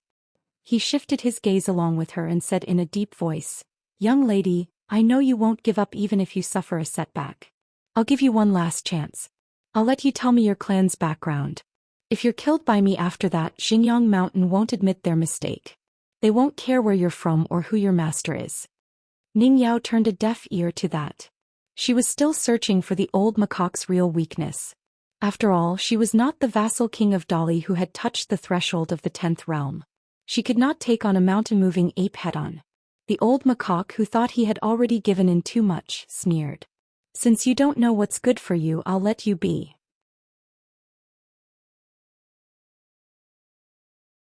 52. The old macaque arrived in front of the young lady in a single step, then it raised its arm and punched her head. The young lady blocked the attack with her green saber and pointed it at the old macaque's wrist. She then stabbed her long sword at the old macaque's heart. Unexpectedly, the old macaque grabbed the saber's blade nimbly with its long arm. At the same time, its other hand clenched the sword's tip in accordance with its nature. It was obvious that the old macaque's aggressive attempt to kill the young lady was fake, and his real intention was to lure the young lady into drawing her sword. The mountain-moving ape, who came from the sacred land of swordsmanship in the eastern treasure bottle continent, could tell that the sword was unusual at first glance. The old macaque did not hesitate to change its chi for the second time.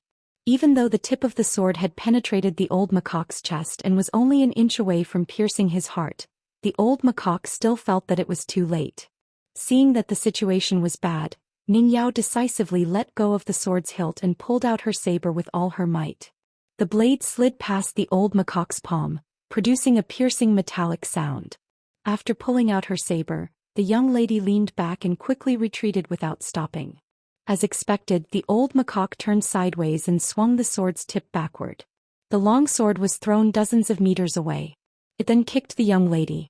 The young lady raised her right hand that was holding the sword, but it was kicked by the old macaque. A loud bang was heard, and the young lady was sent about 20 meters away. She fell hard on the ground and rolled a few times before she used the tip of her saber to support herself. The tip of her saber pierced a foot into the road to stop her sliding body. Fortunately, the soil on the stream was soft and the stones on the ground were round and not sharp. As such, the young lady's back was not badly mutilated. Without giving the young lady a chance to catch her breath, the old macaque's giant figure fell from the sky. This time the young lady did not even pull out her saber. He kept retreating.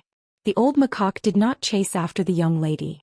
After landing, it stood on the spot and lifted one of its feet to step on the saber's hilt that was stuck in the road. When the young lady looked up while kneeling on one knee, the old macaque stepped harder on the ground, causing the saber's hilt to be flat with the ground. Wisps of purplish gold aura flowed slowly on the old macaque's face, which looked particularly dazzling in the dark night. It sneered, "You practice saber and sword, but you're neither a donkey nor a horse. This is your pitiful end."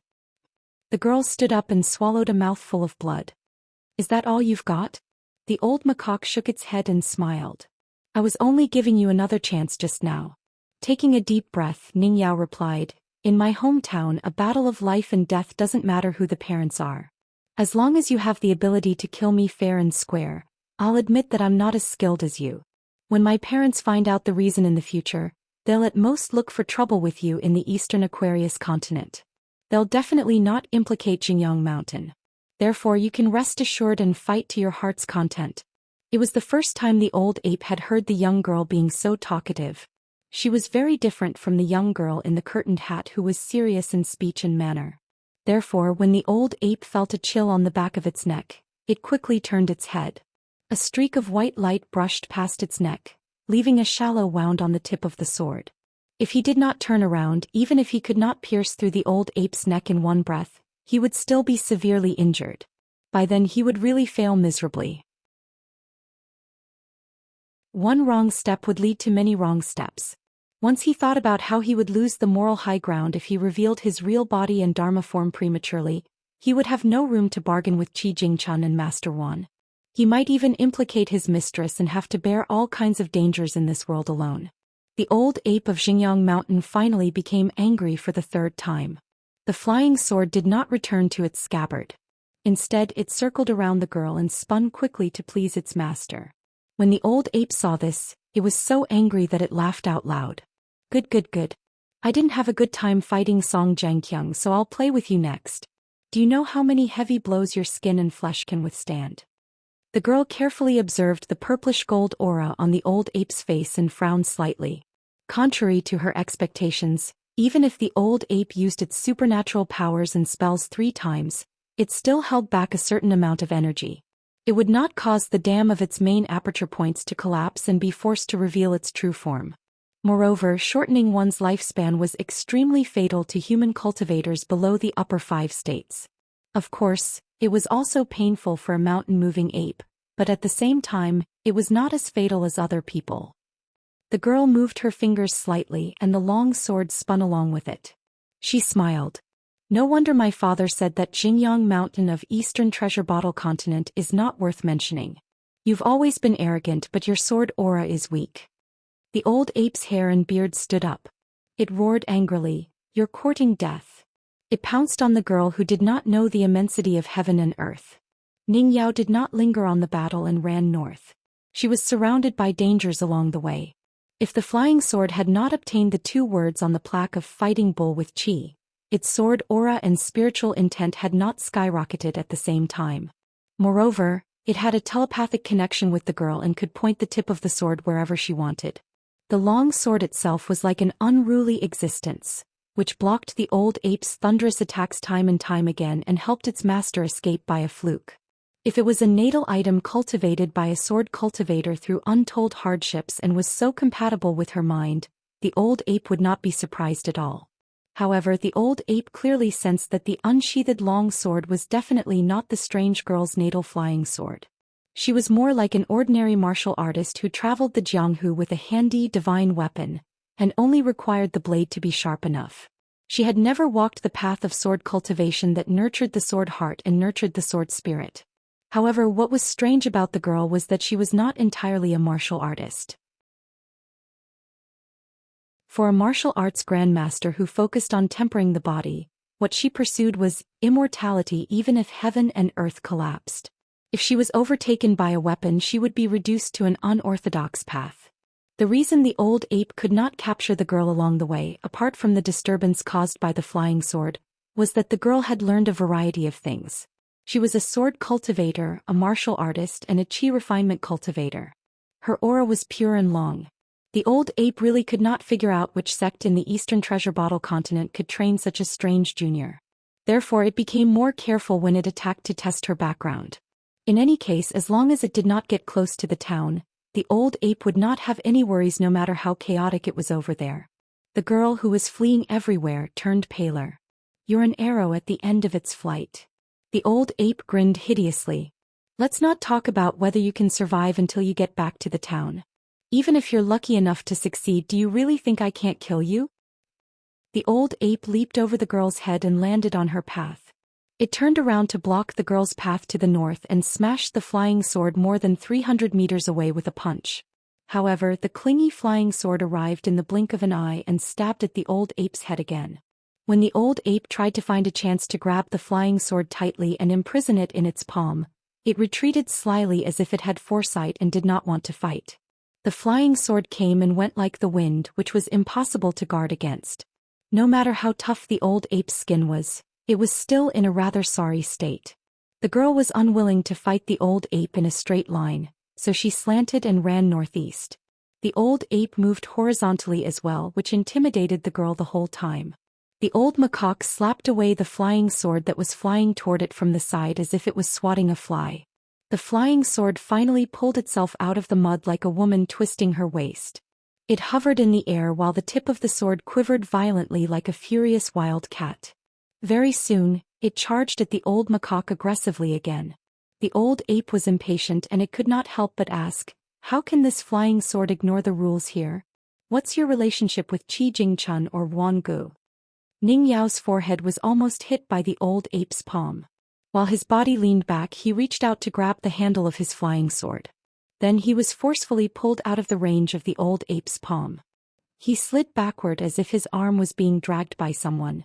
After being pulled away by the flying sword, the girl did not take the opportunity to retreat into the town for some reason. Instead, she stopped and stood up straight.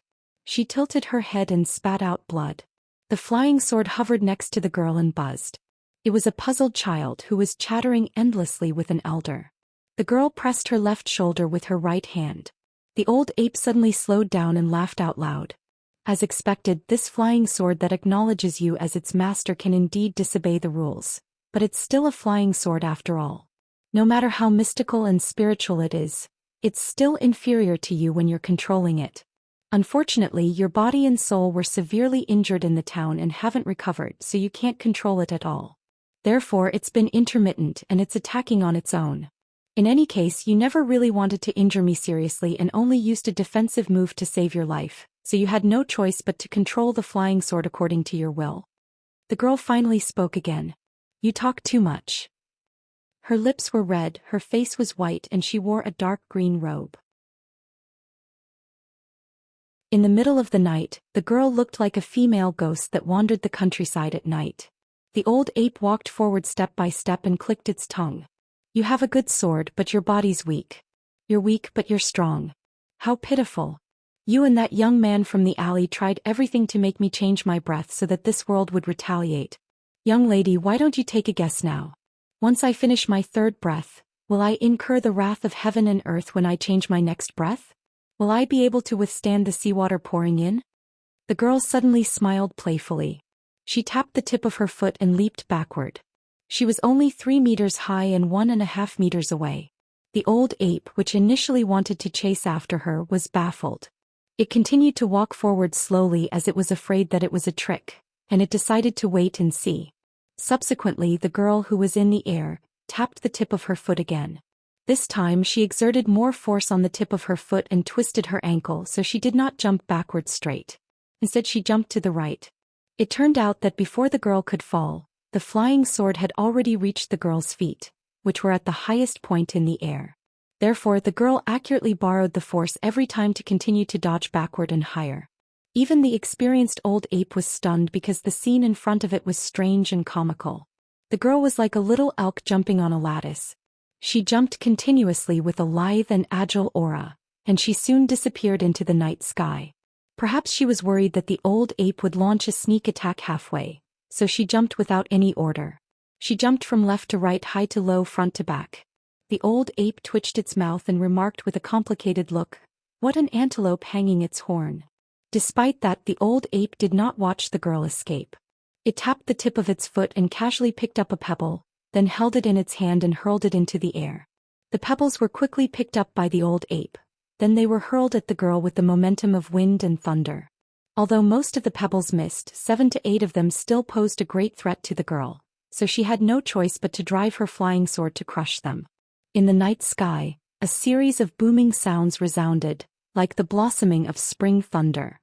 The old ape had a gloomy look in its eyes. That girl either lost her mind or had a one-track mind. She could obviously control the flying sword in one breath and fly to a high altitude where the flying stones were weak. Yet she maintained her altitude like a light horse at the edge of a battlefield to lure the enemy archers to exhaust their arrows and power. Unknowingly, she was already close to the west of the town. The old ape roughly estimated the girl's remaining aura. It did not have much left, so it picked up 2 fist-sized pebbles. With one in each hand, it stepped forward and swung its arm, causing its bulging muscles to bulge. It was a shocking sight. Sizzling sounds were heard when the pebbles pierced through the air, and they were accompanied by a long string of sparks. Unlike usual, they soared into the sky like thin fire dragons. The old ape yelled, "Get down here!" A dazzling electric light was seen high up in the sky, followed by thunderous booms. The girl let out a muffled groan and her entire body began to fall. The flying sword, which was crooked like a drunkard, kept wailing, but it still flew toward its master with all its might. The old ape did not look at the girl or the flying sword at all. Instead, it squinted its eyes and stared at the roof on the west of the town. When a black figure moved, the old ape stomped its other foot hard and threw the remaining pebble in its hand. It laughed out loud and said, "Those who save me will die first." The girl vomited blood and shouted, "Don't come out." The girl, who was already heavily injured, could not bear to watch. At that moment she was in despair and gripped the hilt of her sword with difficulty. When one of her arms could not support it, she quickly switched to the other hand to hold the sword. She repeated this repeatedly to slow down her fall. Ning Yao did not expect that it was her own cleverness that killed the young man. The young man wore straw sandals, carried a wicker basket and tied a fish basket. He came and went in a hurry every day like the wind, busy earning money and brewing medicine. Ning Yao felt that it was not right for such a young man to die just like that. After the girl landed on the ground shakily, she formed 2 fingers into a sword and pressed them against her forehead. She gritted her teeth and said, "Come out. Open this world for me." A thin golden line gradually extended from the girl's forehead from top to bottom. It was like an immortal opening his heavenly eye. Under the ancient arch bridge in the present covered bridge, a rusty old sword whose tip was pointed at the pool of water for thousands of years yawned like a person waking up from a deep sleep. The rusty tip of the sword swayed gently. Hence the covered bridge swayed. The entire stream swayed as well. The whole small world also swayed. In a deep mountain, the travel-worn Qi Jingchun and several people came out of the mountain together. The teacher leisurely walked on the mountain road. He raised his foot and was about to step on it when he smiled and slowly put his foot down.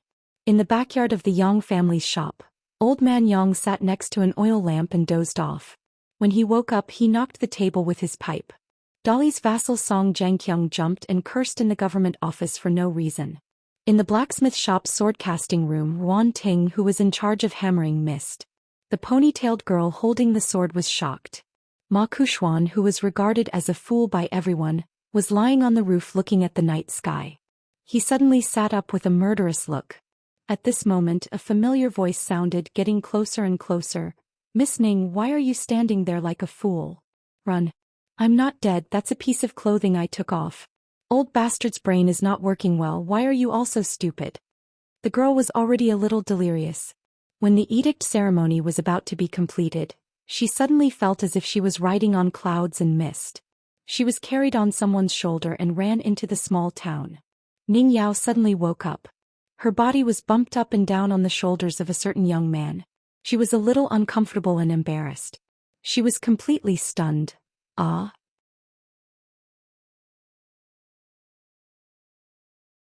53. That's all for today. 6,000 words. Qin Pingon carried the girl and ran like crazy. He ran even faster than when he went up the mountain, like a rapist who had stolen a virgin. Ning Yao suffered a serious internal injury and was very uncomfortable from the bumpy ride, but she couldn't care less about her face. If the old ape punched her now, she and Qin Pingon would probably die together. Ning Yao's forehead was full of sweat. She asked, "How did you survive? Why didn't you hit the stone?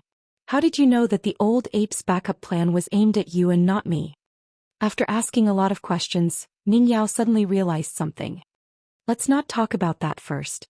While the old ape needs to take a breath, we should run as far as we can. I've asked the sword to stall the old ape as much as possible, but I don't think it can hold on for long." The young man nodded and ran as fast as he could through the alleys like a fish swimming at the bottom of a stream. After they were far away from the small street in the west of the town, Qin Pingon didn't stop running. He took the time to explain in a low voice, "Earlier in the mud bottle alley, the old ape was tricked by me to go to the roof of a shabby house. Then he fell into a pit. After that, I secretly threw a small broken tile on the roof of the house next to the pit.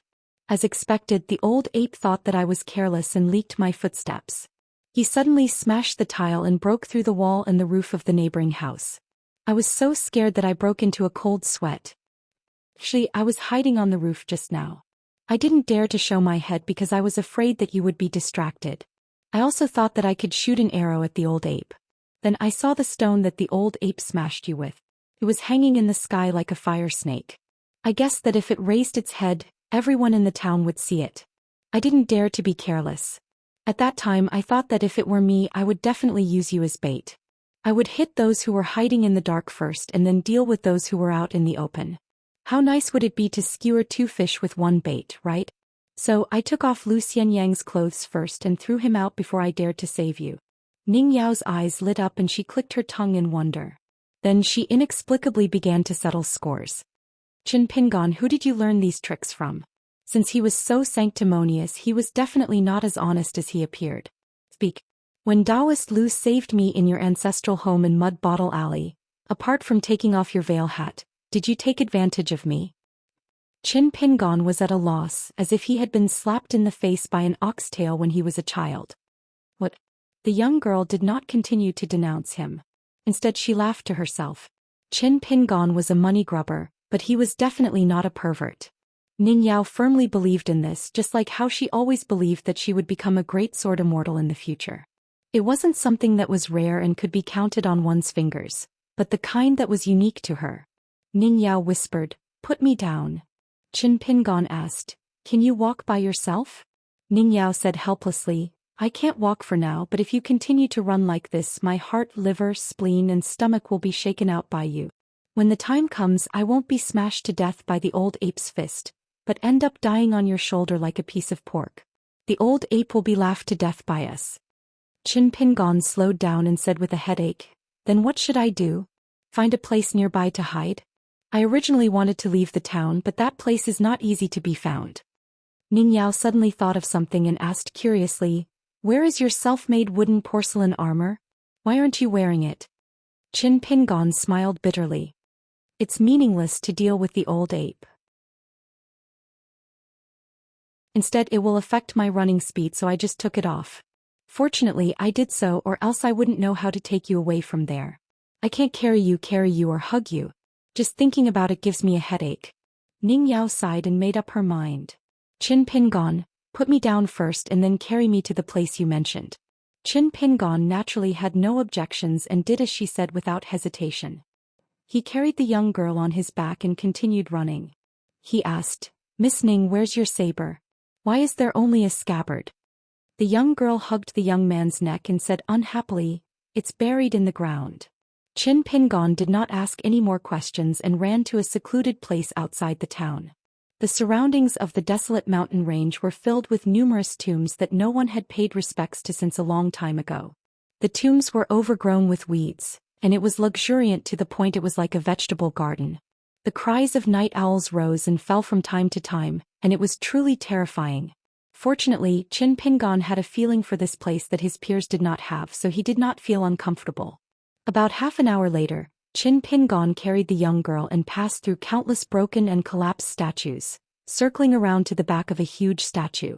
The clay statue had fallen to the ground, and for some reason, its head was nowhere to be seen.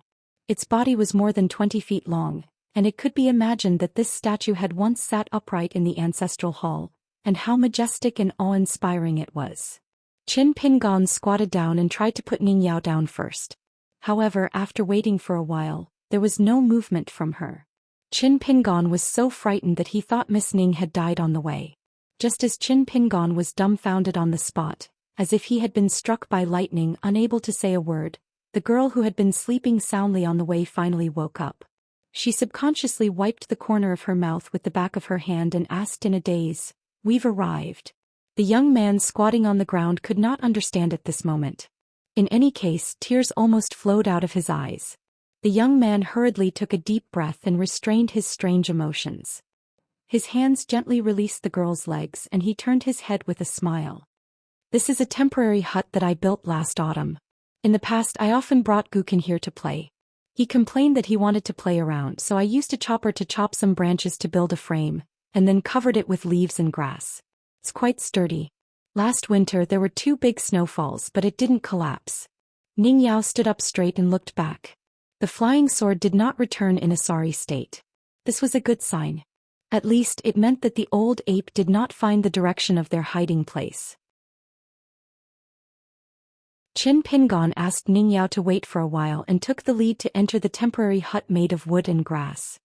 He tidied it up a little before opening the door to welcome the guests. Ning Yao sat in the small hut that was not too narrow and cramped. She felt relieved. Qin Pingon did not close the rough wooden door. Instead he sat at the door with his back to the young girl. Ning Yao asked, "Why didn't you close the door?" Qin Pingon shook his head. If the old ape found this place, there would be no difference. Ning Yao, who was sitting cross-legged, nodded. "That's true." After a moment of silence, Ning Yao asked, "Don't you have anything to ask?" Qin Pingon asked, "Did the old ape use 3 breaths?" Ning Yao grunted. "But I'll tell you a bad stream. The old ape can break the rules again at least. It's more than enough to deal with the 2 of us who are injured." Qin Pingon asked again, "Miss Ning, how much do you think the old ape paid for this?" The hut was filled with the fragrance of the green grass. Although the ground was a little damp, the young girl felt that she could not ask for more. Ning Yao thought about it carefully.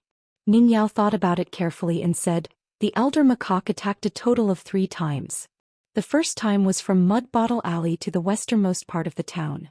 The elder macaque was more reserved and mainly wanted to test if you had any backing. After all, he was afraid that someone was plotting behind the scenes and was afraid that someone would target the young master of Xingyang Mountain whom he had escorted here. Therefore his lifespan was only shortened to about 3 to 5 years.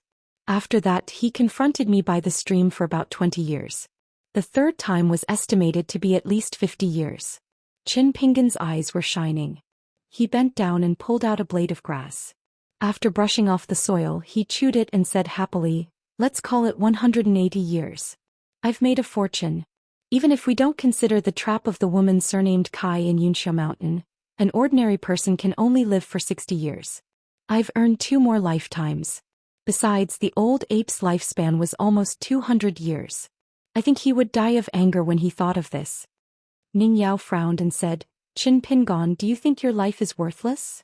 Qin Pingon said without hesitation, "Compared to the old ape who has lived for thousands of years, I'm just a common person who used to be a kiln worker in a small town.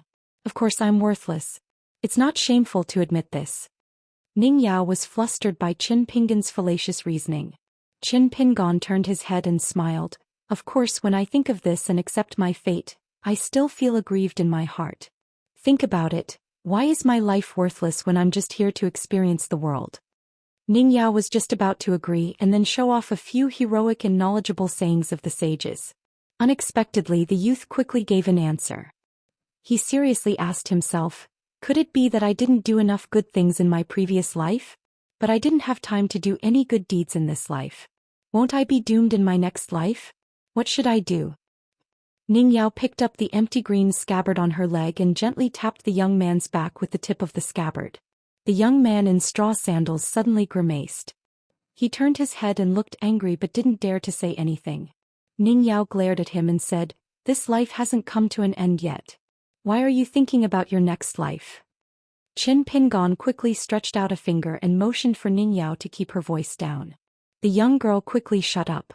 Qin Pingon moved his butt away, trying to stay away from the young girl and the scabbard. Ning Yao wanted to say something but hesitated. In the end, she decided to tell the young man the truth. She said in a hoarse voice, "Qin Pingon, have you ever thought about how long this mountain guardian ape of Xingyang Mountain could have lived even though its lifespan has been shortened by 180 years? The young man looked at the distant sky with his back to the young girl and just shook his head. How could the young man know such a mysterious thing? He probably couldn't figure out the answer even if he cracked his head. Some things were like the blue stone streets of Fulu Street in Peachleaf Alley. If the young man hadn't delivered the letter, he wouldn't have known that the roads in the world weren't all muddy roads." Ning Yao sighed and said, "This kind of ferocious beast remnant species born from heaven and earth's anomalies are far from humans' acupoints. Although it's extremely difficult to cultivate, the advantage is that the loss of essence, qi and spirit is slower, resulting in an extremely long lifespan of at least 500 years and up to 5,000 years. The mountain guardian ape is active and doesn't like to be quiet. If it doesn't cultivate, its lifespan won't be too long. Naturally, it's inferior to the tortoise and flood dragon. However, the mountain guardian ape was once an overlord and its lifespan is still around 2,000 years.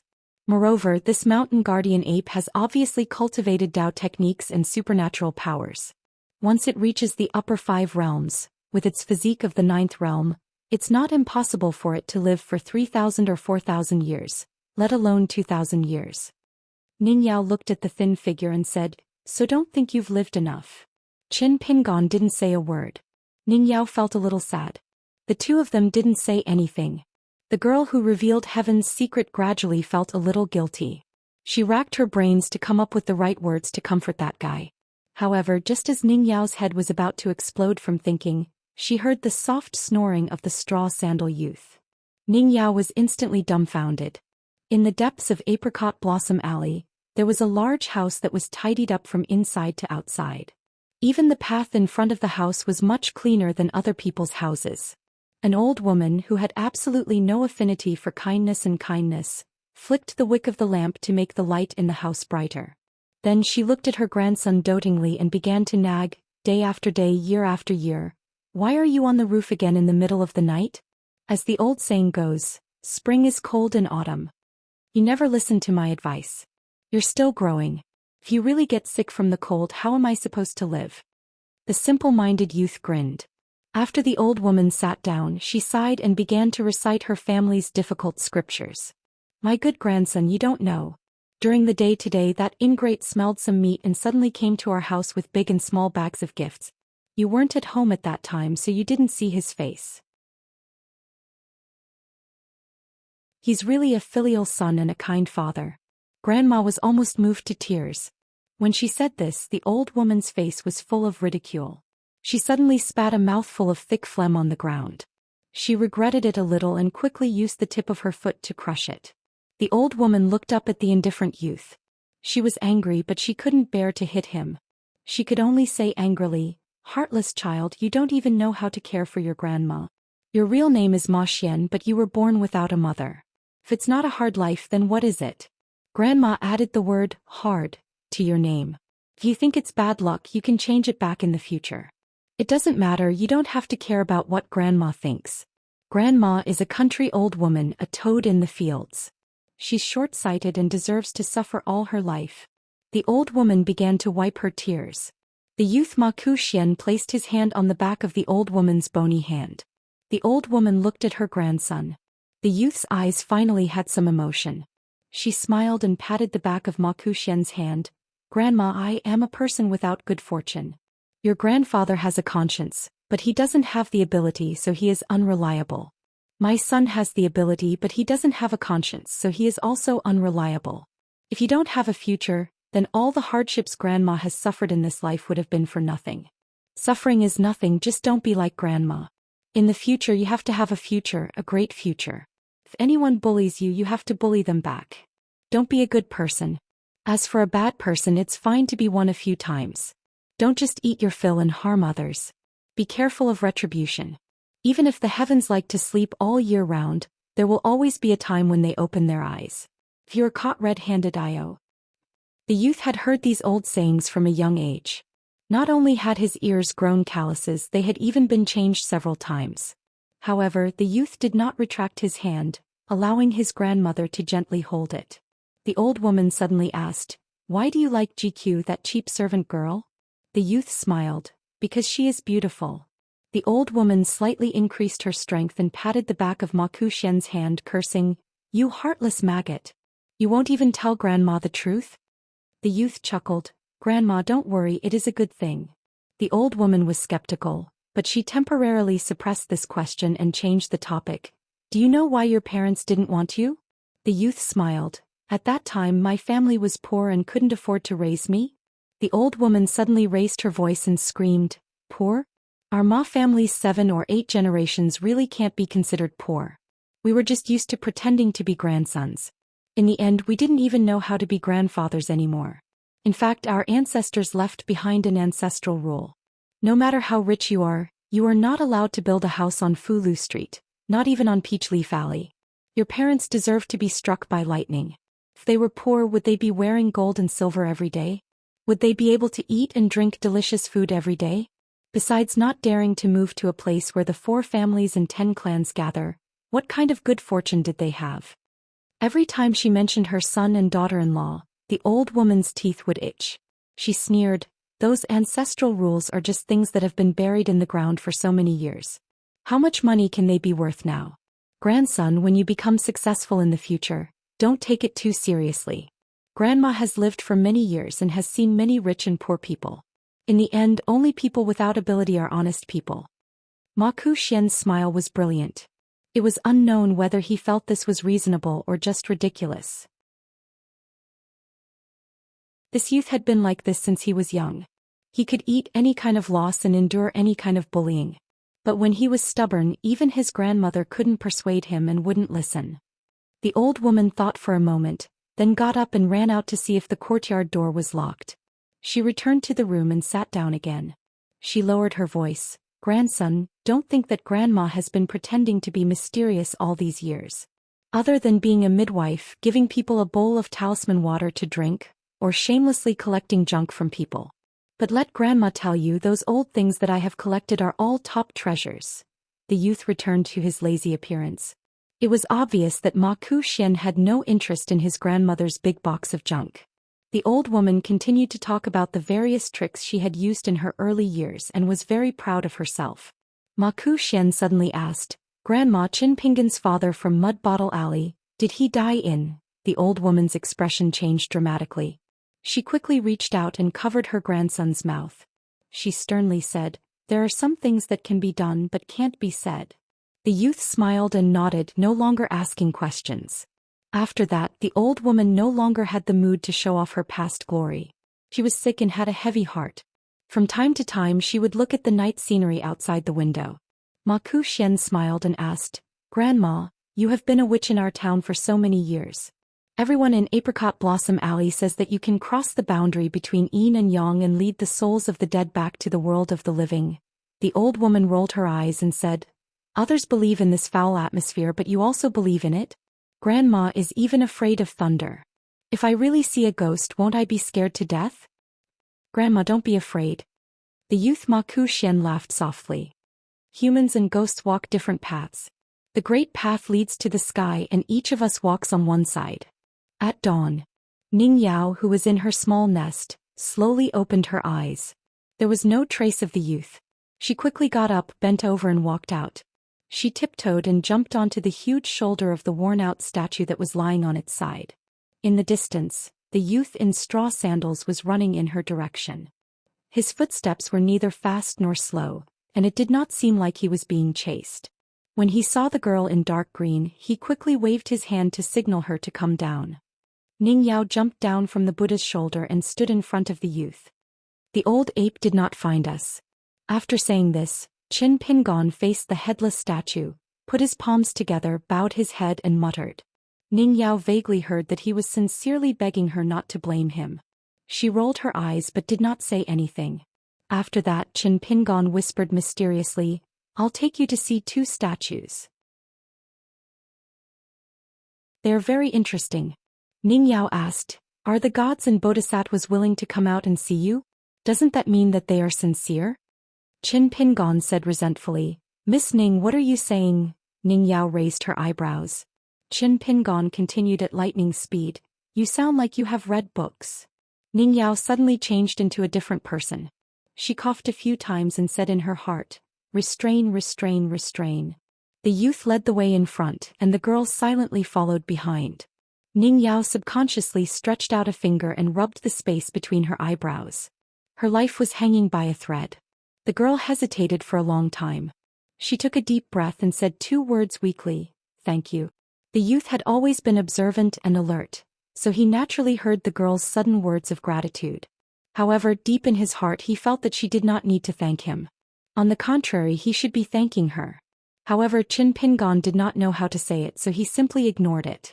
Qin Pingon suddenly stopped and stared blankly to the south.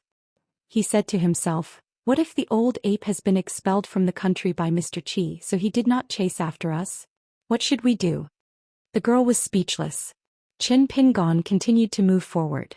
Nothing seemed out of the ordinary. Ning Yao quickened her pace and walked side by side with him. She could not help but ask, Qin Pingon, are you okay? Qin Pingon shook his head and said, I'm fine. I know that some things are like this. There is no way around it. The youth was not educated, so he did not know the meaning of that sentence. In other words, there would be a time when a person's strength would be exhausted. Ning Yao suddenly stopped. When the youth turned around in confusion, she pointed at the red mark between her eyebrows. I know you're curious, but you're too embarrassed to ask. I might as well tell you the truth. This is my trump card. The old ape of Xingyang Mountain is powerful, right? You drove me and you into a state worse than a stray dog, didn't you? But in the acupuncture point between my eyebrows, there's a 10th birthday present from my mother. It's my natal item. As long as it appears, not only will the old ape die even. At this point, the girl cut off the conversation and directly skipped the topic. The reason why I'm telling you this is to tell you that the world is very big. Don't underestimate yourself and don't be discouraged. Aren't you already practicing martial arts? Why don't you practice swordsmanship as well? Qin Pingon asked, you know how to teach swordsmanship? Ning Yao said confidently, I'm too talented. I learned swordsmanship very early and my realm rose very quickly. But I don't know how to teach swordsmanship at all. Qin Pingon scratched his head. Ning Yao thought for a moment and said seriously, even if I wanted to give that flying sword to you, it wouldn't agree. Moreover, I don't want to humiliate it like this. In my hometown, all swords that have spirits in the world are people of my generation. Ning Yao finally took off the snow-white scabbard at her waist. But I can give you this scabbard. Qin Pingon was confused. Why? Ning Yao patted Qin Pingon's shoulder and said earnestly, you even have a scabbard. Are you still far from becoming a sword immortal? Qin Pingon took the empty scabbard in a daze. He was dumbfounded. What did you say? Ning Yao strode forward. The girl only felt that she had done an extremely cool thing. That was all. Qin Pingon carefully carried the scabbard, wondering where he could find a sword.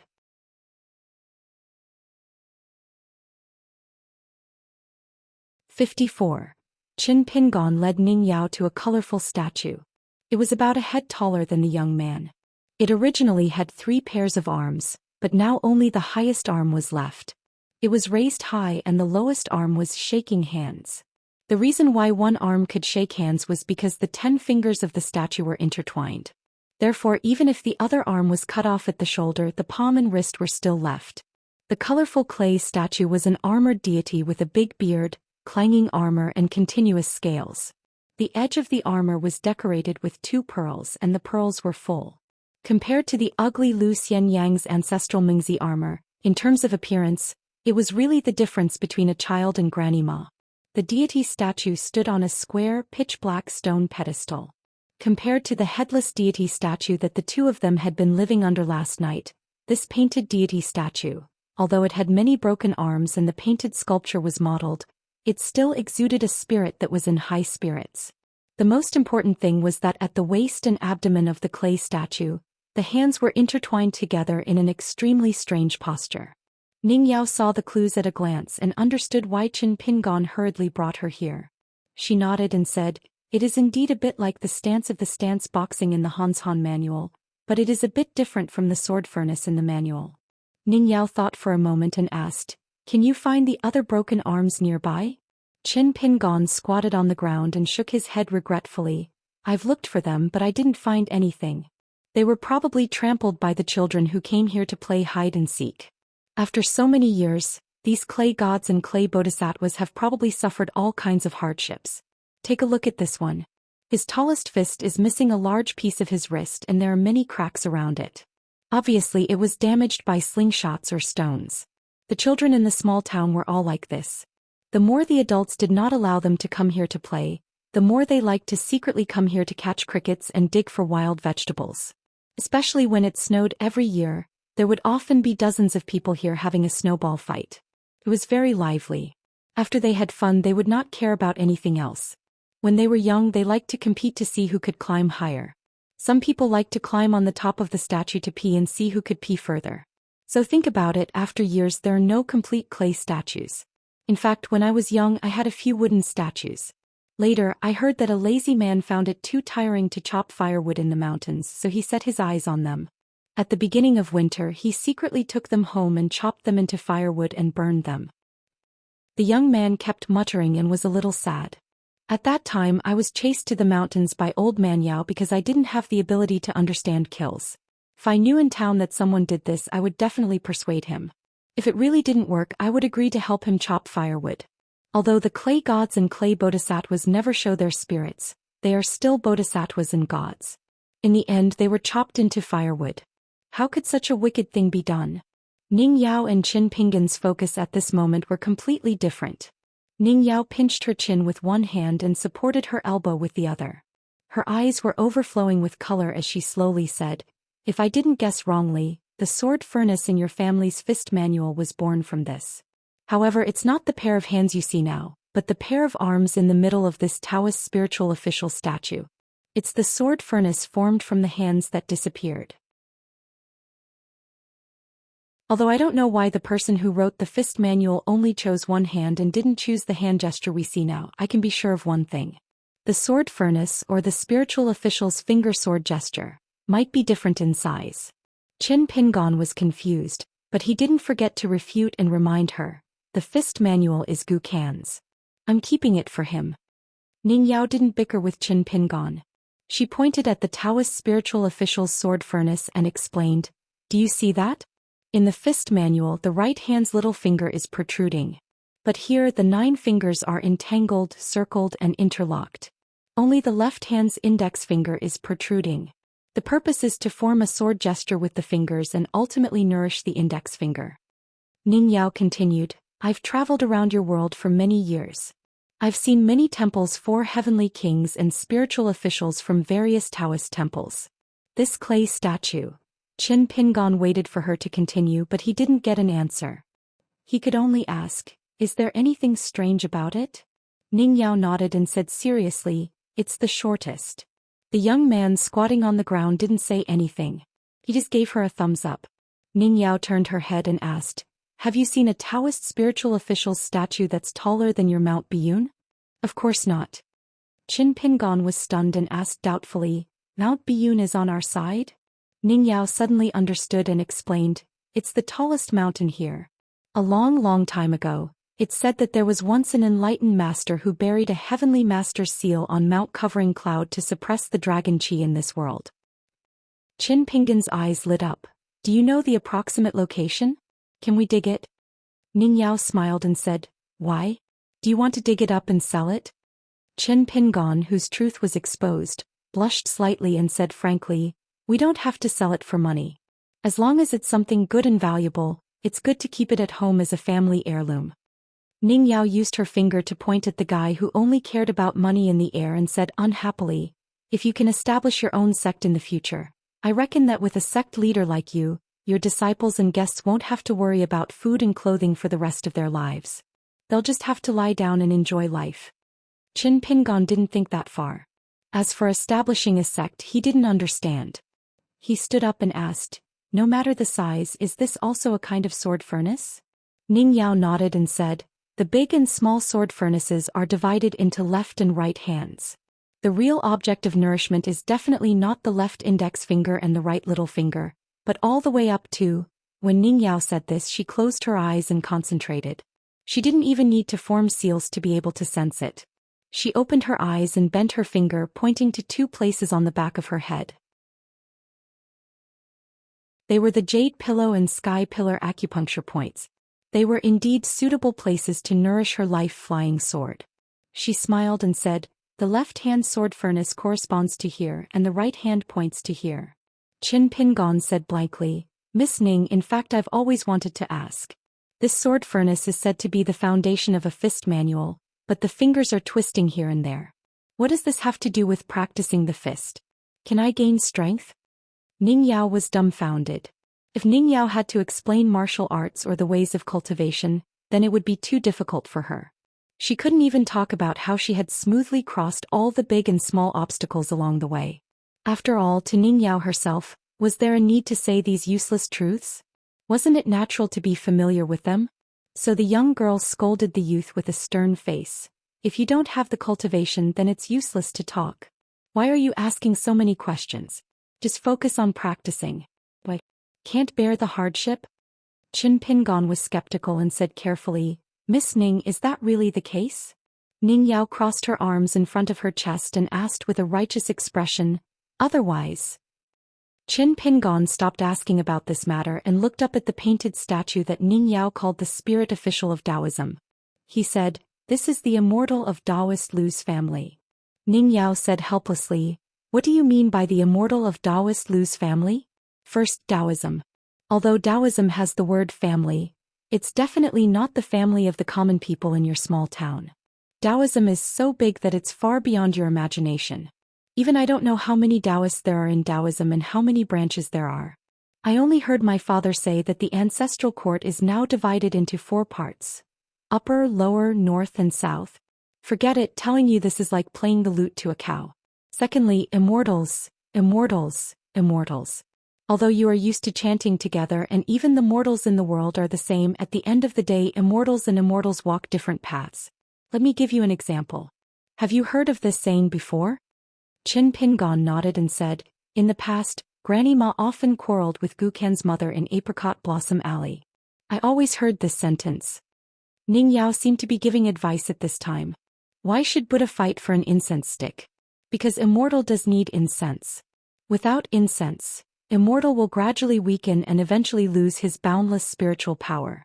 The reason is very simple. It's like a person who doesn't eat grains for several days. Where does the strength come from?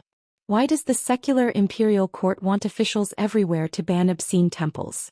What they are afraid of is that the incense in the human world is in chaos, allowing some people or something who shouldn't be immortal to sit on the throne of immortal. Taking a step back, even if they become immortal without permission, they are naturally kind people who are willing to protect the local people year after year and never violate the rules of heaven and earth. However, to the emperor who claims to be true dragon's body, these obscene temples that are not conferred by the imperial court are a disaster to the feng shui of a region. It's tantamount to setting up an independent regime and weakening the fate of the dynasty. It's an act of digging a hole in the wall because it will shorten the lifespan of the dynasty. How can one sleep when one's sleeping? As for immortal, it's very simple. Most of the foreigners you see are considered immortal. Even the old ape of Xingyang Mountain is considered half an immortal. They all rely on themselves to walk on the great Tao, climbing the mountain step by step to reach the peak of immortality. Cultivators are also known as qi practitioners. Cultivation is known as immortal cultivation or true cultivation. Qin Pingon asked, "Then is this Daoist spiritual official a god or an immortal?" According to Miss Ning, he should be considered an immortal of Taoism, right? Ning Yao's expression was solemn. She gently shook her head and did not continue to reveal the secrets of heaven. She suddenly frowned. A stone mysteriously shot over and heavily smashed onto the fist of the spiritual official that was higher than the head of the statue, causing many fragments to fall down. Ning Yao waved her hand to disperse the dirt and dust above her head. Qin Pingon stood up and followed Ning Yao's line of sight. He turned his head and saw an unexpected figure. There was a short, dark-skinned youth squatting on a fallen statue in the distance. He constantly threw and caught stones with one hand. Qin Pingon turned around and stood side by side with Ning Yao. He said softly, "He's called Ma Kushuan. He's the grandson of Granny Ma in Apricot Blossom Lane. He's a very strange person. He didn't like to talk since he was young. The last time I met him in the stream, Ma Kuxuan took the initiative to talk to me. He obviously knew that the snake gallstone was very valuable. The youth named Ma Kuxuan stood up and continued to weigh the stone. He smiled brightly at Ning Yao and Qin Pingon and went straight to the point. If I go to the Li residence on Fulu Street and tell the old ape of Xingyang Mountain that I found the two of you, I think I can get a bag of money no matter what. However, as long as you give me 2 bags of money, I'll pretend that I didn't see anything. Let me say this first, it's just business. Don't think about silencing us. There are so many immortals and bodhisattvas on the ground watching us. Be careful of retribution. The angry Ning Yao was about to speak when Qin Pingon grabbed her arm.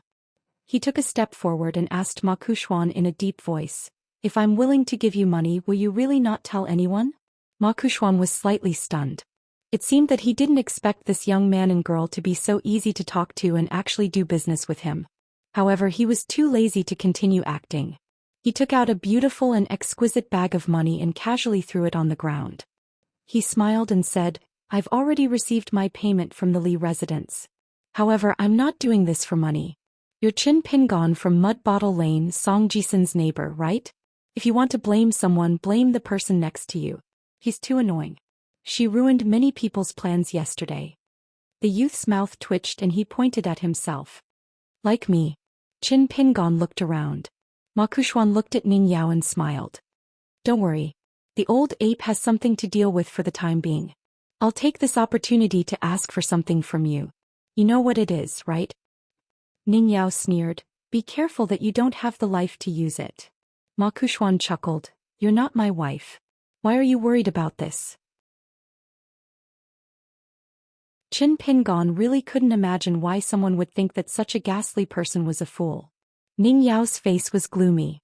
She touched Qin Pingon's shoulder and whispered, "I don't know why, but the flying sword can't enter this area." Ma Kuxuan shifted his gaze and grinned at Qin Pingon. "The battle on the roof yesterday was very exciting. I happened to see it. All right. You can take off the sandbag on your leg. Otherwise, you won't be able to catch up to me." Qin Pingon squatted down and slowly rolled up his trousers. His gaze was fixed on Ma Kuxuan.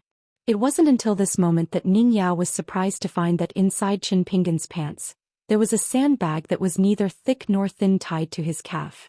Qin Pingon explained to Ning Yao, "When I was young, Grandpa Yang of the Yang family's shop told me not to take it off. I originally planned to use it to deal with the old ape's 4th breath. But now that I think about it, I feel that this Ma Kuxuan fellow is as dangerous as the old ape." Ma Kuxuan jumped down from the statue lightly and shot a glance at the young girl who was wearing a dark green robe and said to himself, "I thought that I would meet my first enemy after I left the town, but I didn't expect that I would meet one so soon. When luck comes, it's unstoppable." Ning Yao suddenly asked, "Qin Pingon, that fellow was also swung by an ox's tail when he was young?" Qin Pingon stood up and gently stomped his feet. He seriously thought about Ning Yao's question and replied, "Granny Ma is very rich.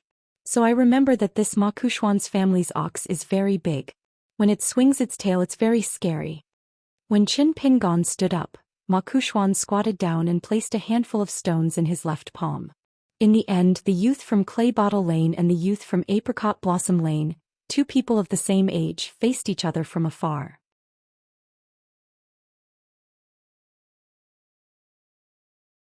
"55. Qin Pingon's left and right toes twisted the ground imperceptibly as if he was still adapting to his lighter legs. He noticed that Ma Kuxian had picked up a total of 5 stones, 4 in his left hand and 1 in his right. Ma Kuxian's expression was calm as he looked at the foreign girl whose scabbard and scabbard were empty. He smiled and said, "It's settled. Now it's me and Qin Pingon's duel. According to the stories my grandmother told me when I was young, when 2 generals were fighting in front of the battlefield, the one who called for help was not a hero. If one could kill the enemy, the morale of the army would be greatly boosted, and the battle would be won."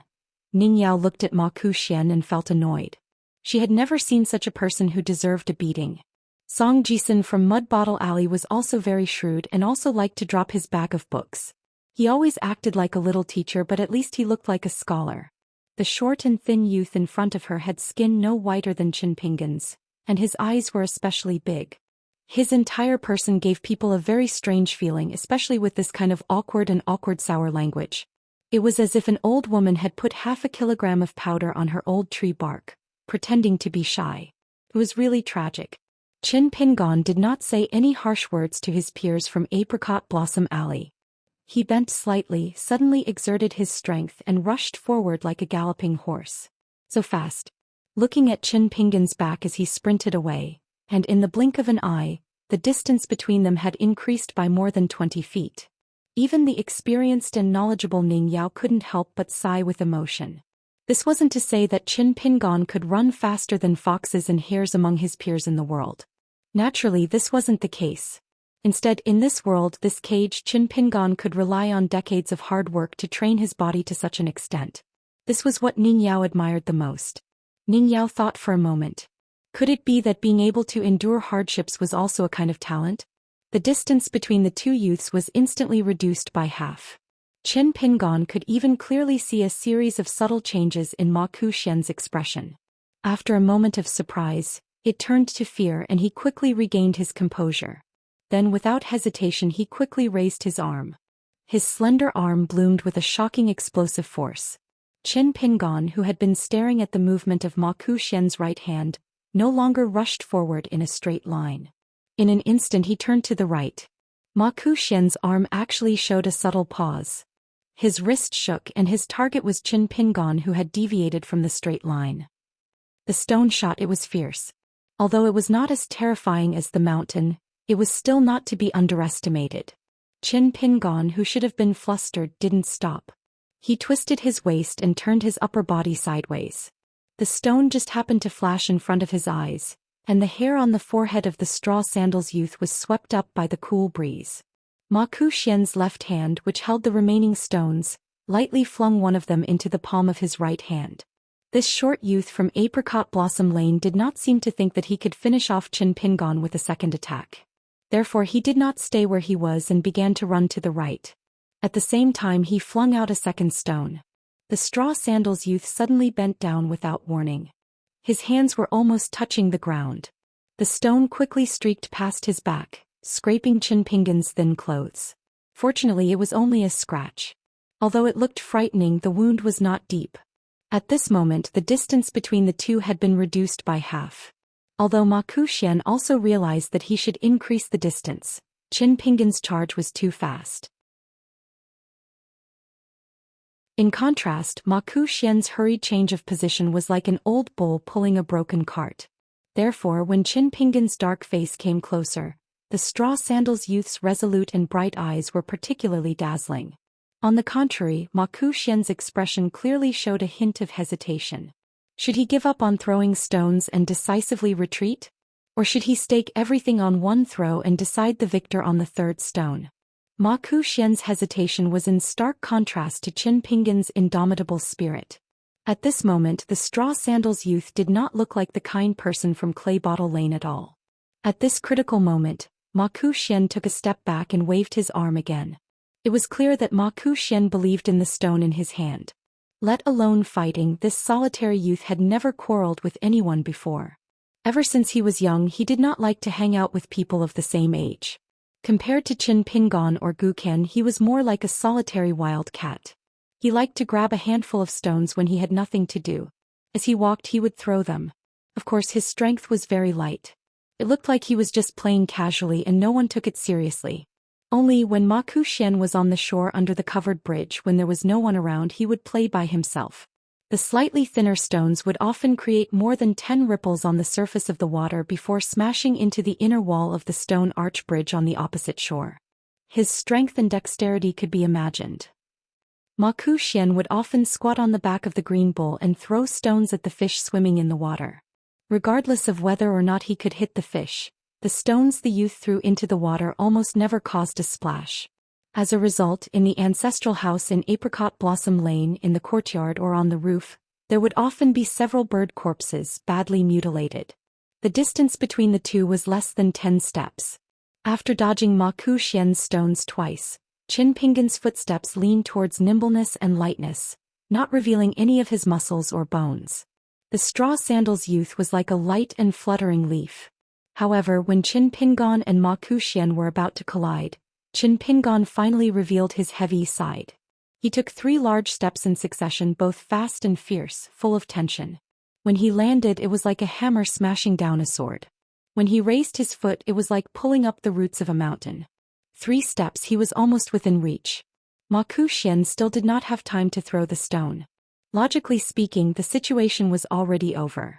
However, Qin Pingon's heart was shaken for no reason.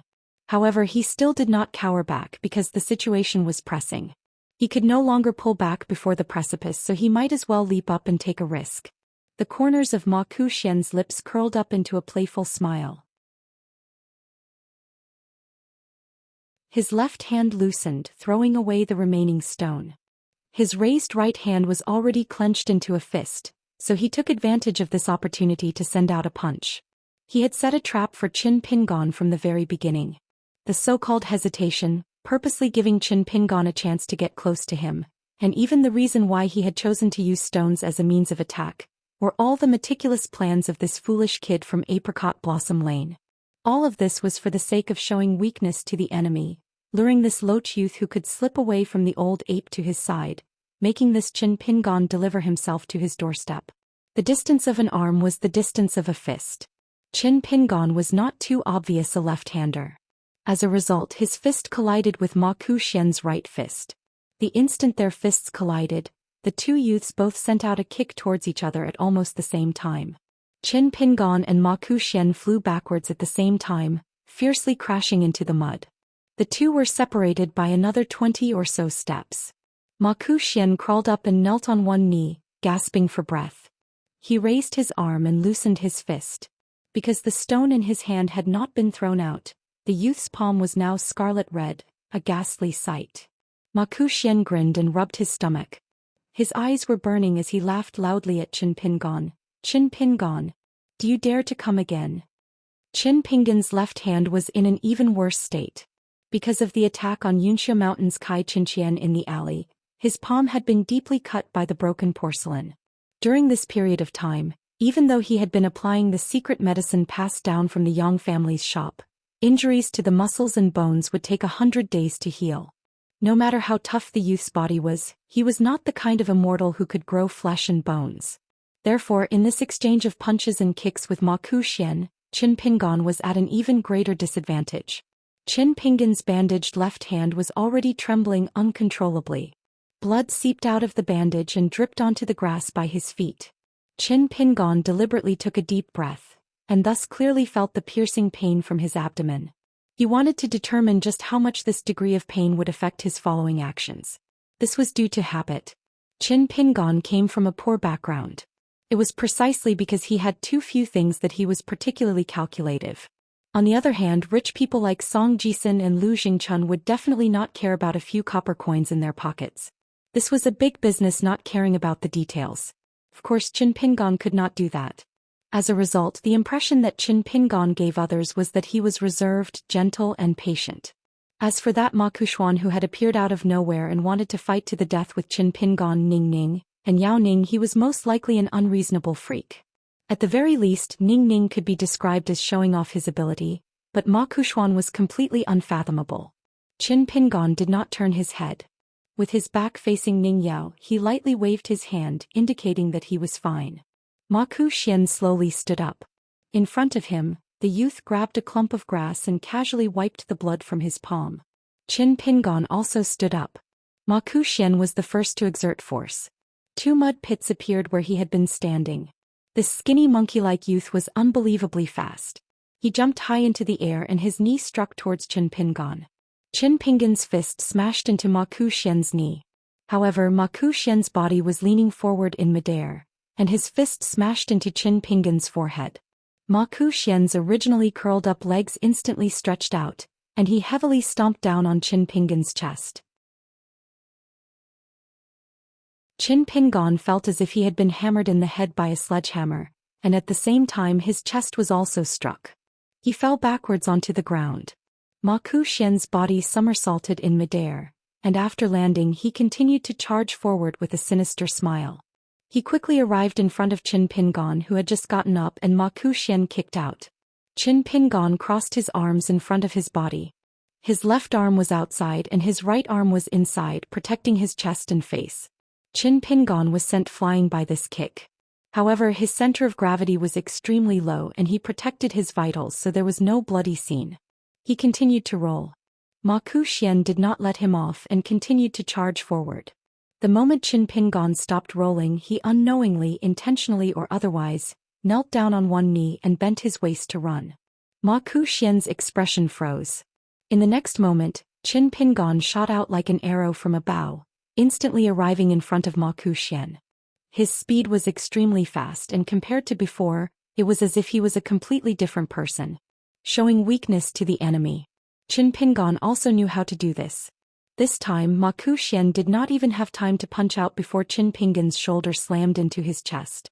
Ma Xian staggered backwards and a sharp pain came from his abdomen. He instinctively lowered his head and bent his waist, and the temple of his left ear was swept by Qin Pingon's arm. The youth from Apricot Blossom Lane, who had previously held the advantage, was sent flying through the air in a strange posture. Qin Pingon suddenly grabbed Ma Xian's ankles and spun him around.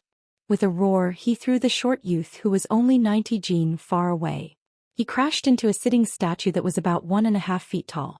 If there was no accident, Ma Xian would definitely be in a miserable state. However, Ma Xian did not rely on external objects, and personally created an accident.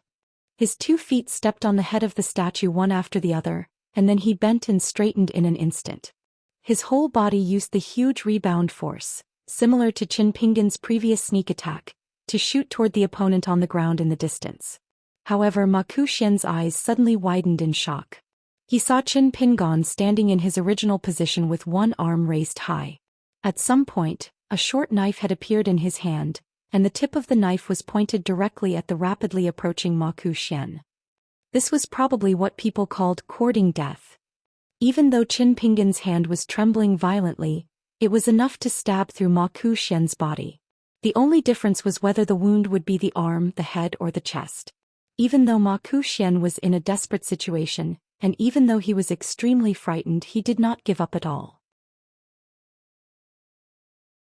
He turned his body with great difficulty, and even if it was just a tiny bit, he still had to make sure that his vitals were away from the tip of the knife.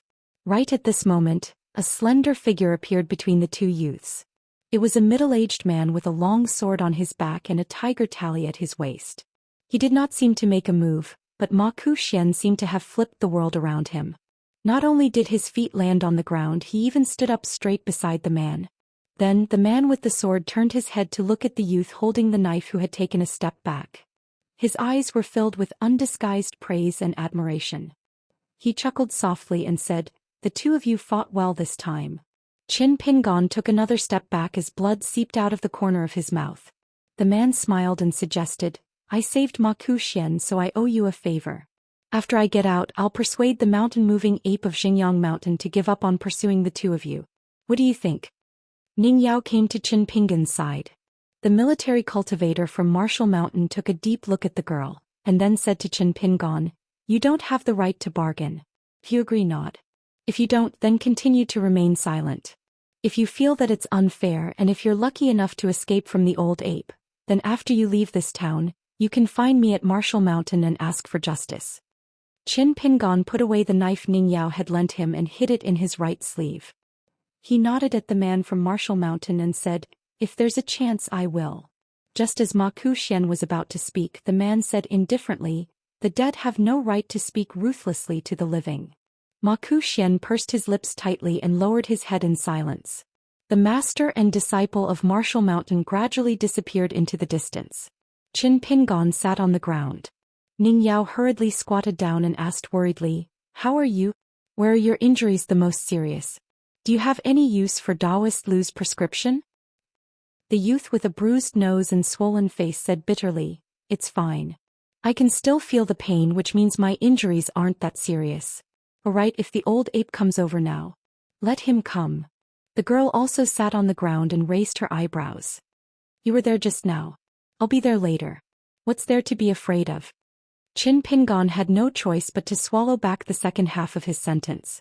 Ning Yao suddenly smiled brightly. She stretched out her hands and gave the youth a thumbs up. Cool. The youth from the shabby alley, who had never thought highly of himself before, tried his best to hold back the smile on his face and deliberately made himself look more relaxed. However, everyone could see that he was happy. The youth from the spring breeze was very proud.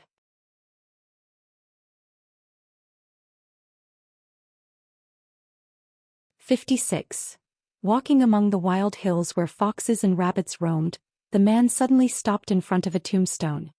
He squatted down beside an inconspicuous tombstone and reached out to remove the vines wrapped around the tombstone, revealing its original appearance. The words were blurred and only a small part of the words could be made out.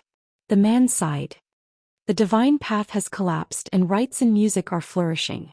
The 100 Schools battle is about to begin. After the man got up, he saw the disciple who hadn't formally entered Martial Mountain yet. He was facing the direction where he came from, and blood was dripping from the corners of his mouth, ears and nose, making his dark face look particularly ferocious and terrifying. The boy raised his arm and wiped it carelessly before continuing to stare at the tombstone. The man said, Zhou Xian, according to the reason you gave before, it was because you learned that a girl from another village used a flying sword technique to join hands with the great Sway's prince and eunuchs to kill your first master in your life. Therefore you had to take revenge before leaving the town. I felt that this was reasonable, so I didn't stop you and let you be responsible for your own life and death. After all, it's both a crisis and an opportunity for a cultivator to encounter such an enemy of the great Tao. However, the man's tone became more serious, and he didn't favor the talented disciple in front of him. He said in a deep voice, "But why did you target your peers in Mud Bottle Alley? I've told you before that the military cultivators of Martial Mountain, especially those who practice the sword Tao, can't kill the innocent." The boy didn't answer the question. Are military cultivators the ones who don't care about karma and fate? The man nodded and said, looking at the history books for thousands of years, most of the people who could turn the tide with their own strength were saints of the military sect. It's not because I'm a military cultivator that I deliberately praise the merits of our predecessors. The man stared at the boy, not intending to let him go so easily. If Ma Kuxuan was a bloodthirsty bully, why did he accept such a disciple for Martial Mountain? Military cultivators in the secular dynasties relied on fighting on the battlefield to improve their cultivation, and they were the closest to death. Once they couldn't keep their hearts, it was easy for them to fall into the demonic path. Think about it, how easy was it for a cultivator with military power to massacre a city and destroy a country? The school of the military and the school of Confucianism were the two great pillars that supported the peace of the kingdom below the mountain. Once a revered cultivator of the school of the military found himself in an improper position, the higher his cultivation and the higher his status in the imperial court, the greater the impact on the entire mortal dynasty would be. In history, the lessons of the past were still vivid. It's hard to win people's hearts, but it's easy to lose them. Although this was said by the scholarly sage, there were many Confucian generals among the military sect who were well-read, and they deeply agreed. His father died when he was very young. That man was a famous kiln worker in the small town before his death. His craftsmanship was very good and he was also honest. Later he suddenly died and his body was never found. Although my grandmother has never been willing to admit it, I remember very clearly that it was a stormy night with lightning and thunder.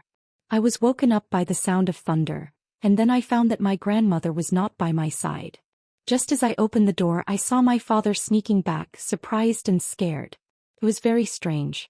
My mother patted my father's back hard, smiling from ear to ear, and was very happy. The boy subconsciously frowned, doing his best to remember the bleak scenes of his childhood. Only my grandmother didn't say anything. She didn't seem very happy. Instead, she got angry at my father. Do you think that you'll have a chance to marry that child just because his father is dead? Why don't you take a piss and look at yourself in the mirror? That branch of the Qin family in Mud Bottle Alley is the only child for several generations.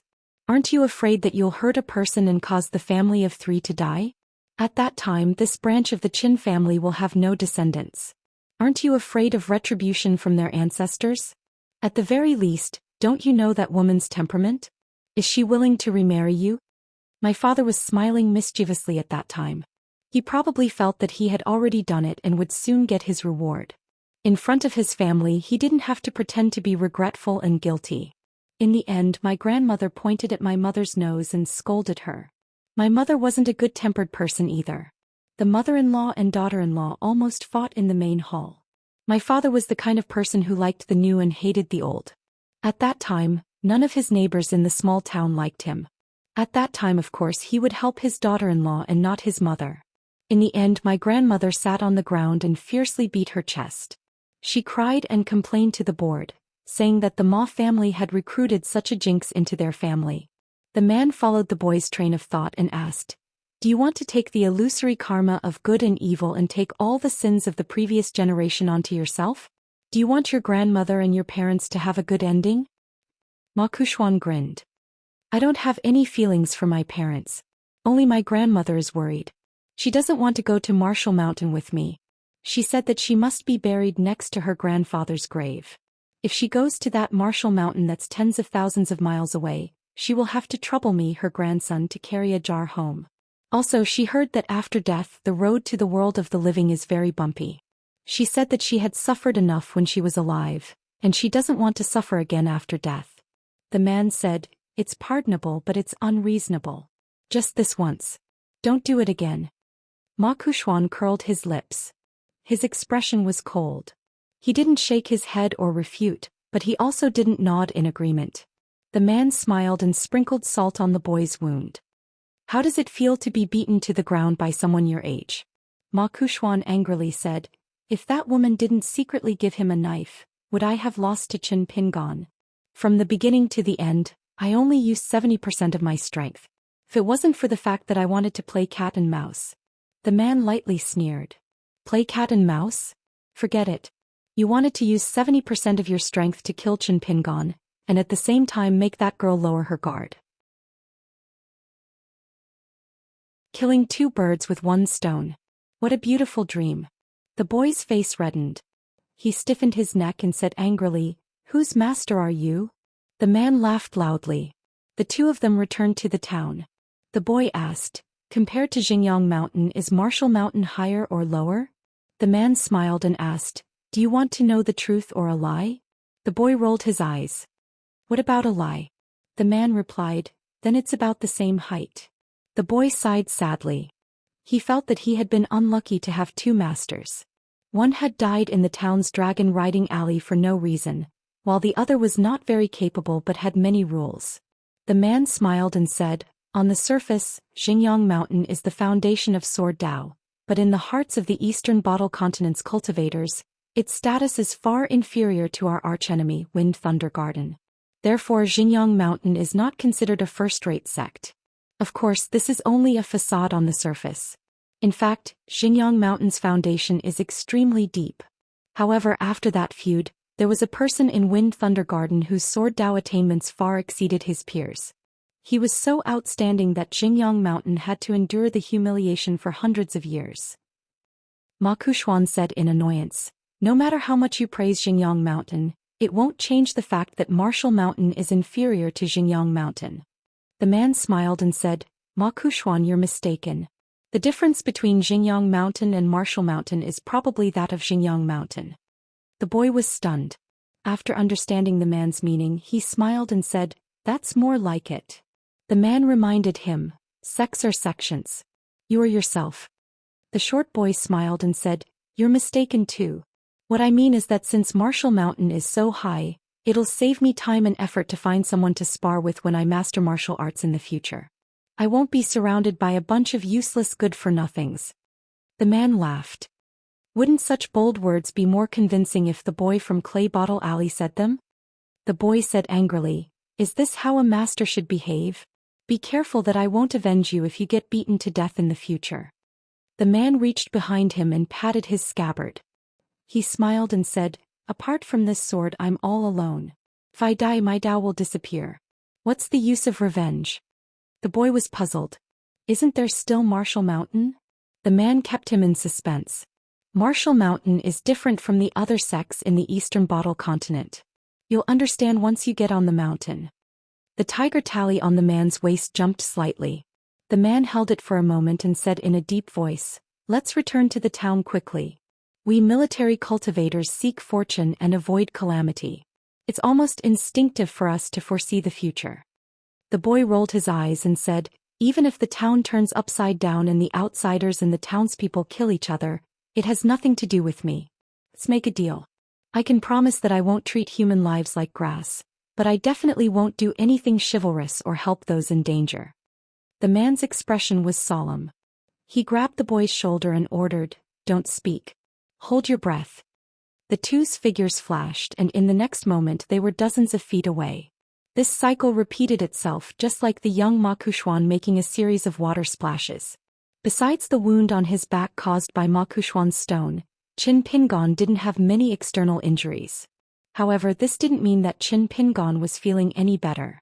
The most troublesome part was his left palm. He had to go into the water to catch fish, which slowed down his recovery.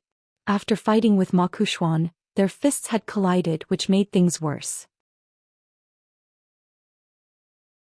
When he tore off the old cotton cloth, even Qin Pingon could only open the bag at his waist and take out a porcelain bottle to drink the thick medicinal soup inside.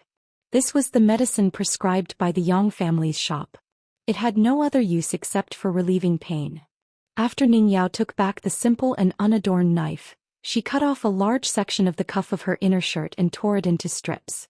She helped Qin Pingon, who was sweating profusely, bandage his wounds and asked, is the recipe of the Yang family's shop really useful? Qin Pingon gently shook his left hand and squeezed out a smile. It's very useful. It really hurt just now. I've been in such pain twice before. Ning Yao scolded, you can even see the bones in your palm. How can it not hurt? Do you really think that you've cultivated an invincible Vajra Arhat golden body, or a Daoist true monarch with a pure body? Who asked you to be brave? Didn't he say he wanted a one-on-one duel? Sure, there's nothing wrong with him dueling the two of us. Even I, Ning Yao, don't feel ashamed. You're addicted to being a hero. Why don't I continue to cheer for you when you duel Xingyang Mountain's mountain-moving ape? Qin Pingon was just about to argue with her about his views and reasoning. The young girl suddenly glared at him, and the young man immediately nodded. Miss Ning is right.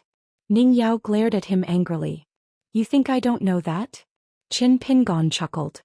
His eyes kept stealing glances at the knife in her hand. At first glance it was small and cute, but upon closer inspection, it was sharp and cold. The young man felt that this knife was the exact opposite of its owner. Ning Yao made Qin Pingon raise his right hand and gently put the knife back into the scabbard tied to his arm. She warned, don't push your luck. Don't have any improper thoughts about this knife. Qin Pingon said helplessly, Miss Ning, you're thinking too much. Ning Yao suddenly pointed at the earliest one-armed spirit official statue. Do you know what kind of stone is used to make that jet black stone pedestal? Qin Pingon nodded and said, I know, Miss Ning, you've asked the right person. As long as we follow the stream into the mountains, we'll have to walk for a long time. I estimate that we'll have to walk for at least half a day before we can see a black stone cliff. It's all this kind of stone and is very hard. Even if you use a hammer, you won't be able to break it, let alone use a hatchet to chop it. On the other side of the cliff, there are several long grooves that have sunk in. The inside of the grooves is a bit sloped and not flat.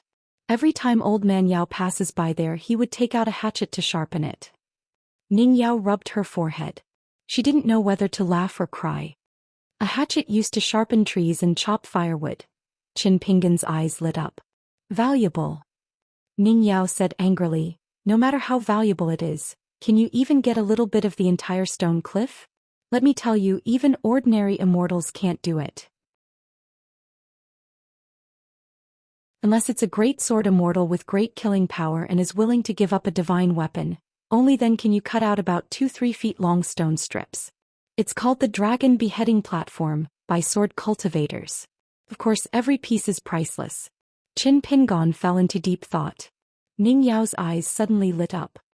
Isn't there a ready-made whetstone under the feet of the spirit official statue? It's so big that it can be split into 2 pieces. Qin Pingon acted as if his butt was on fire. He quickly advised, Miss Ning, we can't tear it apart and move it home. That Lord's spirit official is already aggrieved enough. If we snatch away his foothold as well. Ning Yao suddenly stood up and snorted. Take it away. Am I that kind of person? Then Qin Pingon followed the girl to the Daoist spirit official statue. Standing in front of the painted clay statue, Ningyao took a step forward. Her hands were on the scabbard and scabbard respectively. She looked up and shouted, "My name is Ningyao. Today, as long as you give me this 3 feet foothold, then when I become a sword immortal in the future, I will repay you 100 times, 1,000 times." Qin Pingon opened his mouth wide, thinking, is this possible? As expected, the clay statue didn't move. The girl didn't give up and continued, "If you don't want to give it, then I, Ningyao, will borrow it from you? The kind where you return what you borrow." Ningyao didn't forget to turn her head and wink at Qin Pingon. "I'm borrowing, not robbing. Do you understand?" Qin Pingon shook his head vigorously and answered honestly, "I don't understand." Ningyao was about to explain the difference between robbing and borrowing to the blockhead Qin Pingon when Qin Pingon suddenly shouted, "Be careful." At the same time, Qin Pingon moved and pulled Ningyao behind him. It turned out that the statue of the spiritual official had finally crashed to the ground after thousands of years of exposure to the wind and sun. It fell forward on the ground and shattered completely. There was no sign of a leg here or an arm there. Even the originally lifelike head of the bearded man was shattered. Coming from the earth, going back to the earth. It was as if this trip to the human world was truly over. Moreover, the mystery of this storm was the height of the spirit official statue. The distance between the boy and girl and the statue's stone base was much longer than the former. Logically speaking, even if Qin Pingon and Ningyao weren't crushed, they should have been heavily smashed. But in the end, the clay statue turned into dust, and the furthest it reached was their feet. Ningyao, who was experienced and knowledgeable, swallowed her saliva and felt a little guilty. She lowered her head and looked at the flying dust, muttering, "You're too stingy. If you don't want to lend, just don't lend. Why do you want to destroy everything with me?" Qin Pingon suddenly shook his head and said, "This is called bodhisattva nodding." "He agrees." Ningyao stood side by side with the boy. She looked at the debris and dust, then looked at the bare black dragon beheading platform further away. Finally, she turned her head to Qin Pingon and asked tentatively, "Are you sure?" Qin Pingon smiled and said, "I'm sure." Ningyao believed him without any doubt. Even she didn't know why. Finally, under the leadership of Qin Pingon, Ningyao helped to move the debris into a pit that had been dug earlier and covered it with soil. Qin Pingon lowered his head and said silently, "Whether it's a human or a god, rest in peace." Ningyao also lowered her head and whispered, "Rest in peace." After doing all this, Ningyao asked curiously, "Qin Pingon, is this the custom of your town? Is it a rule passed down by your ancestors?" Qin Pingon shook his head and said, "No, it's just what I think." Ningyao raised her eyebrows. Qin Pingon smiled and asked, "Miss Ning, don't you feel comfortable after doing all this?" Ningyao also shook her head. "I don't feel anything." Qin Pingon scratched his head and looked at the black stone seat. He asked, "It's called the dragon beheading platform?" Ningyao nodded. Martial artists might call it a whetstone or a whetstone. Only the sword cultivators on the mountain call it the dragon beheading platform. Ningyao turned her head and looked towards the southwest. Her eyes were absent-minded as she whispered, "In my hometown it's also called a whetstone. Everyone has one. It varies in size. Generally it's only the size of a fist. Some sword cultivators with declining family fortunes and low cultivation are even left with a whetstone the size of a thumb. They still value it more than their lives. It's not like there aren't any. My family also has one. It's very big." Qin Pingon asked softly, "How big is it?" The girl whispered, "It's bigger than your house in Mud Bottle Alley." The youth was shocked. Then he said with envy, "Miss Ning, your family is really rich.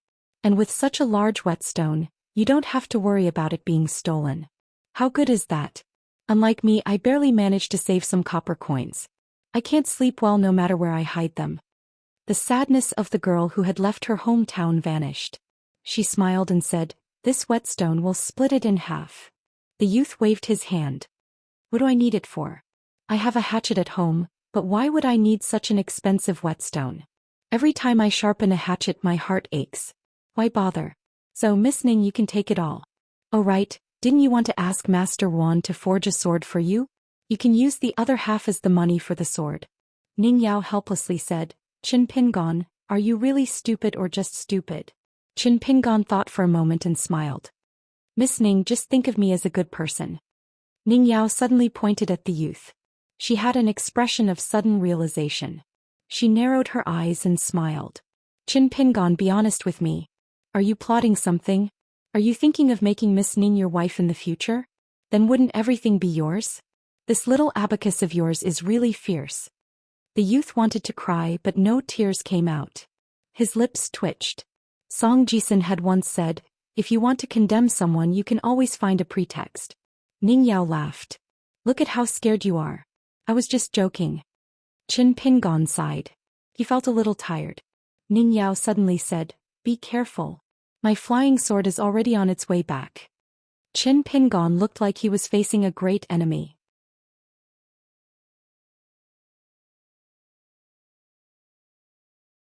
"57. As they approached the town, the military cultivator of Martial Mountain let go of Ma Kuxuan's shoulder. Ma Kuxuan felt a little dizzy. He shook his head and asked, do you know who caused the problem? Could it be that my father or uncle took a fancy to the treasure of our family? One was unwilling to give it to the other while the other demanded it. The result was the same as Zhou Xian's and caused a lot of trouble? The man with the sword on his back led Ma Kuxuan forward quickly. He shook his head and said, the reason why the mountain-moving ape of Xingyang Mountain acted so brazenly and broke the rules was partly because of the sword manual itself. However, the most important reason was the old grudge between Xingyang Mountain and the Wind Thunder Garden. If Qin Songfeng of the Wind Thunder Garden didn't come to the town right after him, the ape wouldn't have acted so violently. Therefore, even if the cultivators in the town attacked, they didn't dare to be too brazen. After all, Mr. Qi is in charge of this town. The man suddenly stopped talking and looked at a rooftop in the distance. There was a wild cat as black as ink squatting on top of it. When it saw Ma Kuxuan, it immediately screamed. When Ma Kuxuan saw it, the wild cat began to run toward Apricot Blossom Lane. Ma Kuxuan's face instantly turned pale. He ran with the wild cat on the rooftop like a madman. The man sighed and followed the young man unhurriedly. He didn't let Ma Kuxuan pull away from him. Ma Kuxuan ran all the way back to the familiar alley.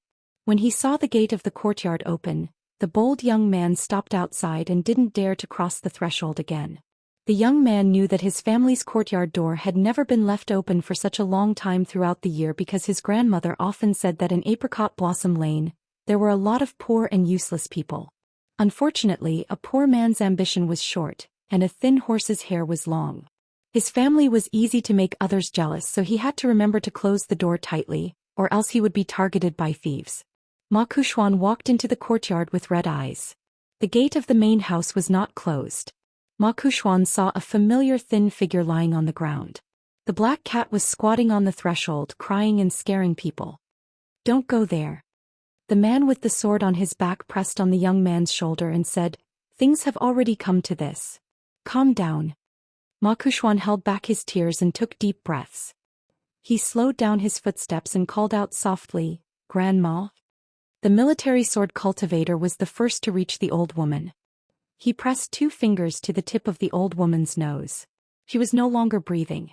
The black cat was so scared that it quickly ran into the house and disappeared in a flash. The man with the sword thought for a moment, then raised his head and said to Ma Kuxian in a deep voice, Stop. You were born with a strong yang qi. If you take another step closer, even if your grandmother still has a little bit of her soul left in the house, she will be destroyed by you. The young man's dark face scrunched up as he tried his best to hold himself back from crying. The man made up his mind. After grasping the tiger tally at his waist, he said in a deep voice, Mr. Qi, this matter cannot be underestimated. You have your rules and I have my difficulties. I hope that Mr. Qi will not interfere in this matter from now on. After saying this, the man's aura changed completely. His clothes fluttered and his hair fluttered. After reciting a series of obscure incantations, he ended with 5 words, Martial Mountain invites you in. Ma Kuxuan turned around and looked in a daze. He saw a 10 feet tall immortal in golden armor descending from the sky. He hit his chest with his fists and said in a thunderous voice, Descendant of Martial Mountain, what can I do for you? Spells are forbidden here and I'm not good at capturing souls. So, please help me patrol the area around this house. If you find this old woman's wandering soul, collect it. Remember, don't harm her foundation. The Immortal in golden armor was silent for a moment, then he nodded and said, "Yes, sir." The golden light dissipated and the Immortal general disappeared. Qin Songfeng, a disciple of the Qin family of Dragontail Commandery, was in a spacious room reading files. There was a red lacquered wooden chest by his feet, and more than half of it was filled with yellowed ancient books. The woman picked up a book from the wooden box and stood by the window not far away. She flipped through the pages slowly. Lu Baqiao, the sword cultivator of the Wind and Thunder Garden, sat opposite him and exchanged pleasantries with the old man. The hale and hearty old man smiled and said, "Luckily, it was a coincidence that Li Hong from the Li family's residence personally came to our yamen and asked for a few files of the Qin family in our small town. Moreover, she only wanted the files of the household registration of the last 300 to 400 years. The prince nodded and agreed, so I had Li Hong have people take away the 70 to 80 books on the top of the box. The remaining books on the bottom are even older and just happen to be the old almanac that young Master Qin and your family wanted. Speaking of which, if the yamen didn't require the books to be aired once in summer and once in autumn, they would have long been eaten up by insects." Qin Songfeng, who was standing by the window, didn't even raise her head. She asked indifferently, "I heard that the people with the surname Qin have become servants or maids for the 4 surnames and 10 clans in the Peach Leaf Alley on Fulu Street. Some of the Qin family members have even become the children of these big families. Not only have they kowtowed to people for generations, but they also have to be arrogant when they see the ordinary people of the town." The old manager was a bit embarrassed. This woman kept saying 4 surnames and 10 clans, or big families. She was the eldest grandson of the Qin family in Dragontail Commandery, a family that had been passed down for thousands of years. However, she just sat there like a servant, silently reading the files. And this woman, who also had the surname Qin, was able to do so with a clear conscience. Then her true identity must have been long and noble. The old manager knew it even with his knees. Although the old steward didn't have any maidservants or odd job workers with the surname Qin, he had always had a good relationship with those big families who were the local tyrants of this small town. He didn't want to provoke a fierce dragon crossing the river because of his inappropriate handling of this matter. Therefore, after carefully considering his words, the old man put down the teacup with ice cracks in his hand and slowly said, "Miss Qin, there's nothing we can do about this. According to what an old senior of our yamen said in the early years, there were 2 Qin families with different ancestors in this town. One of them moved out of the town a long time ago and didn't have any direct descendants left in the town. However, I vaguely heard that this Qin family left behind a gravekeeper when they moved out of the town. It's been too long, so the family that was responsible for sweeping the graves of that Qin family and burning incense can no longer be verified. As for the other Qin family, it was also one of the big families a long time ago and was ranked very high. Unfortunately, the affairs of the world are unpredictable. After being tossed around inside and outside a few times, they gradually declined. Especially in the recent few hundred years, just like Miss Qin said, each generation is worse than the last. Right now, there are no longer any Qin family members who set up their own families. No, I remember now. There really is a single Qin family member left. He should be the only one out of all the Qin family members in the small town who didn't rely on any of the 4 families or 10 clans. That child's father had exquisite porcelain craftsmanship and was even praised by the previous 2 supervisors. That's why I remember him so clearly. However, he died early, so I don't know how his child is doing now. But speaking of which, let's just talk about what I've seen and heard. The small town generally treats the descendants of the Qin family quite well, especially the Song and Zhao families. The head manager of the manor is also surnamed Qin. Nominally, they are master and servant, but in reality they are more or less like a family. After saying these old stories in one breath, the old manager turned around and picked up the teacup to drink a mouthful of tea. Qin Duan smiled and nodded. Manager Shui is an understanding person. No wonder the yamen operates so smoothly. The old manager beamed with joy. Miss Qin is too kind. People like us only know what we are capable of, so we can only do our best. It's a life of hard work, a life of hard work. Qin Duan dismissed it with a smile and shifted her gaze to Qin Songfeng, who was sitting upright and still. She said coldly, "If you really can't do it, then turn the box upside down and start with the records at the bottom. Didn't you hear what Manager Shui said just now? In the past 1,000 years of this small town, The records are only related to another branch of the Qin clan. If I'm not wrong, this branch of the Qin clan of this small town can be considered to have the same distant ancestor as your Qin clan of the Dragontail Commandery. From the beginning to the end of the genealogy, all those names are either servants or maidservants. Qin Songfeng's forehead seeped with fine sweat. His lips were slightly pale, but he didn't dare to refute a single word. He hurriedly stood up from the chair and bent down to flip through the box to move the books. The old manager of the yamen immediately straightened his back, no longer having the slightest hint of relaxation from his busy schedule. Lu Baqiao really couldn't stand it anymore.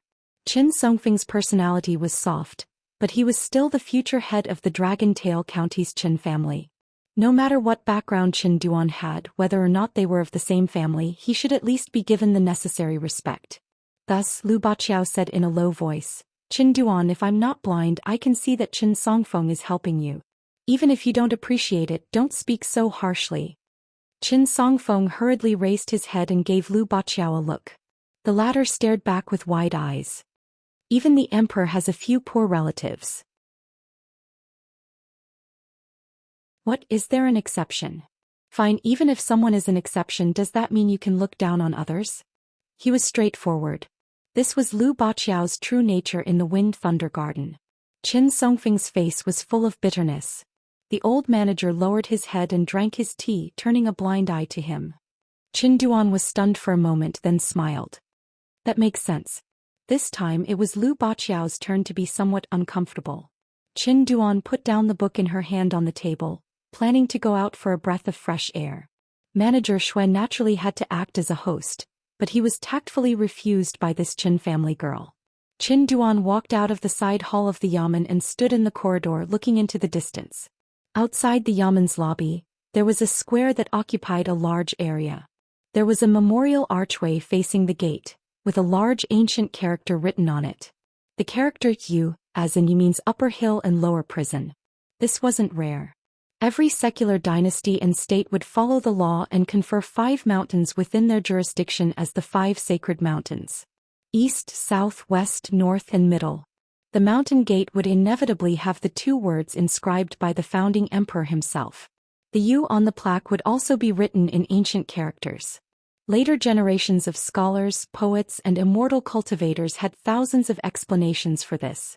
As for the real reason, it was probably already buried in the dust of history. Qin Duan saw the backs of 2 figures, one big and one small, sitting on the white stone steps of the memorial archway and whispering to each other. She hesitated for a moment, then slowly walked over. In order to avoid suspicion of eavesdropping, when Qin Duan walked up the steps behind them, she deliberately coughed lightly. She didn't expect that one of them was talking energetically while the other was listening attentively, as if they didn't notice Qin Duan's appearance.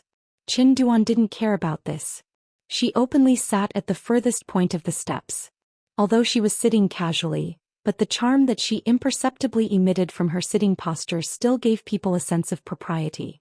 One big and one small, using the Eastern Bottle Continent's official language, Qin Duan could understand. Otherwise she wouldn't have come to this small town. It was just that she was unfamiliar with speaking, so along the way with Qin Songfeng and Lu Baqiao she was very quiet. Of course, the main reason why she didn't want to talk was because she felt that she couldn't talk to Qin Songfeng and Lu Baqiao, so she was unwilling to talk. On the surface, Lu Baqiao was frivolous, but in his bones he was focused on the way of the sword. He seemed interesting but was actually boring. Qin Songfeng was wholeheartedly focused on reviving his family. He seemed simple but was actually thinking too much. The 2 so-called Eastern Bottle Continent's top talents were not on the same path as her. People who walked different paths couldn't make plans together. The young man glanced at the girl who was about 10 years older than him. His impression of her was just average. Qin Duan sat there quietly without any signs of speaking. But when she caught a glimpse, she saw the little girl holding onto a sparkling and translucent emerald green gourd. Qin Duan's eyes were shrewd and ruthless. With one look she knew that it was not an ordinary item. The young man dressed in luxurious clothes and the delicate little girl who was like a porcelain doll were Clay Bottle Alley's Song Jisun and Jingyang Mountain's Tao Zi. Previously, Song Jisun and Song Zhangqiang went to the Li residence to ask about the situation. At first glance they fell in love with the little girl. That was because he had always liked delicate and beautiful things since he was young. Crude and simple things did not enter his eyes. Taozi also liked Song Jisun very much. The two of them inexplicably became good friends. Most importantly, there was a large age gap between them, but they could still chat. Song Jisun did not even feel that he was being perfunctory. In the end, he asked his uncle Song Jianqiang to force the Li family to let them go so that he could bring Taozi to the inspection office to play. Song Jisun did not care about the Li family's mournful appearance. He held the little girl's hand and left the Li residence. At the same time, he sent a message to the servant girl, GQ, asking her to find the emerald green gourd in the box and give it to Taozi as a meeting gift. The little girl was very close to Song Jisun. She asked coquettishly, "Brother Firewood Mover, you just mentioned the school square of the 12 kinds of memorial archways. Before I came here, I heard from my grandfather that the Cliff Academy in Dali is doing very badly now. Do you know what is written on the Cliff Academy's memorial archway?" Because of the last two characters in Song Jisun's name, Taozi gave him the nickname of Brother Firewood Mover. Song Jisun did not care about it. At this time, he did not care about the girl's whereabouts. He lowered his head and smiled at the little girl. "I don't know. I've never left the small town in my life and I haven't studied much. After chatting with you for so long, my stomach is almost empty." The little girl sighed. "I wonder how Grandfather Ape is looking for people outside." Song Jisun smiled and lowered his head to pat the hem of his brocade robe. At that moment, his eyes were complicated. In the distance, Chen Dui suddenly asked softly, "Little girl, does your gourd make a sound on its own sometimes?" The little girl turned her head and raised the gourd high with both hands. She smiled and showed off. "Brother Firewood Mover gave it to me." He did not answer the question. Chen Dui could only laugh it off. Song Jisun said casually, "Every time there is a thunderstorm, it will make a buzzing sound." Chen Dui nodded. "It really is a blade-strengthening gourd." Song Jisun was somewhat puzzled. The little girl from Mount Xingyang said eagerly, I know. My family has 3 blade-strengthening gourds. My grandfather has one. It's gray and ugly. Grandpa Lu's is the cutest. It's small and palm-sized. Whoosh, whoosh, whoosh. Dozens of small flying swords will fly out. Sister Sue's is neither big nor small. It's purple gold in color. Unfortunately, Sister Sue is usually unwilling to take it out. I had to beg her many times before I could touch it. Sister Sue quickly hid it away. Chen Dui explained, "Little girl, you can't blame your Sister Sue. The purple gold blade strengthening gourd is very rare among blade strengthening gourds. It can be ranked in the top 3. She's probably the only one in the entire Eastern Treasure Bottle continent. Compared to other blade strengthening gourds, the purple gold gourd is very good at nurturing swords. However, its weakness is that it's too fragile. It can be easily broken by sharp weapons." Taozi hugged the emerald green gourd again. "What about mine?" Chen Dui smiled. "It's also very precious." The little girl tugged at Song Jisun's sleeve and said timidly, "Brother Firewood Mover, do you want to take it back?" Song Jisun rubbed the little girl's head. His eyes were full of love. He laughed and said, "Not to mention this small gourd, even if I had more, I'd be willing to give it to you." Chen Dui thought of an interesting story and said, "Legend has it that in history the Tower of Heaven and Earth once held an auction. The final item was a blade-strengthening gourd vine that had never appeared before. There were 6 small gourd fruits on it. It said that before the Daoist ancestor became an immortal, he personally planted the seedlings in our world. After thousands of years, a string of small gourds grew. They were of different sizes and colors. It was very magical." Song Jisun sighed from the bottom of his heart. There are all kinds of strange things in this world.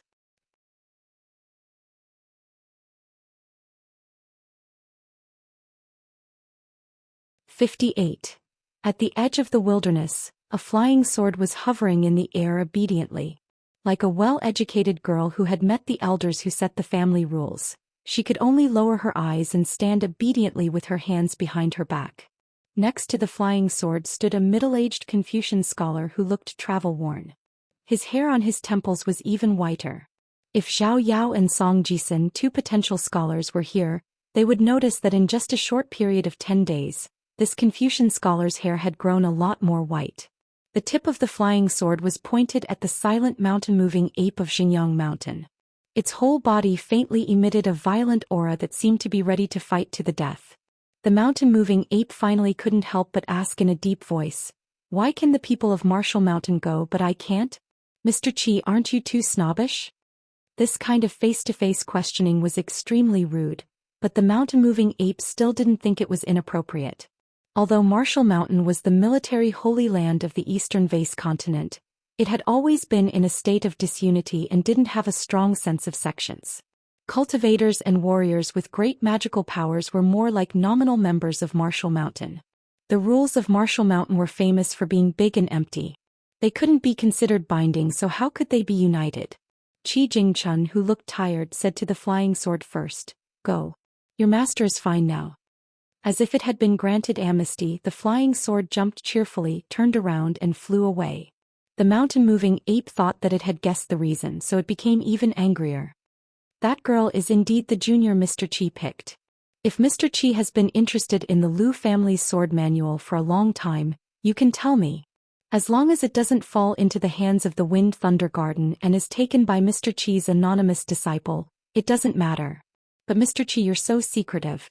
Why? Do you want to be a bitch? Do you want to establish a chastity memorial arch? You Qi Jingchun can take the benefits secretly, but I, Xinjiang Mountain, have to bear the bad reputation. If the previous accusation and questioning were said out of anger, then the mountain-moving ape's insulting words were undoubtedly meant to shed all pretense of cordiality. Qi Jingchun's expression remained the same as he slowly said, "I, Qi Jingchun, as a disciple of the Confucian school who has been in charge of the feng shui of this place for 60 years, there are some things that I should explain to you.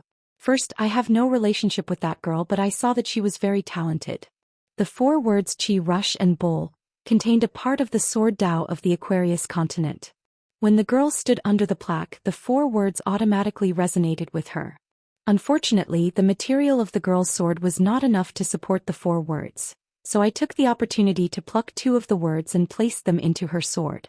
My relationship with this young girl ends here. It's not like what you've guessed, an unregistered disciple that I've chosen. Qi Jingchun laughed self-deprecatingly. If I'm willing to be shameless enough to steal from my own people, as the head of the family, how can outsiders notice anything when I put something in my arms? It's just a sword manual for killing in one's dreams. Do I, Qi Jingchun, need to plan for 60 years before taking action? As a top figure of Xinjiang Mountain, the mountain-moving ape had seen too many schemes and tricks. It had also experienced the powerful methods of many sanctimonious experts and immortals. How could it easily believe the words of the Confucian? However, compared to its previous heated words, it was much calmer. It only sneered. "So I'm measuring the heart of a gentleman with the yardstick of a villain?" Qi Jingchun glanced at the mountain-moving ape. "The reason why I came here to stop you and let the people of Marshall Mountain go is actually very simple. Many people joke that there are 2 truths in Marshall Mountain, a true gentleman and a true villain. Therefore, I can believe whatever this military sword cultivator says to me. However, you're different. You severely injured Zhou Xian and ruined his future, but you deliberately spared his life to prevent me from expelling you prematurely. People like you." At this point, Qi Jingchun smiled. "Oh, I almost forgot. You're not human." The mountain-moving ape narrowed its eyes and clenched its fists so tightly that its joints creaked. If its mortal enemy, the Wind Thunder Garden, or the cultivators of Xinjiang Mountain who disliked it, mocked and ridiculed it by saying that it was not human, the mountain-moving ape, which had lived for 1,000 years, would not have minded it at all.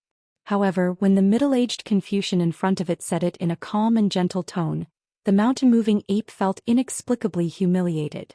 Qi Jingchun was completely unaware of the mountain-moving ape's rage. He continued, "I stopped you for the sake of Xinjiang Mountain. Back then the girl almost sacrificed her natal item. You're from Xinjiang Mountain and have dealt with sword qi and sword intent for 1,000 years. Can't you feel that pressure? That little girl was just struggling on the verge of death. How dare Mr. Qi use that little bit of Dao magic to scare people?" The old ape burst into laughter and pretended to be enlightened. "Someone said that your teacher, Qi Jingchun, lost his integrity in his old age. The position of his statue was lowered again and again. In the end, he was moved out of the Confucian temple and smashed into pieces. I didn't believe it at the time. I thought that as the fourth sage of the Confucian temple, even if he had the chance to meet the legendary Daoist Buddha, he would at least be a scholar who could say a few words. However, it seems that the Confucian lineage from your teacher to you, Qi Jingchun, is going to be cut off after 2 generations. Who said that a gentleman's reputation will be cut off after 5 generations? Why is your branch of literature so useless? Could it be that your teacher is really like what some academies say? He is not a Confucian sage who carries on the past and opens up the future.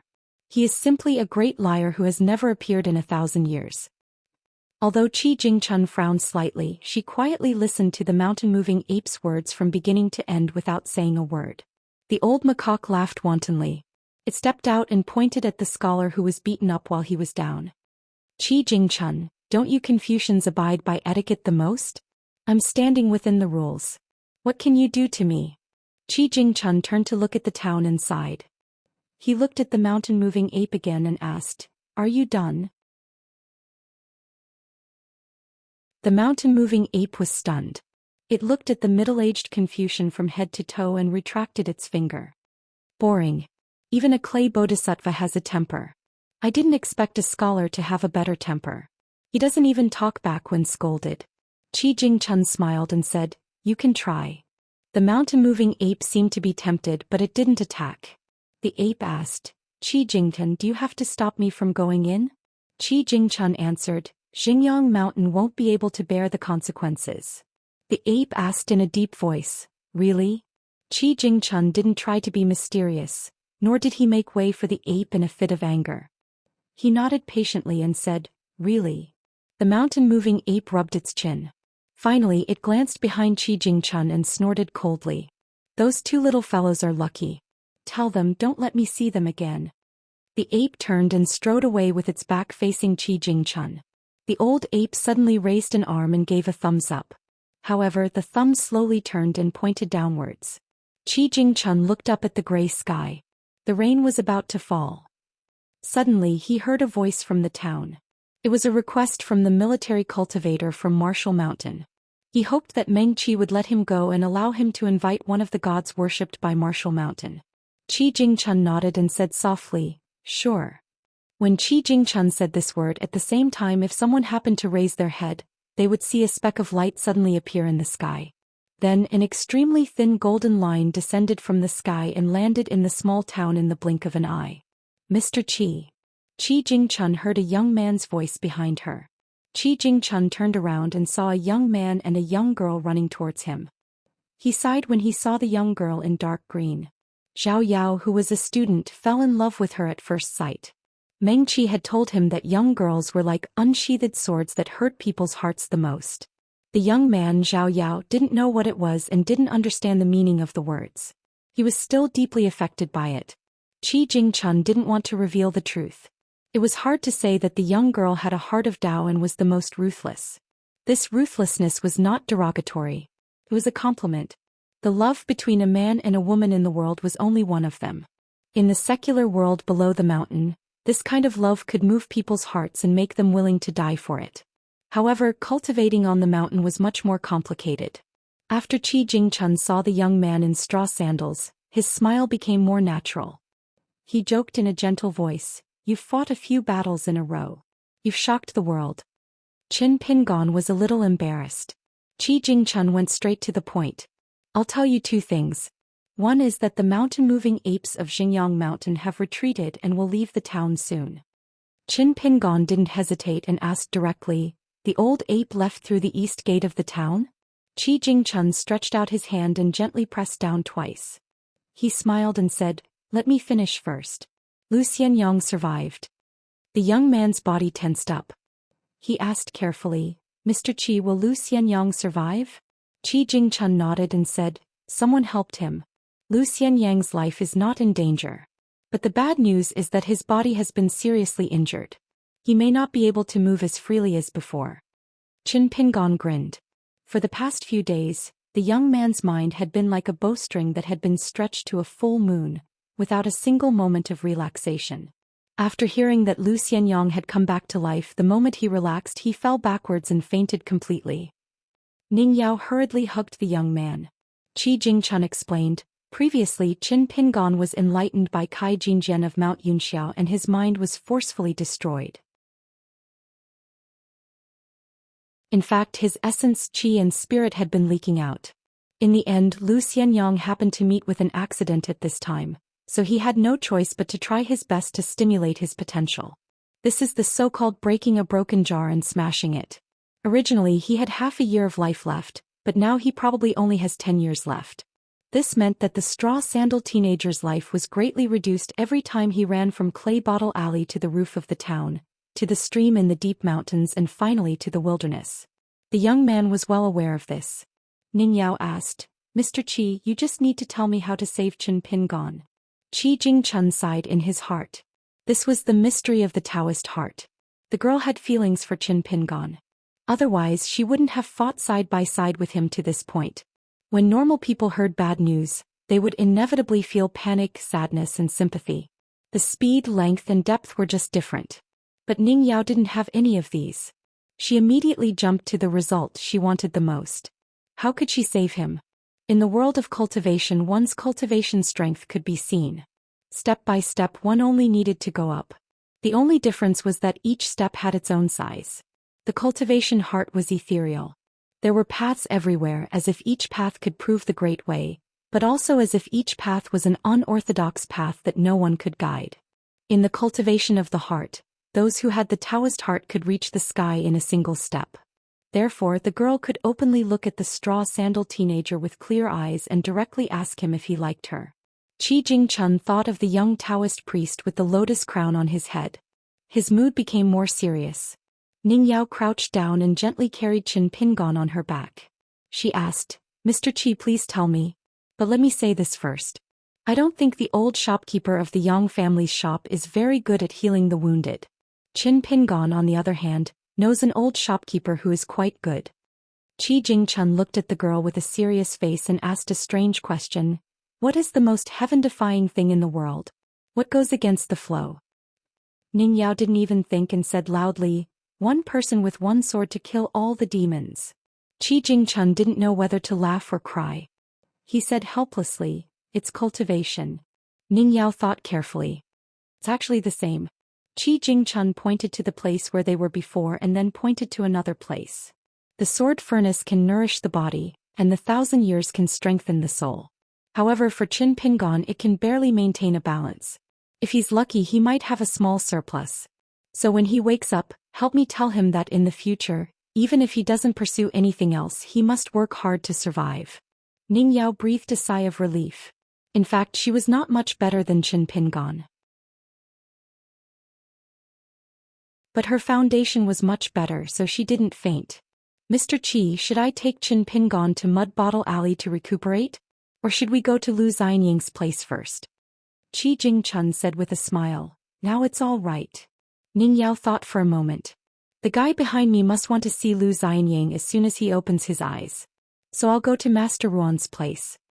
Qi Jingchun nodded and said, "I'll accompany you for a while." The two walked side by side. The scholar put his hands behind his back and the girl carried the boy on her back. Ning Yao walked and suddenly asked, "Mr. Qi, as the owner of this small cave, have you taken in a few talented disciples because you're close to the water?" Qi Jingchun smiled and shook his head. "No, I only took in a page boy who wasn't a disciple. In the past I did it to avoid suspicion. Now that I look back, I did miss a few good seedlings." Ning Yao asked again, "Mr. Qi, since you're here, do you know everything?" Qi Jingchun said with a smile, "As long as I want to know, I can know. But it might not be all the truth. After all, there are some things where the slightest difference can lead to a great error." There was something Qi Jingchun didn't say. Since leaving the small town, he had lost the magical power of the heart mirror illuminating heaven and earth. This was because someone had taken away the jade tablet, which was a keepsake left by one of the Confucian secondary saints in the small town. It was also one of the hubs of the Great Array. Ning Yao hesitated for a moment and couldn't help but ask, "Mr. Qi, what realm are you in now? Have you reached the upper 5 realms? Also, sir, are you really invincible with your presence in this world? Of course, if you feel it's inconvenient, you don't have to answer. I'm just asking." As expected, Qi Jingchun didn't answer. The girl rolled her eyes and didn't say anything else. Qi Jingchun intentionally slowed down her pace and turned her head to look. The young man blinked. The middle-aged man also blinked. Qi Jingchun smiled knowingly and quietly quickened his pace. A gentleman had the beauty to help others. After walking for a long time, Qi Jingchun stopped and said with a smile, "I won't send you off." Standing in place, the middle-aged Confucian scholar with white hair looked at the figure that was gradually disappearing, silent. He took a step forward. Qi Jingchun instantly arrived near the dragon beheading platform. The Confucian saints all had one word, which was the best. No matter who you were in the world, as long as you wrote, used, or read this word, you would be able to increase the cultivation of the Confucian saint. Little drops make an ocean and dripping water can penetrate a stone. Qi Jingchun was an exception. It wasn't that he didn't have one word but two.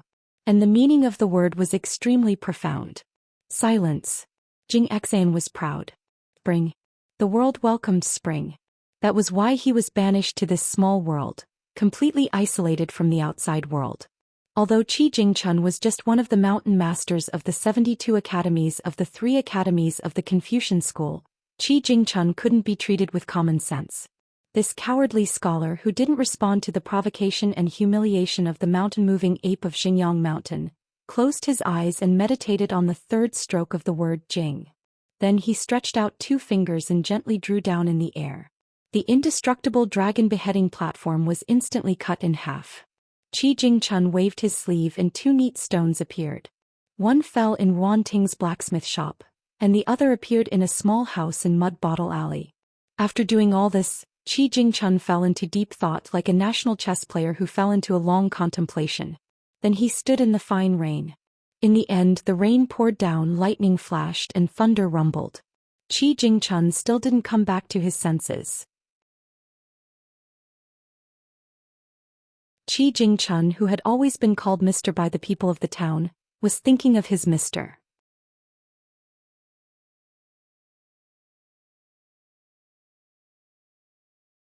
59. In the Ma family's ancestral home in Apricot Blossom Lane, the golden-armored deity returned to the courtyard. Strangely, no one noticed such a huge deity walking around. The young Ma Kuxuan squatted on the steps outside the door. When he saw the golden-armored deity, his face was filled with hope. The military cultivator from Marshall Mountain asked, "How was it?" The deity was clad in golden armor and had a dignified appearance. His lips moved slightly, but Ma Kuxuan could not hear anything. He anxiously looked at the sword cultivator in the room. The sword cultivator sighed and said, "He said that your grandmother had committed too many sins when she was alive. Before she died, her 3 spiritual and 7 physical souls were already like her body, like a dying candle in the wind. Therefore, after your grandmother died, her life and soul decayed at the same time. This town is different from other places, and it is naturally resistant to ghosts and otherworldly items. Therefore, he was unable to find your grandmother's remaining soul." Ma Kuxuan's face was ferocious. He raised his head and roared at the deity, "I don't care what method you use, go and find my grandmother's soul." The sword cultivator from Marshall Mountain's expression changed drastically. He was afraid that Ma Kuxuan would anger this deity. Just as he was about to stop the young man, the golden-armored deity spoke in the official language of the Eastern Aquarius continent. "It's not that I don't want to, but I can't." After saying that, the mighty divine general shrouded in golden light looked at the Marshall Mountain sword cultivator in the room. The latter took a deep breath, cupped his hands together, and bowed 3 times to the divine general in the courtyard.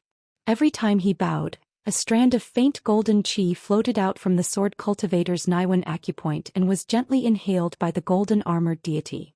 After 3 times, the deity rose from the ground and turned into a bright beam of light, leaving this place. The sword cultivator from Marshall Mountain's face was pale. He moved a chair and sat down, exhaling a mouthful of foul qi. This was the true reason why there was a saying, "It's easier to invite a deity than to send one away." Ma Kuxuan coldly looked away and walked into the room. He sat down beside the cold corpse and grabbed the old woman's withered hand. He stared at her face and didn't speak for a long time. The man with the sword on his back removed the tiger tally from his waist. The color of the tally was slightly dimmer than before, and he slowly put it into his sleeve. The man with the sword rested for a moment. He got up but did not walk to the young man's side. Instead, he sat on the threshold with his back facing the young man and slowly said, "Your grandmother should have been slapped at the door. The force was so great that she was sent flying into the house and died. You may not like to hear what I'm about to say, but at the very least, you should know the truth. Most of the people who did it were qi refinement warriors. They did not know how to control their strength. Moreover, your grandma's body was not strong enough, so she died. Since it was done by a qi refinement warrior, it was most likely related to Qin Pingon at the Clay Bottle Alley and that foreign girl. Or perhaps it was the young lady at the covered bridge who had her mental state destroyed by him on purpose. The possibility of the former is very small while the latter is very high. Therefore you went to the mass grave to kill Qin Pingon out of filial piety to your grandmother. You went there to clear the karma. But you definitely didn't expect that when you went out someone would come to pick a fight." Ma Kuxuan stretched out a trembling hand and gently touched his grandmother's cheek with the back of his hand. It was swollen and had a dark green color. The young man said softly, "So it was me who killed my grandmother, right?" The man with the sword said, "According to the secular world's view, yes and no. But according to..." Ma Kuxuan did not want to listen to him anymore. He stood up and said with a hideous smile, "You can't massacre a city or destroy a country. You can't kill innocent people. You can't do these things. You can't do those things. Then can you take revenge and kill people?" Without waiting for the man to answer, Ma Kuxuan continued, "If I can't even do these things, then what's the use of being a military cultivator? Why don't I just be a devil who does whatever I want? Why didn't I agree to join that Taoist sect?" The man hesitated for a moment and said, "As long as you can bear all the consequences, it's fine. Just like today. Also, there are some things that I didn't say clearly before. For example, when it comes to killing people, everyone has their own limits. The number of people you can kill and the number of people I can kill are completely different. It's not only because I'm stronger than you, but also because a person's temperament is also very important. If I kill 100 people, all of them are people who should be killed. If you kill 2 or 3 people, there will be people who shouldn't be killed." Ma Kuxuan suddenly sneered and said, "Why did I ask you whether or not to kill people and how to kill people? Do I need your help? I almost forgot that I'm not an official disciple of Martial Mountain yet." The young man looked down at the old woman's face and then turned to the square table in the main hall and shouted, "Go and lead the way." A black cat quickly jumped out from under the square table and Ma Kuxuan followed it out of the room. The man did not care. One had to know that the man's country had fallen into chaos 150 years ago. Mountains and rivers had been destroyed and 100 years of war had been fought. It was the most tragic state in the eastern Aquarius continent. The last 10 million families had died, and by the time the new dynasty ended, less than 800,000 families had survived. In the end, many young children felt that everyone in the world did not need to be buried after death. The man was one of these children. The man slowly stood up. Compared to telling Ma Kuxuan that the murderer had been chased out of town, he wanted to ask Master Wan a question. He wanted to know why Buddhism had been declining in the eastern Aquarius continent for thousands of years, and why only a few small countries would worship it as the imperial tutor. In this small town it was the weakest force, but the cycle of karma was so obvious. The military sword cultivator followed the young man from a distance. Even though Ma Kuxuan was a disciple of Martial Mountain, the man did not want to interfere with the young man's personal grievances. They lived and died together on the battlefield, and they were responsible for their own deaths on the path of cultivation. Of course, nothing was absolute. For example, when Ma Kuxian had almost died at Qin Pingon's hands, the man had saved him for 2 reasons. One was that he didn't want a genius like Ma Kuxian to die prematurely. He wanted Ma Kuxian to temper himself on Martial Mountain. Whether it was in terms of talent or temperament, he wanted Ma Kuxian to reach a higher level. He hoped that Ma Kuxian could become one of the representatives of the militarists and shine brightly in this chaotic world. The second reason was that Mr. Qi had taken the initiative to say that it was enough to determine the winner between Ma Kuxuan and Qin Pingon, but there was no need to fight to the death. At that time, the man had thought that Mr. Qi was worried that the young man in Mud Bottle Alley would die. Later he realized that was not the case. The man followed the young man from a distance and found that after Ma Kuxuan's initial excitement, his footsteps became slower and more relaxed. In the end, he looked like an ordinary young man shopping. However, when the black cat jumped from a roof to the young man's shoulder and then to the ground, it turned around and ran away as if to tell the young man that it had found its target. After that, the young man began to jog and his temperament changed again. The spring rain was light, but it only made the people on the street walk in a hurry. They were far from having to take shelter under the eaves. A young man and a young woman in luxurious clothes were walking down the street from Dragon Riding Alley. They seemed to have had their own opportunities and their faces were full of joy. However, a young man had taught them the meaning of fortune and misfortune. The young man began to run 50 steps behind them. When he was 20 steps away, he shouted, "Hey!" When the young man turned around, Ma Kuxuan punched him without holding back. A punch to the head. The young man flew out and fell heavily on the street. His body twitched slightly, but he did not show any signs of struggling to get up.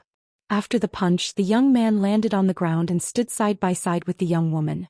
Ma Kuxuan twisted his body and swung his left hand at the woman's neck. The woman, who was half a head taller than him, was hit by the young man's arm and fell to the ground with a bang.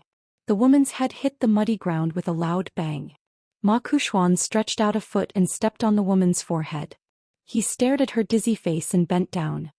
He said in an elegant voice, "I know the culprit is not in the town, but it doesn't matter. I can investigate it myself." The beautiful young woman's eyes were bloodshot, and her nose and ears were bleeding. She looked at the young man with a face full of fear. The young man's face was fierce. "I, Ma Kuxuan, have ruined your cultivation state. Even if you want to take revenge and chop me to death, I will accept my fate and will not hate you. Even if you don't take revenge, if I am in a good mood, I will let you go and play with you a few more times. In my opinion, this is how the world should be."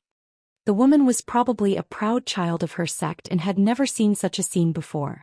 She was so scared that she could not even remember what the young man said. She could only beg for mercy. "Let me go, please let me go. I didn't kill your grandmother. I don't know anything about it." The young man gradually increased the strength of his foot and slowly pressed the woman's head into the mud. "Do you know what I hate the most about you? It's that after committing a sin you don't care about it at all. You don't feel guilty at all, not even a little bit." The young man's voice was filled with tears, and his eyes were filled with hatred. The woman reached out with difficulty and hugged Ma Kuxuan's ankle. Her eyes were filled with pity as she begged, "Let me go.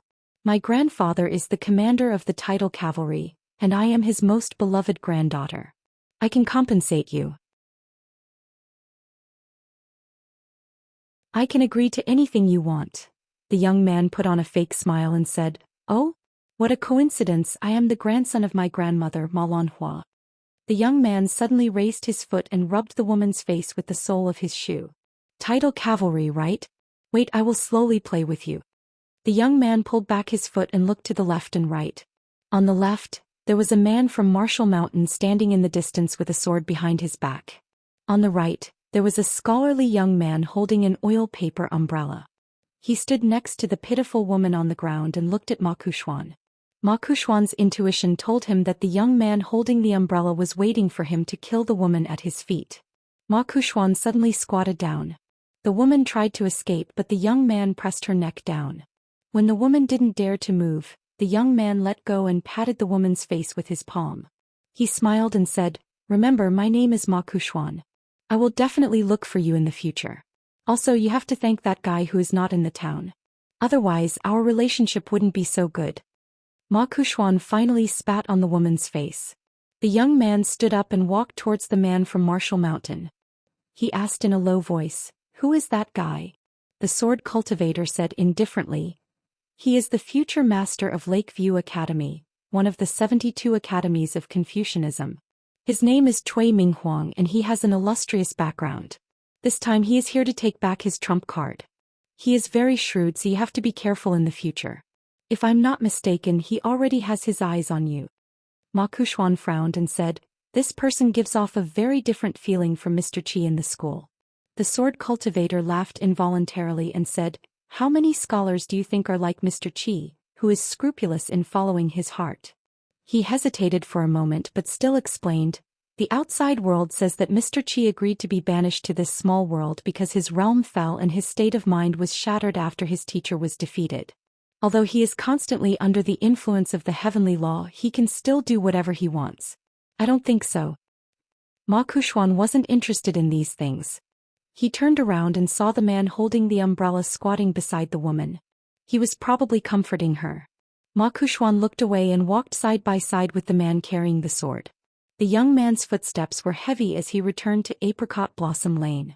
The man said, "Your body is heavily injured. Don't leave any hidden injuries. Otherwise it will hinder your future cultivation." Ma Kuxuan wiped the rain off his face and suddenly asked, "What is our town to those outsiders?" The sword cultivator replied, "Just like the small stream outside the town. There are all kinds of people here. There are shallow pools that don't even reach your knees, and there are also deep pools that you can't see the bottom of." Ma Kuxuan asked, "In the past when outsiders came here to seek treasures, did they drown anyone?" The sword cultivator smiled and shook his head. "Almost none in the past. Most of the time, peace brings wealth and everyone is happy. This time is an exception." In the Yang family's shop, a heroic young woman carrying a young man quickly crossed the threshold and asked a middle-aged shop assistant, "Is Mr. Yang here?" The man saw that the young woman had an extraordinary temperament and didn't dare to neglect her. He nodded and said, "He just finished packing up the herbs in the backyard." "What's the matter?" The young woman nodded and said in a low voice, "We are familiar with old Yang. We want to ask him for some medicine." The shop assistant hesitated for a moment, but didn't insist. He led them to the main room in the backyard. An old man was gently tapping the table with an old tobacco pipe. A sloppy man stood in the corner of the room. He was the caretaker of the east side of the town, Jing Dafeng.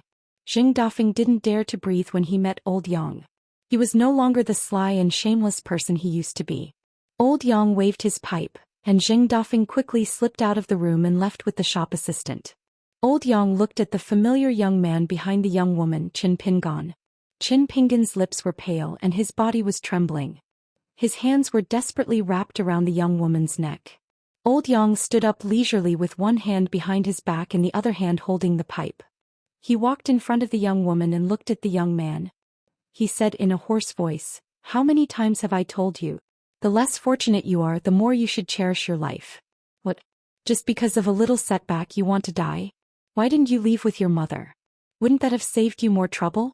Your master Yao is right. When he was alive he always said that you can't live long. Even if he taught you good craftsmanship and real kung fu, it would be a waste. You should be thrown into the ground as soon as possible." Ning Yao was dumbfounded. In her impression, old man Yang should be a benevolent old man, always smiling all day long. Who would have thought that he was such a sarcastic old man? The old man said sarcastically, "Does it hurt?" Qin Pingan nodded slightly, unable to speak. When he woke up on the girl's back, the effects of the drug had already begun to take effect, but Qin Pingan felt that he could hold on for a while. By the time Ning Yao carried him to the covered bridge, he knew that he couldn't hold on any longer. Thus, Ning Yao didn't even bother to retrieve the knife by the stream and hurriedly carried him to the Yang family's shop. The old man chuckled, "It hurts. Then be good and bear with it." Then the old man glanced at Ning Yao and said in a bad mood, "Let him sit on the bench." The old man then muttered, "Don't you think it's embarrassing to let a little girl carry you?" Ning Yao suppressed her anger and carefully let Qin Pingan sit on the bench. But as soon as she let go, the young man swayed. Ning Yao was about to reach out to support him. Although the young man couldn't speak, he signaled with his eyes that he didn't need her help. The old man took a puff of his homemade pipe and looked at the young man's body in mood. He clicked his tongue and said, "What a poor family. Well, you have a clear conscience." The old man was completely indifferent to the young man's piercing pain. "Lu Xianyang's good life and your cheap life. After so many years, don't you know? If he dies once, it's almost enough for you to die 10 times. Do you understand?" Ning Yao couldn't stand the old man's sarcastic words and said in a low voice, "Old Mr. Yang, can you help Qin Pingan relieve the pain first?" The old man's body was stooped. He turned to look at the young woman and asked casually, "Are you a man?" Ning Yao glared at him. The old man ignored the young woman and turned back to look at the young man. The old man was lost in thought. Finally, the old man curled his lips and sighed. He tapped Qin Pingan's shoulder, arm and leg with his pipe. In an instant, the young man was lying on his side on the bench with his elbow against his head. The old man shouted, Go to sleep. Qin Pingon instantly closed his eyes and fell asleep, snoring thunderously.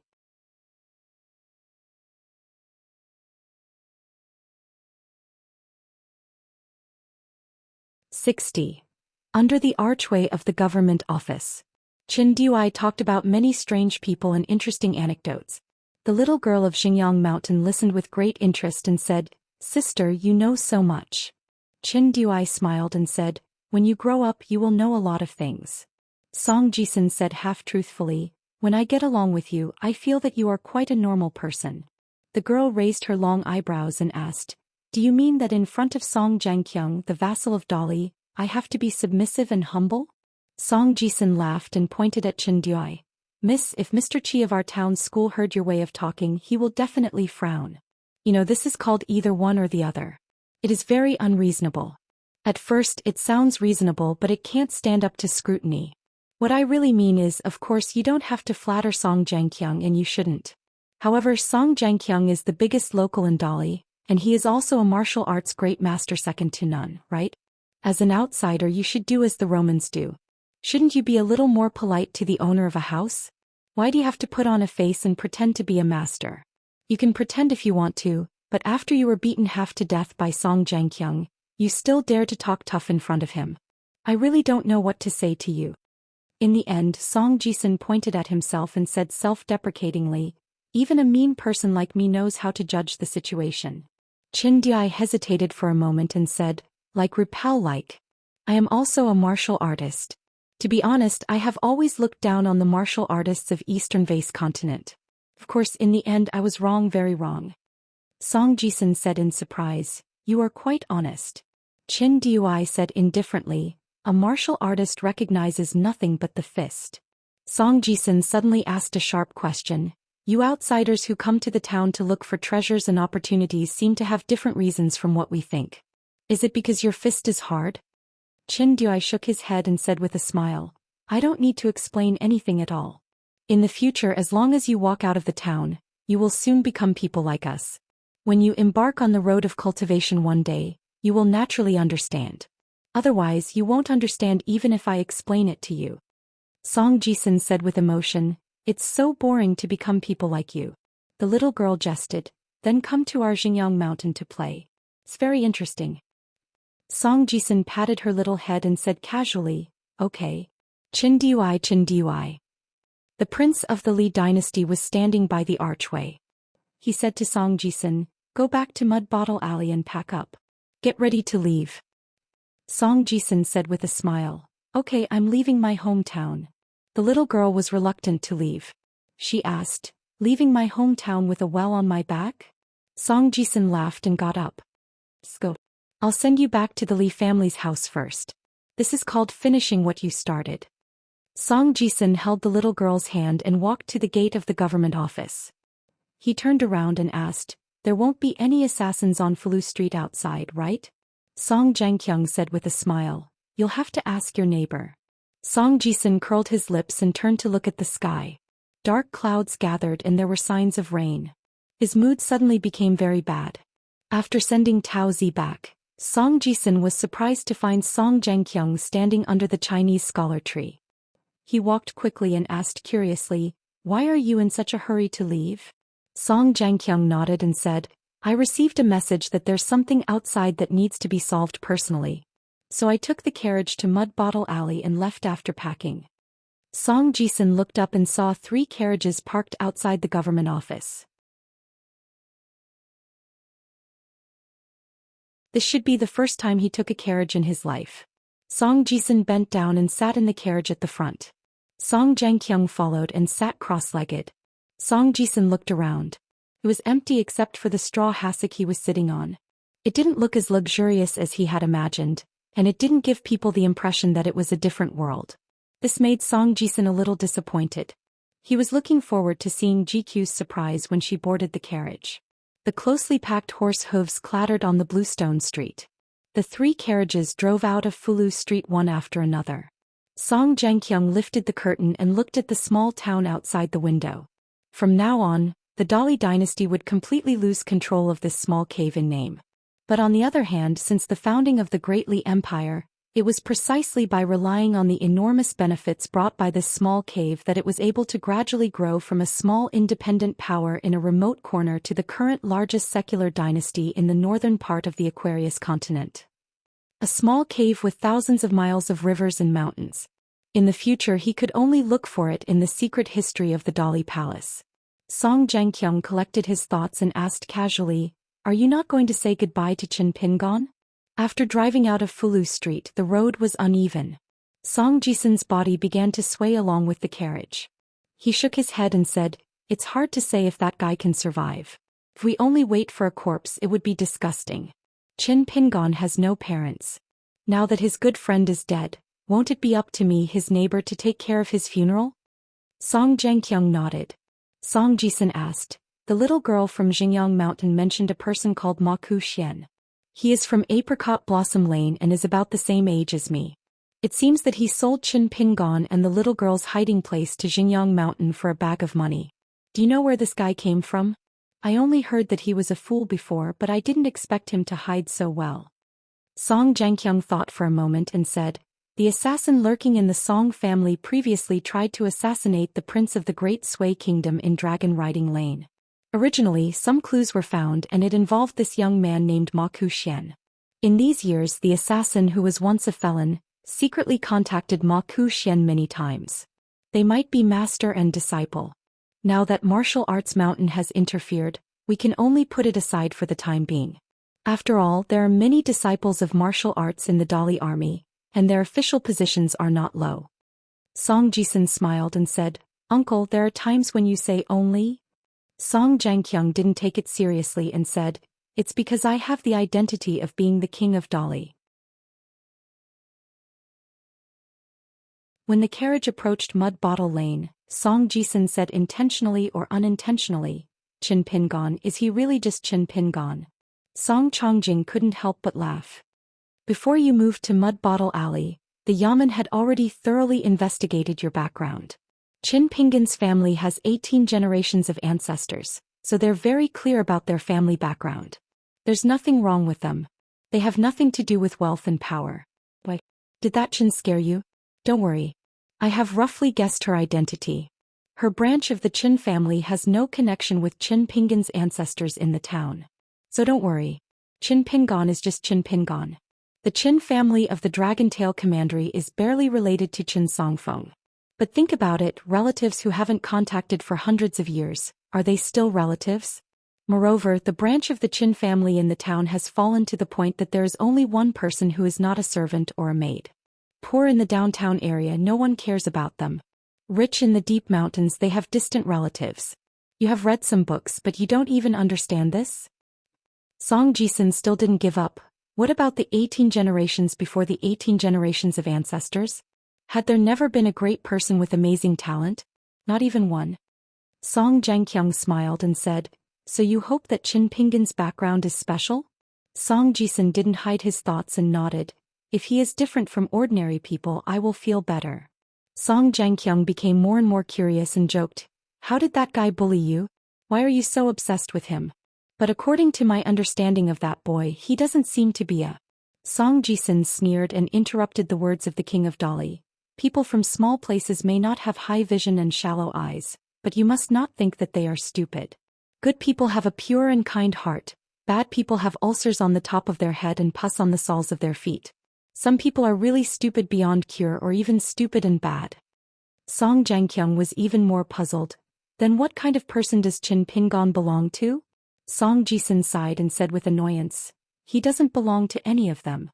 He is really a fool, so I feel particularly aggrieved." Ning Yao squatted in front of the bench and carefully looked at Qin Pingon's sleeping face. Her heart was full of shock. This kind of magical power was too wonderful for words. Qin Pingon's strange sleeping posture made the boy reveal a sense of returning to the origin from head to toe. Although Ning Yao couldn't explain it clearly, the girl was born with an extremely keen intuition about the good and bad of a magical power.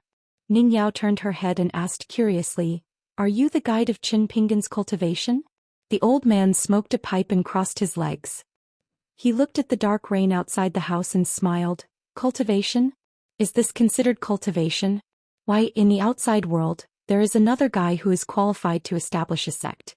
Is that why the world is deteriorating and the situation on the road of cultivation is getting worse year by year? Can't be, right? Those people are not vegetarians. Since they have become Tao Tai, they can only continue on this road of no return. They will never allow outsiders to take a share of the soup. Ning Yao was confused. Senior Yang, what are you talking about? The old man was stunned. Your elders didn't tell you about the old accounts of those old antiques? Ning Yao shook her head. My grandfather's generation left early. My parents didn't like to talk about the stories of the other worlds. They were afraid that I would run away from home. Old Yang turned his head and looked at the girl carefully. Finally, he said, how many words have been carved on the city wall now? Ning Yao answered honestly, my grandfather's generation produced many heroes, so in just 100 years, 2 new words were carved. Now there are a total of 18 words. The old man sighed, it's already 18 words. Dao Haoren Western Heaven, what else is there after these 6 words? Ning Yao said in a deep voice, Thunder Pool Important Land, and Sword Qi Everlasting are 4 words, Qi, Qin and Dong. Old Yang frowned and asked, little girl, there are still 3 words left. Did you eat them? Ning Yao said angrily, I forgot. The old man didn't ask to the end and changed the question, is it still the same old rule? Every time you kill an Ascendant Realm monster, you are qualified to carve a word on the city wall? Ning Yao frowned and said, why do you know so much about the situation in my hometown? The old man smiled and said, a long time ago there was a foreign sword cultivator who had the habit of writing travel books. He wrote down the local conditions and customs along the way. In the end he died near our town. I took the thick travel book back and flipped through it when I was free.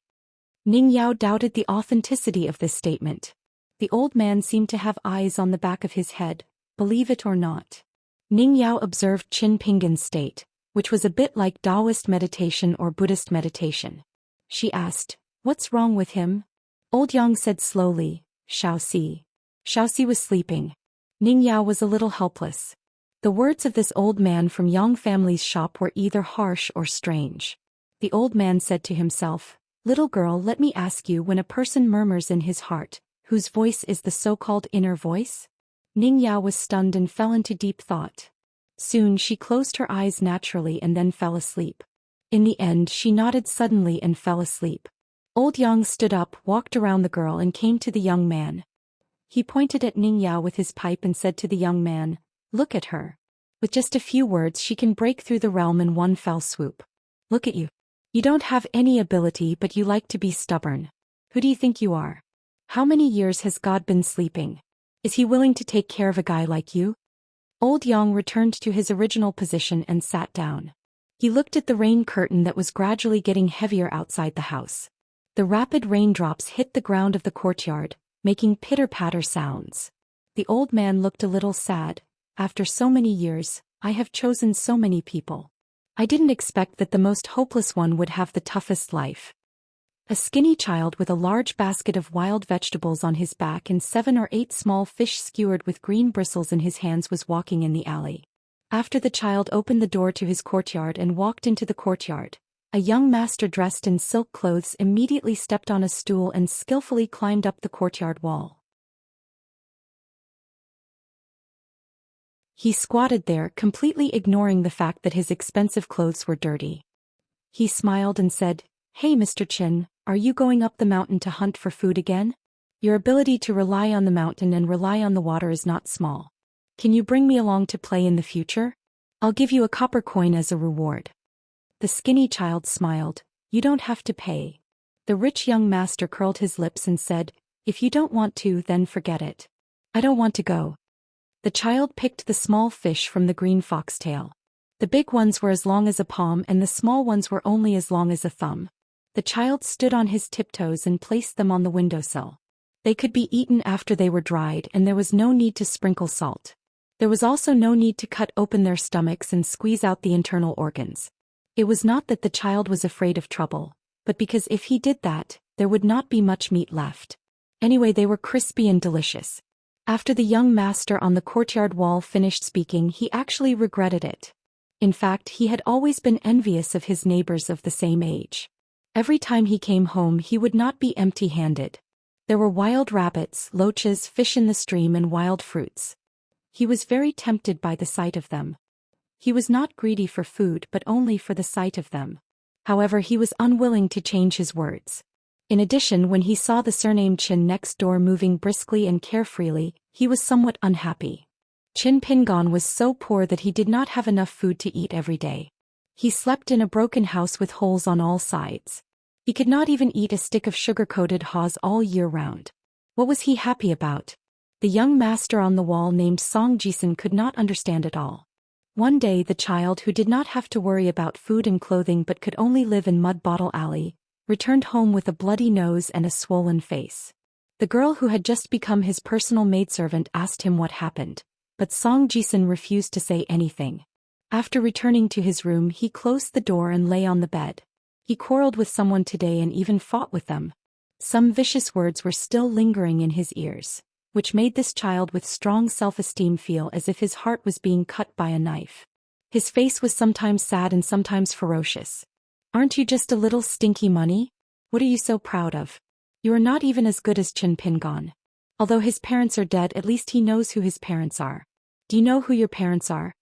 The child surnamed Song tossed and turned in bed, unable to fall asleep. The next day the child did not squat on the wall and chat with the neighbors as usual. Instead he went to Qin Pingon's house for the first time. After he said a few words to Qin Pingon left the town not long after. He violated the oath he made when his mother died and went to the dragon kiln at a young age to be an apprentice. There was a figure standing sneakily at the back door of the shop's main hall. After old Yang caught a glimpse of it, he did not say anything. He just turned around and felt that it was an eyesore. After seeing the old man's action, the figure was particularly hurt. What hurt him even more was that a woman, who he should call sister-in-law, held an umbrella in one hand and pushed his head away with the other. She strode to the main house in the backyard. After seeing the old man, she immediately shouted at him. Old man Yang sighed and hurriedly got up and walked out of the house. He closed the door and stood on the stairs. Looking at the woman who had a punitive posture, the old man didn't even have the mood to smoke anymore. The woman stopped and scolded with one hand on her waist. "What are you doing? Are you guarding against a thief? Old Yang, you are the master of my man. How can you do such immoral things? Li Er is a good shop assistant. Why do you ask him to pack up and get lost? Do you own the Yang family shop? Did Li Er sleep with his master's wife or his master's daughter?" The man who was blocked from the street shrank his neck and hid by the back door. He wished he could dig a hole and bury himself. How could he not know what kind of person his master was and what kind of person Li Er's wife was? Therefore he felt that he would lose a layer of skin even if he did not die this time. Old Yang was expressionless. "Are you done? Fjord, go home and call Chun Chun. I heard that the cats in the westernmost part of the town have never stopped meowing all year round. They meow during the day and at night. Many people moved their homes because of the noise." The woman seemed to be hurt. Her voice rose again. "Old thing, you still have the nerve to talk about going home? Your disciple has lost her livelihood and only knows how to wander around aimlessly. 2 days ago the roof of our house collapsed and she couldn't even afford to repair it. Because of that, I had no choice but to return to my mother's house with a mountain of gold and silver and suffer all kinds of bullying. If Li Er had not been chased out of the shop by you, would our family of 4 be in such a miserable state? Old Yang, quickly take out the coffin money and repair our house. Otherwise I won't let you off today." The old man looked coldly at the man who was hiding. It was Xing Dafeng. Xing Dafeng said with a long face, "Master, Li Er did as you instructed and went to do that thing. He definitely won't be back anytime soon." The old man's face was gloomy. Xing Dafeng even had the urge to kneel and kowtow. The woman threw away the umbrella and sat on the rain-soaked ground. She wailed, "Old thing, you like to take my ashes. You won't even let your disciple's wife go." The old man moved a small stool under the eaves and sat down leisurely. He took out some tobacco from the bag at his waist and crushed it into a ball before putting it into his pipe. He started smoking and looked up at the sky, completely ignoring the woman. Xing Dafeng looked at the madam making a scene in the courtyard. It was raining heavily and the madam had a well-developed figure. Her clothes were thin and many of the workers in the Yang family's shop came to join in the fun.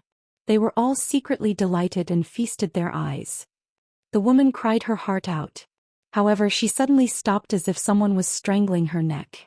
She rubbed her eyes and quickly got up, picked up the umbrella and ran away. The woman shouted as she ran, "There's a ghost."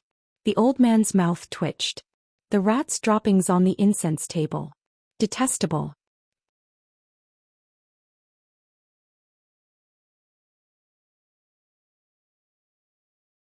"61. Once the troublemaker woman left, there was no more spring scenery to see, and the crowd in the Yang family's shop quickly dispersed. Zheng Dafeng ran to the eaves and squatted in the distance, not daring to get too close to old Yang. They were both disciples, but the difference in treatment between him and Li Er was like the difference between heaven and earth. Zheng Dafeng blamed his master for being biased, but there were some things he had to accept. Zheng Dafeng asked timidly, "Master, Qi Jingchun is determined not to play by the rules. What should we do when the time comes?" The old man didn't say a word and continued smoking. A black cat had appeared out of nowhere and was squatting not far from the old man's feet. It shook its fur and splashed a lot of rainwater. Zheng Dafeng said worriedly, "That bastard from Marshall Mountain actually invited a god down the mountain. Will there be trouble? After all, there are countless people watching this place."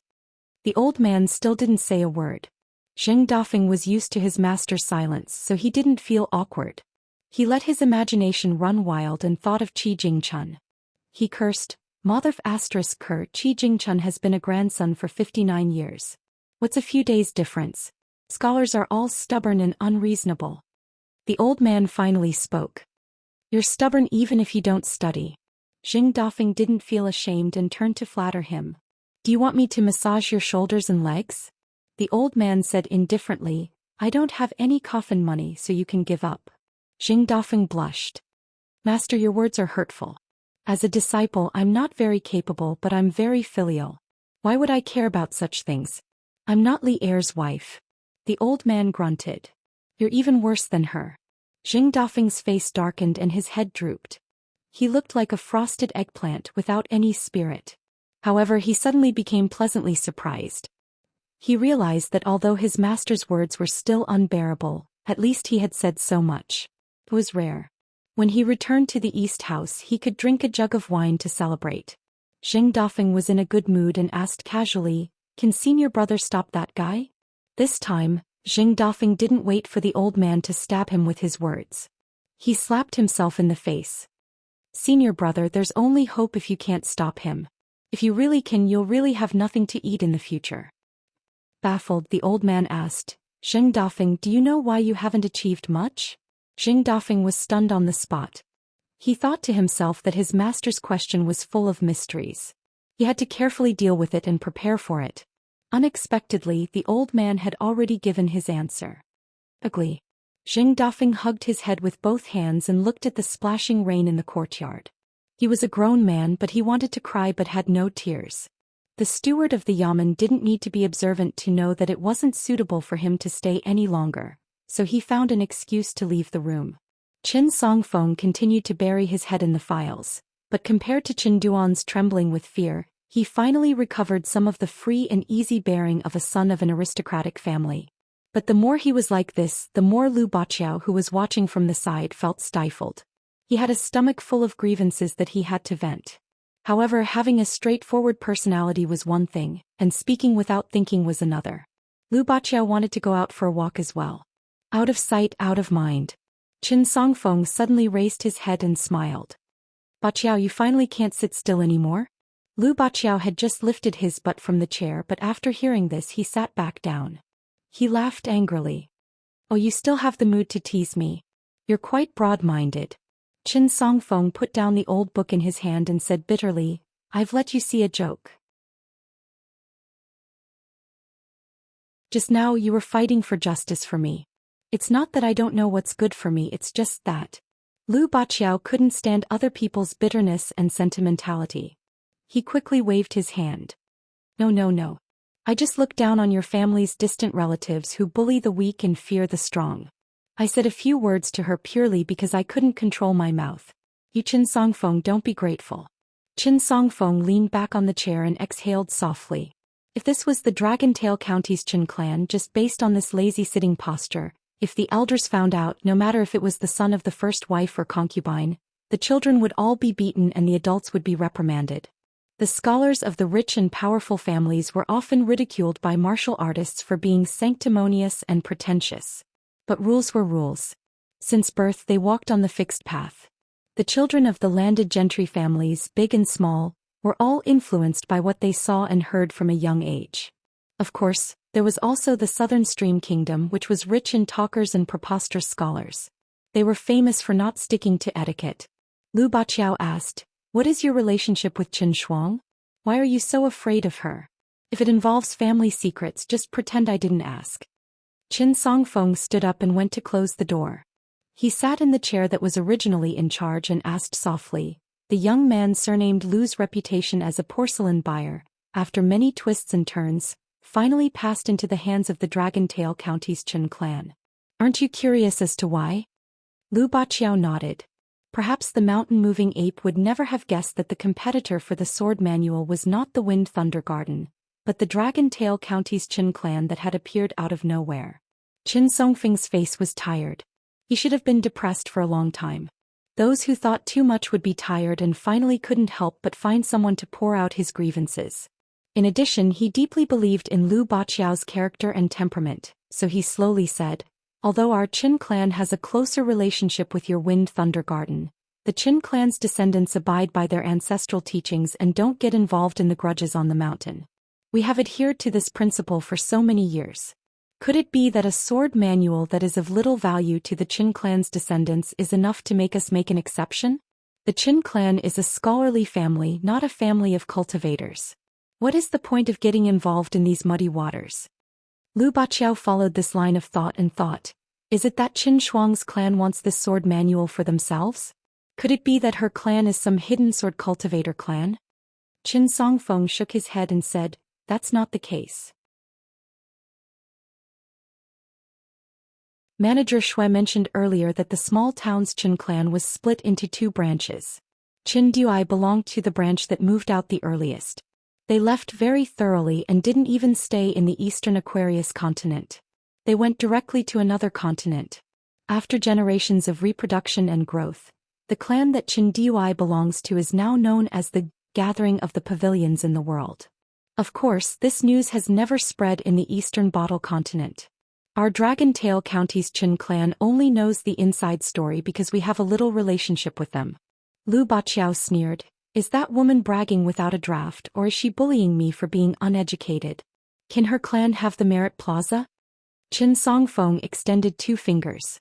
Lu Baqiao rolled his eyes and said, "Listen carefully, I said Merit Plaza, not Fame Plaza." Qin Songfeng didn't retract his fingers. Lu Baqiao was somewhat deflated and continued to ask, "Then can her clan have the Learning Palace Plaza?" Lu Baqiao's so-called Learning Palace Plaza was naturally the orthodox Confucian school's 3 learning palaces and 72 learning palaces.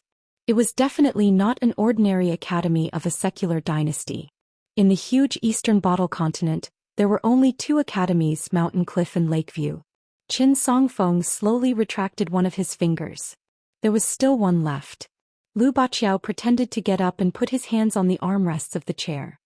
He pretended to be panicked and said, "I'll quickly apologize to that great aunt." My goodness, with such an unreasonable background, not to mention letting Qin Songfeng read a few books, even if she wanted you to be a cow or a horse, it wouldn't be a problem at all. Qin Songfeng smiled but didn't say anything. This was probably Lu Baqiao's unique charm. He could make an embarrassing matter out of it so that the person involved wouldn't be angry at all.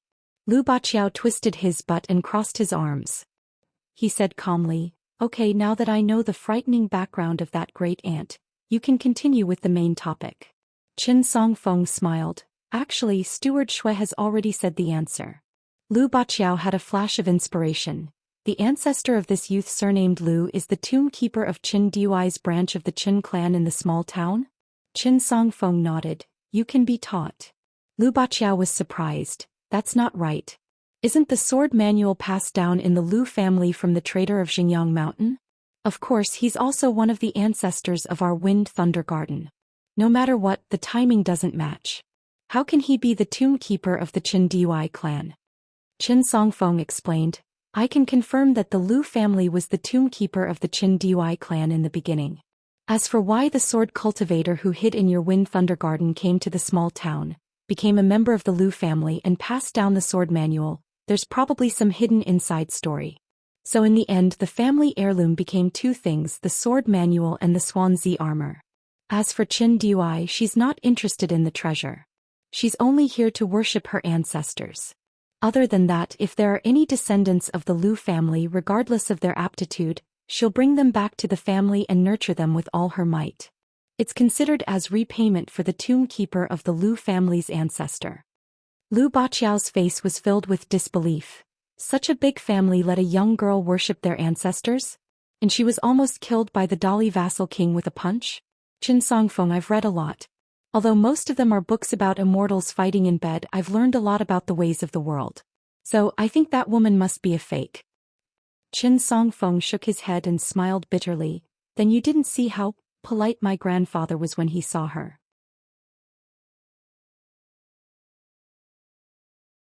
Due to the taboo of the Venerable One, Qin Songfeng really could not tell the truth. He could only vaguely describe it as polite.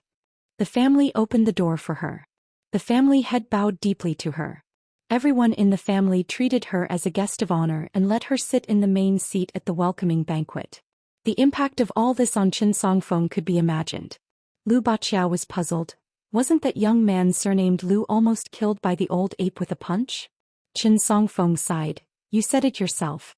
He was almost killed. Qin Songfeng got up and went to the window.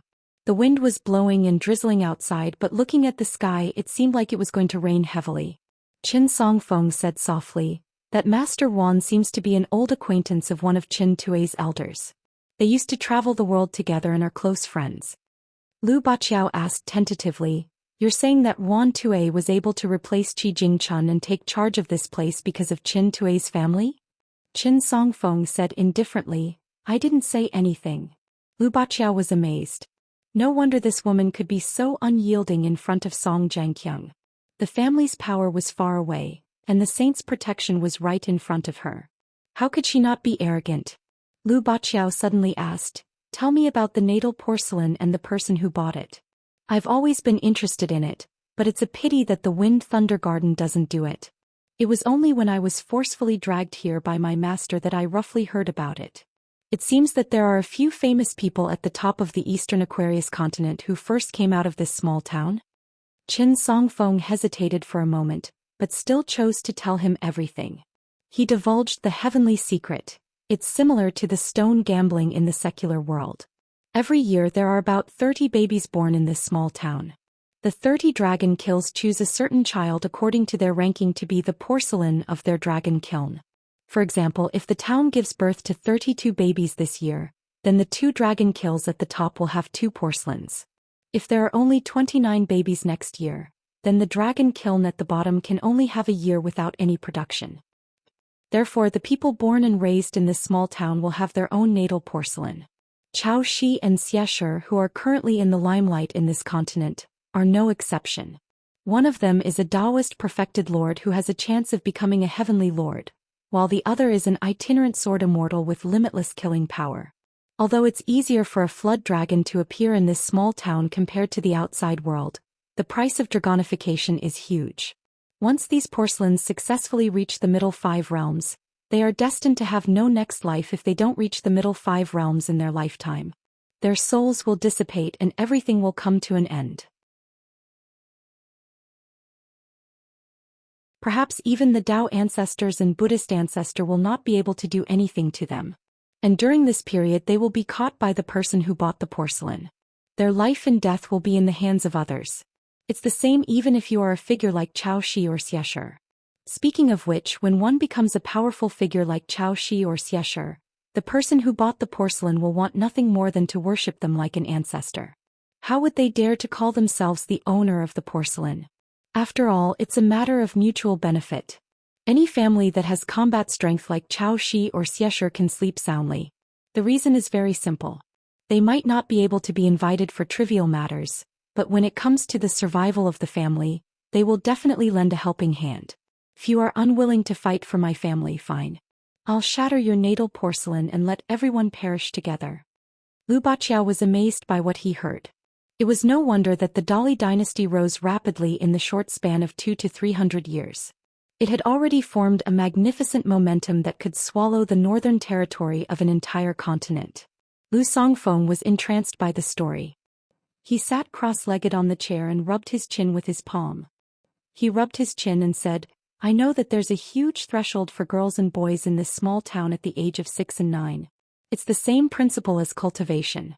At that time, one can know the level of one's future cultivation achievements.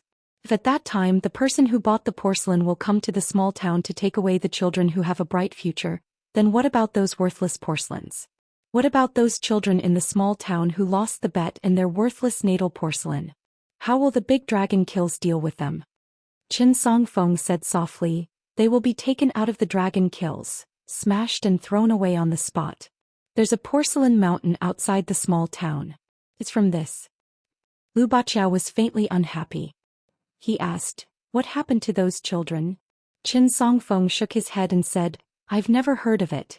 I don't think it's any better. Lu Baqiao sighed and raised his hand to rub his cheek hard. This was a secret matter that was personally decided by the sages of various parties. It was definitely not something that a small sword practitioner like him in the Wind and Thunder Garden could criticize. But the young man just felt a little unhappy. After a long silence, Lu Baqiao finally said softly, so the people who walk out of here are all pawns. Qin Songfeng followed and said, who isn't on the path of cultivation? Lu Baqiao felt a little sad. He nodded and said, that's true. The door of the house creaked open softly. A pale-faced youth in straw sandals tiptoed over the threshold and turned to close the wooden door softly. He copied old Yang and moved a small stool to sit on the steps. The raindrops were as big as soybeans and the sky was as dark as night. But for some reason, there were not many raindrops under the eaves in such a heavy storm. The old man sat for a long time, but there was only a little water vapor on his clothes. Qin Pingon crossed his fingers and quietly looked at the small pond formed by the accumulated water in the courtyard. The old man smoked a pipe. Large clouds of smoke filled the surroundings. But the smoke under the eaves and the rain outside the eaves interfered with each other. It was as if there was an invisible line between heaven and earth.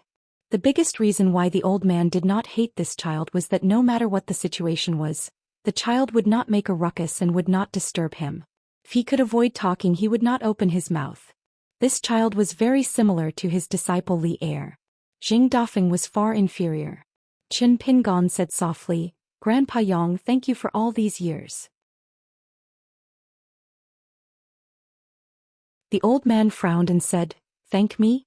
If I remember correctly, I have never helped you for nothing. When have I ever been short of payment? Qin Pingon smiled.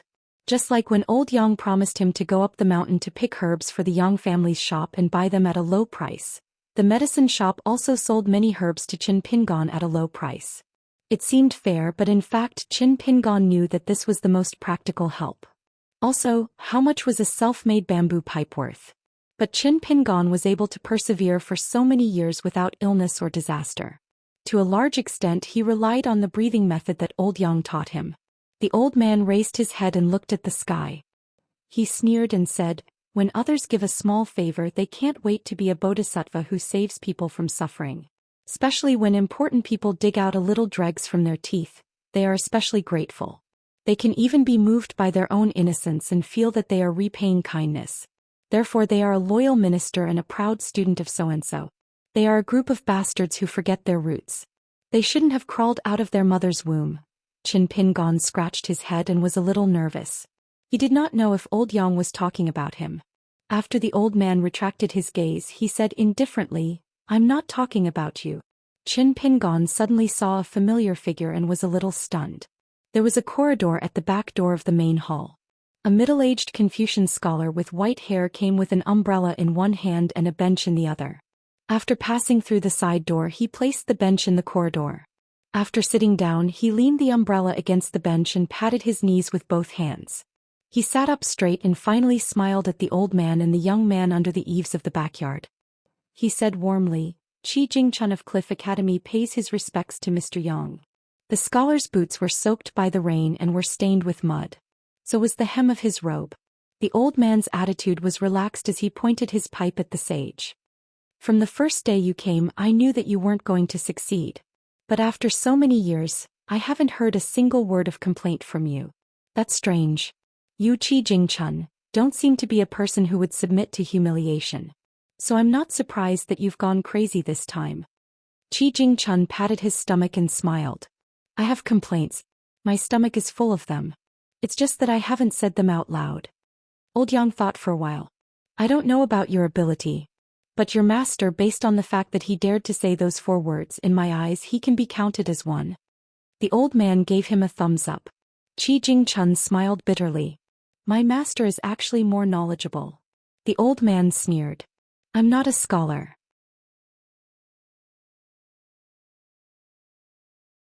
Even if your master's knowledge is greater than that of the holy master, I won't say anything good about him. Qi Jingchun asked seriously, Mr. Yang, do you think that the 4 words my master are correct? The old man laughed. I don't think so. It's just that before all the people in the world believed in the previous 4 words, which annoyed me. So when someone came out to sing a different tune, I felt relieved. So, you scholars are fighting amongst yourselves. I'm very happy to see that your refined culture is swept away and covered with chicken feathers. Qi Jingchun laughed involuntarily. Qi Jingchun was about to speak when the old man waved his hand. Don't be so polite. I don't like to hear it. We're not the same kind of people. It's been like this for generations. Don't break the rules. Besides, you Qi Jingchun are now hated by everyone. I don't dare to be friends with you. Qi Jingchun nodded. He stood up and waved at Qin Pingon. I used the snake gallstone you sent to carve 2 private seals. One in Li script and one in Xiaozhuan script. I'll give it to you. Qin Pingon ran through the courtyard in the rain. He stood in front of Qi Jingchun and took a white cloth bag.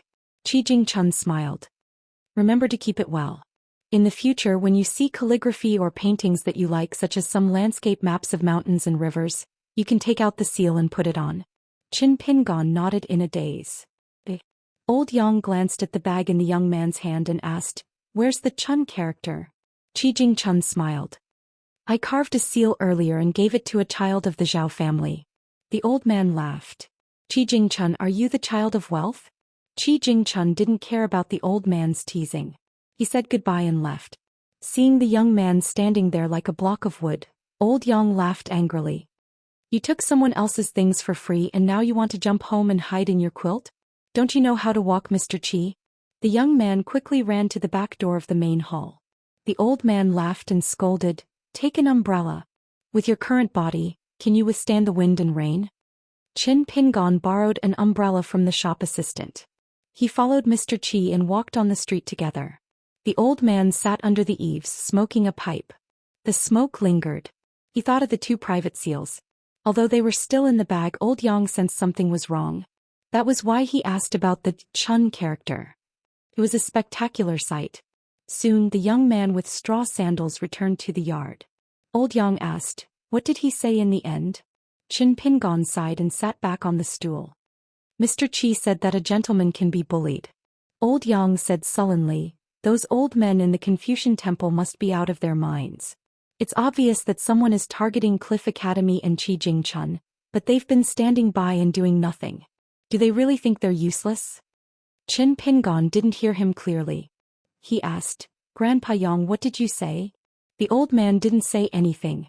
What a good, be a gentleman instead of a sage.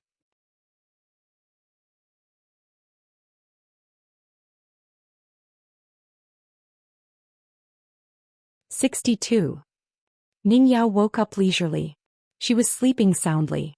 When she opened her eyes, she found herself sitting on a stool. She was a little dazed. After a moment of daze, she got up and opened the door. She saw an old man and a young boy sitting in the corridor outside. After hearing Ning Yao's footsteps, Qin Pingon turned his head and smiled. You're awake. I didn't wake you up because you were sleeping soundly. Ning Yao nodded. She didn't care about it and asked, Senior Yang? The old man said in a bad mood, What? Are you afraid that Qin Pingon will take advantage of you when you're asleep? Don't worry, I'll keep an eye on him. He only has bad intentions but no guts. Qin Pingon quickly explained, Miss Ning, don't listen to Grandpa Yang's nonsense. I promise I don't have any bad intentions. Ning Yao made a gesture with her hands and told herself, Sir, please be magnanimous. The old man glanced at the straw sandals boy and gloated, You know 6 out of 7 but you know nothing. The rain was already very light. The old man said straightforwardly, Go back and bring that bag of money. Then this little girl and your medicine will be paid together. Ning Yao frowned. What kind of medicine does the Yang family shop have that is so expensive? The old man said indifferently, When people are about to starve to death, how much can the steamed bun in my hand be worth? Ning Yao said in a deep voice, You're looting a burning house. The old man smoked so fiercely that his entire upper body was shrouded in faint smoke. Then the old man's hoarse and cold voice came from the sea of clouds. Asking for a sky-high price and asking for money on the ground is a dirty business. I can't do it. My rules are that I mean what I say. There is only one price. You can buy it or not and sell it or not. Ning Yao wanted to say something, but she found that Qin Pingon was tugging at her sleeve and secretly winking at her. In the end she swallowed her anger. The quality of the medicinal herbs produced in this small grotto heaven was indeed excellent. However, this famous pearl grotto heaven was not famous for its heavenly materials and earthly treasures. Instead it was famous for its porcelain and treasures of opportunity. Therefore, even if the medicinal herbs in the Yang family's shop were piled up into mountains, they were still only worth a few gold essence copper coins. The old man shook his pipe. The rain has stopped. Don't make eyes at me. Aren't you ashamed? Qin Pingon pulled Ning Yao's arm and walked down the stairs. They passed through the shop's main hall and came to the main street. Qin Pingon smiled and asked, Can't you figure it out? It's fine. Grandpa Yang is just like that. He doesn't like to talk about favors with you. Everything he does is very fair. Is very fair. Ning Yao sneered, Justice? Everyone had a scale in their heart, so why did he feel that he was fair? Just because you're older? Qin Pingon shook his head and said, I don't think spending a bag of copper coins is a waste of money. Ning Yao glanced at the young man. If you can survive 10 years outside and still be able to pat your chest and repeat these words, then you win. Qin Pingon smiled and said, Then we'll talk about it when the time comes. Ning Yao sighed. She really didn't know what to do with him. Where are we going next? Qin Pingon thought for a moment. Let's go to the shop and see how Lu Xianyang is doing. While you're at it, pull out your knife from the ground. Ning Yao said decisively, Then lead the way. She suddenly asked, Is your body okay? Qin Pingon grinned. It's not a big problem. But other than practicing martial arts, I'll be like you every day and have to boil medicine to eat. Grandpa Yang said that if the effect isn't good, I might have to spend more money. Ning Yao was puzzled. You really believe that? Qin Pingon smiled and shook his head. It was as if he couldn't be bothered to argue with her about this kind of problem. After walking out of the town, he rolled up his sleeves, took off the knife and returned it to the young girl. She hid the cloth-pressing knife and went to retrieve the saber that had been stomped into the ground by the mountain-moving ape. As for the scabbard that had been given away, Qin Pingon temporarily left it with Ning Yao. She hung it on her waist so the flying sword finally had a place to stay. When Qin Pingon and Ning Yao walked to the south end of the covered bridge, they saw a young girl in green with a ponytail sitting on the top of the stairs.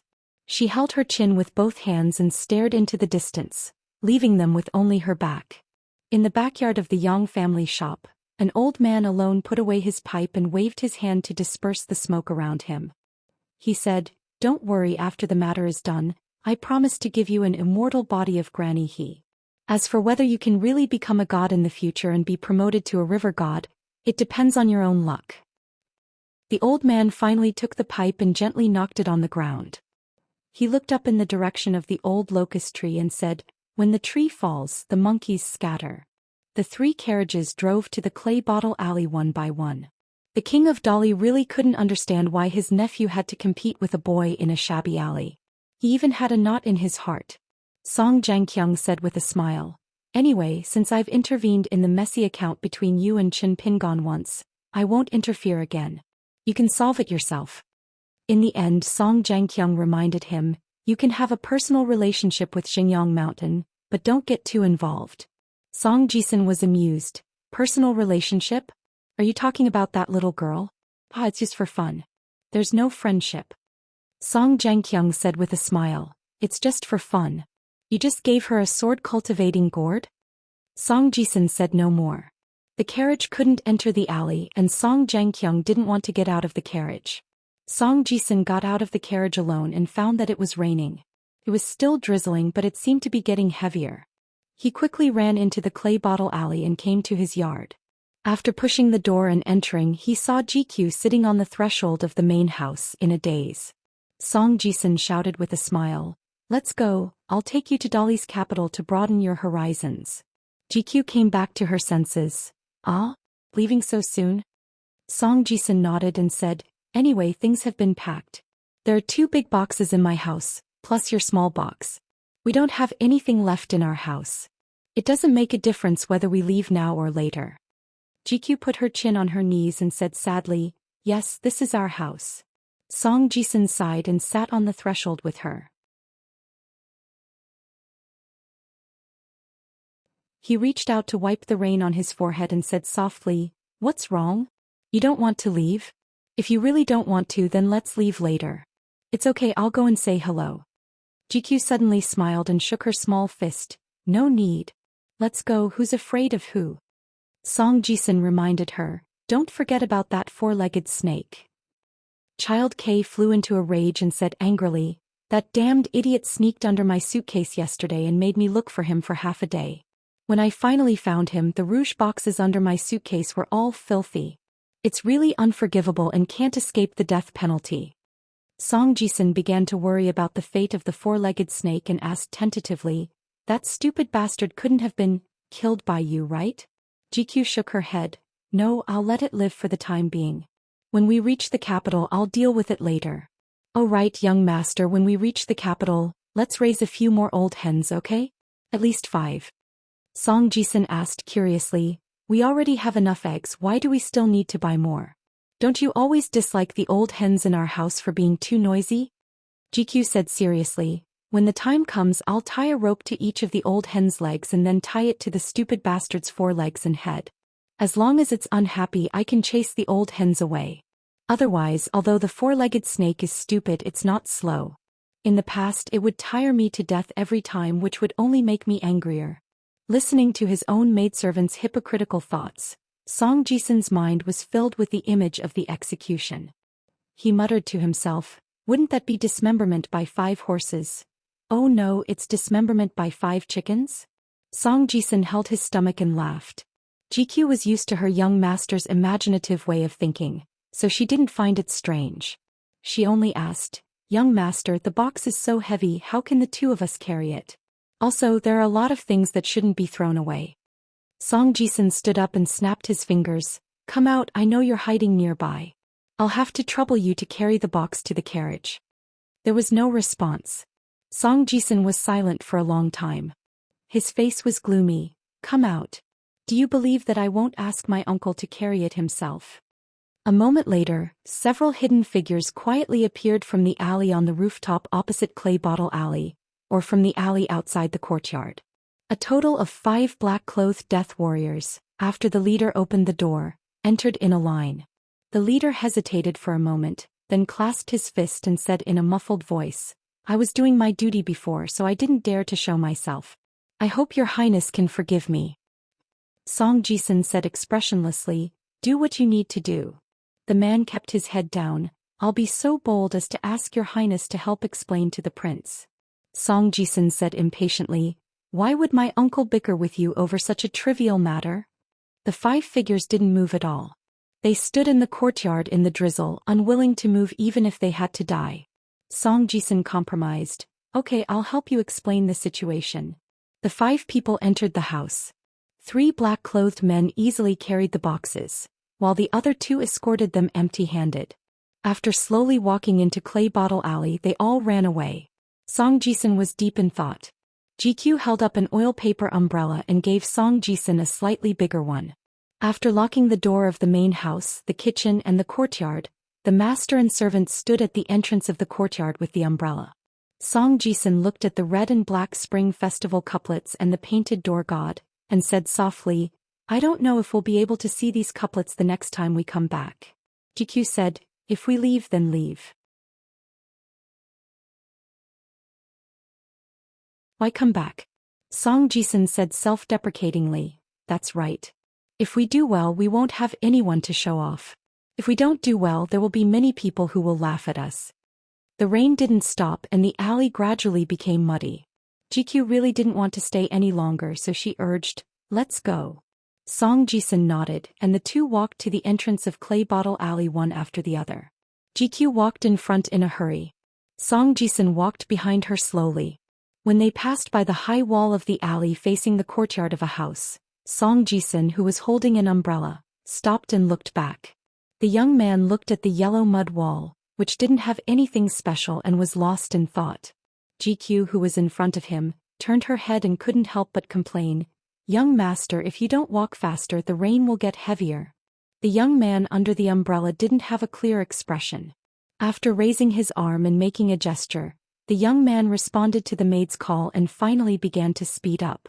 In the carriage on the street outside Clay Bottle Alley, the king of Dali, Song Xianxia, was resting with his eyes closed. Every day the inspection office would create a secret file, which would be observed and recorded by 9 top-notch spies in the Great Li.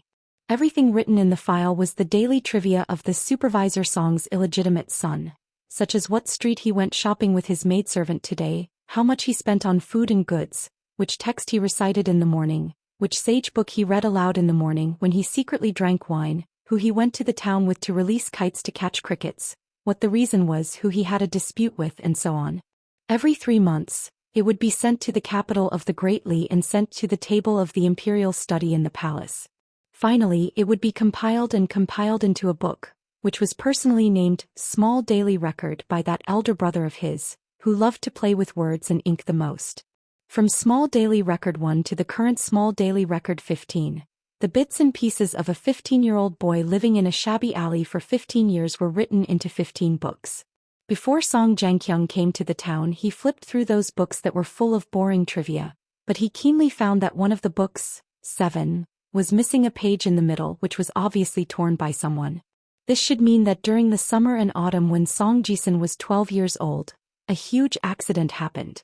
Before Song Xianxia came to the town, he thought that it was a bloody assassination that started in the capital of Dali and involved some people that even his elder brother could only suffer in silence. However, Song Xianxia later realized that the story recorded on that page was definitely not a happy memory for the young Song Jisun, and it must be related to Qin Pingon in Clay Bottle Alley. Song Xianxia began to organize his thoughts. The number 1 king of Dali, who rarely took a break from his busy schedule, carefully recalled the details of the conversation between the 2 teenagers recorded in the book as well as the scene at that time. Song Xianxia opened his eyes and looked at the curtain of the window. First he saw the slender figure of the servant girl holding the umbrella, then his nephew Song Jisun. The master and servant went to the second carriage, and the 3 boxes were already moved to the last carriage. Song Xianxia whispered, "Let's go." The carriage slowly moved. The carriage suddenly stopped, and not long after, Song Jisun rushed into the carriage in a flustered and exasperated manner, his face full of anger. "What do you mean?" Song Xianxia asked. "You mean the corpse in your carriage?" Song Jisun's face was livid, and he stared at Song Xianxia. Song Xianxia's expression was calm. "Do you know the identity of the corpse? Dali has 7 spy agencies and I control 3 of them, mainly to infiltrate the imperial courts of various countries, spy on important military intelligence, and bribe the civil and military officials of enemy countries. Imperial tutor Xiu, who controls 3, mainly to deal with the internal public opinion of the dynasty and the movements of Jianghu, and especially to keep an eye on the movements of the capital. The last one is responsible for dealing with the cultivators on the mountain, directly under someone. There are a total of 9 Dali spies in this small town, and they come from these 7 places to ensure your safety and there will be no mistakes." Song Jisun said in a low voice, "What are you trying to say?" Song Xianxia laughed. "The twists and turns here, who is that person loyal to, and a lot of dirty truths, it's probably very difficult for me to explain clearly to you. In any case, that person deserved to die. However, you need to remember one thing. Right now, outsiders regard you as His Highness Dali, an extraordinary descendant of the heavens. Whether they respect or flatter you on the surface, You can accept it all, but don't forget why they are doing this. Song Jisun sneered. Oh? What? Song Jianqiang smiled. Do you really think you are that important? Everything is just because I'm by your side. I'm afraid you won't remember this, so I'm taking this opportunity to make you more careful. It's not good to be with a dead person. But it's better than next time when you need me to be by your corpse. Song Jisun's face flushed red. Song Jianqiang glanced at the teenager and said indifferently, "Get out of the car." Song Jisun instantly swallowed the words on the tip of his tongue. He silently turned around, gritted his teeth and left hatefully. Song Jianqiang waited until the teenager got out of the car and laughed. With such a little skill, when you go to the capital, you will be targeted by those toothless tigers and foxes. They will want to tear off a few pieces of meat from your body. When the vassal king thought of going to the capital, he actually had a headache. Inside the carriage, the dead man occupied the most space. Song Jisun was very uncomfortable, but the maidservant GQ's face was as usual. He casually asked, "By the way, GQ, did you bring our old house key?" She wondered. "No, I just left it in my room. I don't want to go back." Why are you asking this? Besides, don't you also have a bunch of house keys?" Song Jisun said with a smile, "I also left it in my room." The three carriages drove past the old locust tree out of the town and finally on the bumpy muddy road all the way to the east. When passing through the gate on the east side of the town, the gatekeeper Jing Dafeng, who was sheltering from the rain in his mud house, squatted at the gate with his hands folded in his sleeves. Looking at the three carriages, the old bachelor yawned. About half an hour later, Song Jianqiang said in a deep voice, "Stop the carriage." Song Jianqiang got out of the carriage. Song Jisun and GQ in the carriage behind raised the curtain. Two heads squeezed together, curiously looking at Song Jianqiang. Song Jianqiang waved his hand and Song Jisun pulled GQ back. Song Jianqiang walked forward. Not far away there was an ugly middle-aged man blocking the middle of the road. His straw sandals and trousers were full of mud. Song Jianqiang walked forward and said with a smile, "I really didn't expect that there was someone like you hidden in the town. It seems that our Dali's spies don't eat but eat shit." The king's originally spotless snow-white robe was also covered with mud, and his boots were naturally not spared. Song Jianqiang finally stopped 10 steps away from the man. "Since you didn't fight as soon as you met, why don't you tell me what you want?" The man from the small town, who even had the roof of his house trampled by the mountain-moving apes, was no longer squatting on the ground and sulking in front of the king of Li dynasty. He said in a deep voice, "Song Chongjing, as long as you can survive the battle, you'll naturally know the answer." Song Jianqiang frowned. The man understood and said, "Let the carriage pass first." Song Jianqiang smiled and nodded. He didn't turn around but kept staring at the man and shouted, "The carriage goes first, just go forward." The man walked to the side of the road and let the three carriages pass unimpeded. Song Jianqiang waited until the carriages completely disappeared from his sight, and then looked at the man patiently waiting.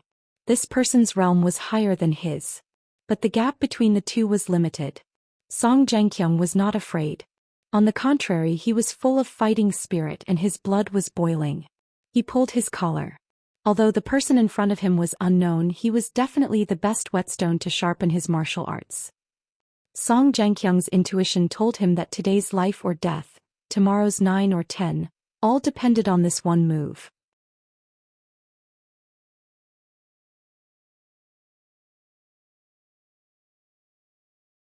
"63. At that time in the small street the rain gradually stopped.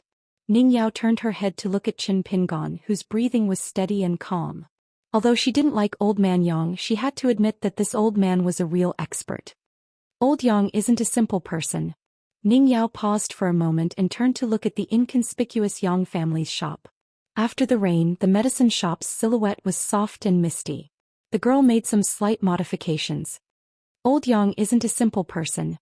Qin Pingon didn't hear the difference between the two. He just nodded and smiled. "I used to think that Grandpa Yang was a good and fair person.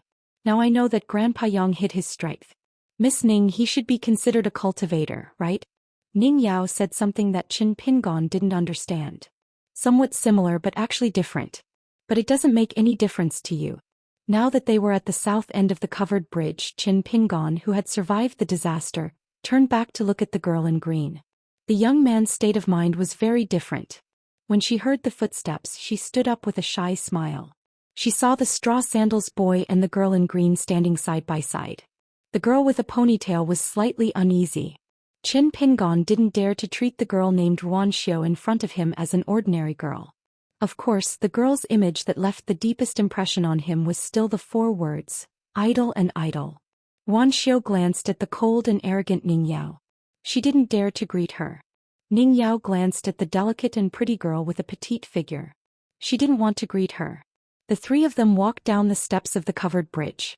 Qin Pingon said softly, I heard from Mr. Qi that Lu Xianyang is fine. Ruan Xiu nodded vigorously. He's awake. After the shopkeeper of the Yang family's shop saw him, he said that the king of hell was merciful and spared Lu Xianyang's life.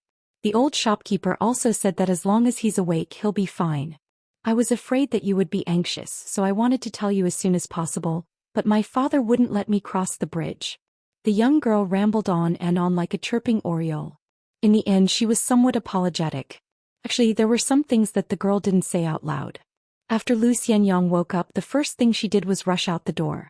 When she reached the covered bridge, she was so focused on telling the boy the news that she completely forgot about her father's warning that she wasn't allowed to enter the town. However, just as she was about to run down the northern steps, she was grabbed by the ear by her elusive father. The girl had to persuade her father to let her sit on the southern steps and wait for someone. This wasn't the first awakening of love, nor was it some kind of romantic love. Instead, it was a spontaneous kindness. Of course, the premise was that Qin Pingon didn't make the girl dislike him. On the contrary, she had a good impression of him. Or it could be said that she acknowledged Qin Pingon. All of this was the first time the 2 met on the back of the green ox. The boy was willing to go into the water to fish for someone else. Afterwards, the wound on his left hand hurt so much that he sucked in a breath of cold air, but he didn't feel any regret. Later on, when Lu Xianyang met with misfortune, the boy was willing to step forward and shoulder the responsibility that he should shoulder. These were the blessings that Qin Pingon had accumulated bit by bit.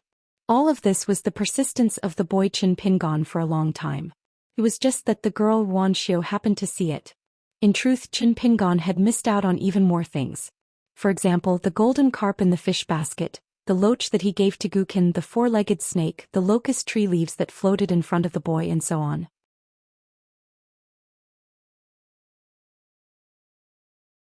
All of these blessings and opportunities that he had missed out on would not be grasped by the boy just because Qin Pingon was a person who cherished good fortune. Qin Pingon, Ning Yao and Ruan Xiu walked down the covered bridge. The boy and girl didn't notice that droplets of varying heights quietly fell into the stream. These droplets of water were originally hanging under the eaves of the covered bridge, gathered on the railings of the covered bridge, or in the potholes at the edge of the covered bridge. In the end, they all fell into the stream and blended into the water. At the same time, the puddle-like backyard of the Yang family's shop rippled and returned to its muddy appearance, just like all backyards in the world. On the surface of the water stood a blurry figure covered in smoke. One could vaguely see that it was a hunchbacked old woman whose face couldn't be seen clearly. Old Yang didn't find it strange. He smoked his pipe again and asked, "What did you see?" The figure was like a water plant that swayed involuntarily with the water. She said hoarsely, "That little girl is the only daughter of the next saint here. She has such a noble status. Why did she fall in love with the boy from the shabby alley?" Old Yang sneered and said, "That's it." The old woman on the water trembled and didn't dare to speak again. The old man said slowly, "Since you've come this far, there are some rules that I should make clear to you. Otherwise, when you die in the future, you won't know what happened and still feel that you've been wronged." The old man seemed to be thinking about something and wasn't in a hurry to speak. After the rain stopped, the water in the yard gradually disappeared. The old woman's figure became more and more blurred. She said pitifully, "Great Immortal, I just want to see my grandson a few more times." Old Yang, whose thoughts were interrupted, was a little impatient. "What do you think is your business? I can't be bothered to care about this." Speaking of this, the old man's eyes were a little absent-minded. He said to himself, "You're lucky. If you fell into the hands of the 3 sects, you might not even have a next life." In Buddhism there was a saying about subduing the monkey and the horse. Thoughts and vows were 2 very important matters. The Confucians were a little better, but they did not care so much.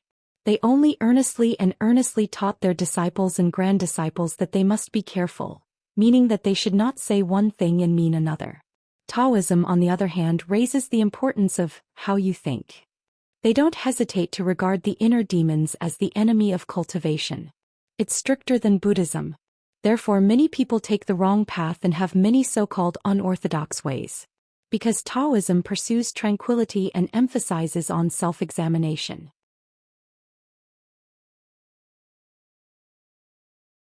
Once you're stumped by the questions left by the ancestors of Taoism, your mind will be in a mess. The old man who was smoking was like a hidden dragon in the sea of clouds. The old woman was even more confused. After all, she was born and raised in this place. She didn't read any books. Naturally, she couldn't understand these mysterious theories. She could only force herself to memorize. Old Yang suddenly laughed. You don't have to remember these because we don't care about this. The old woman was stunned. Old Yang repeated, we don't care what you think. We only care about what you do. The old woman said nervously, Great Immortal, I'll remember.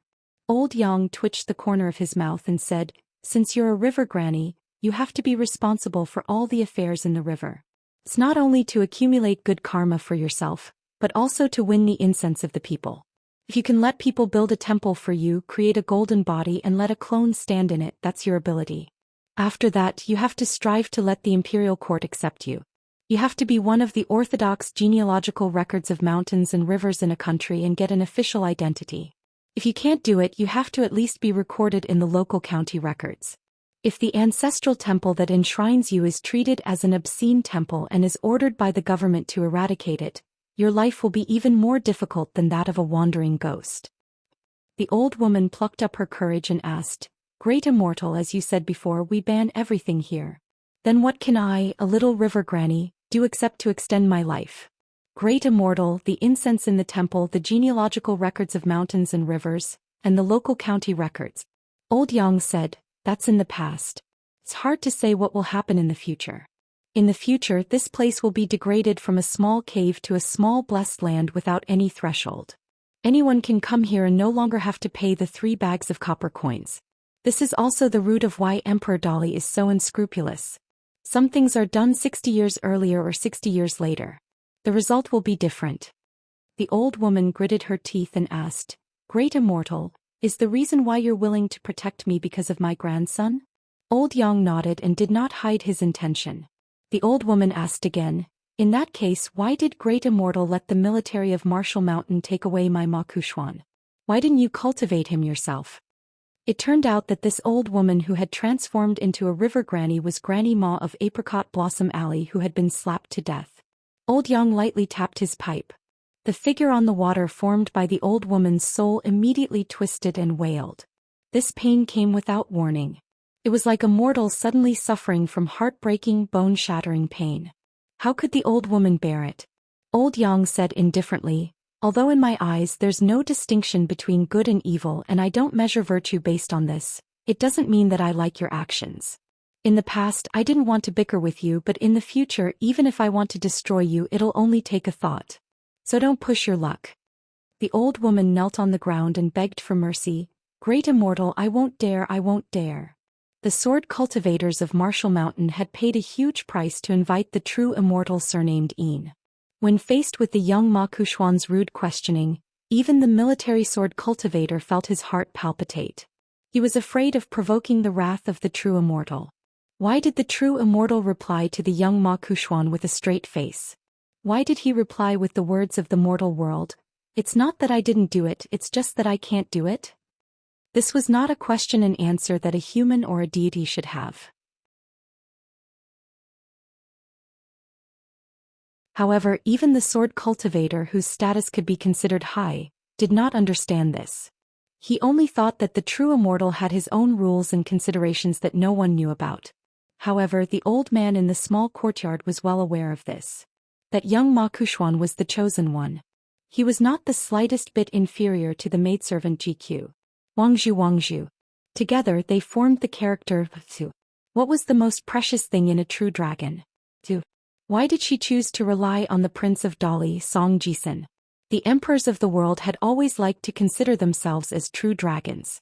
For one person's luck to be linked to the throne of the dynasty, it was obvious that the two of them had joined forces and complemented each other. But then again, the path of cultivation was long. Luck, talent, foundation, opportunity, and temperament were all indispensable. However, in the end, on the path of cultivation there was always a step ahead, and there was also a time when a great talent was born late. Thus there were no absolutes.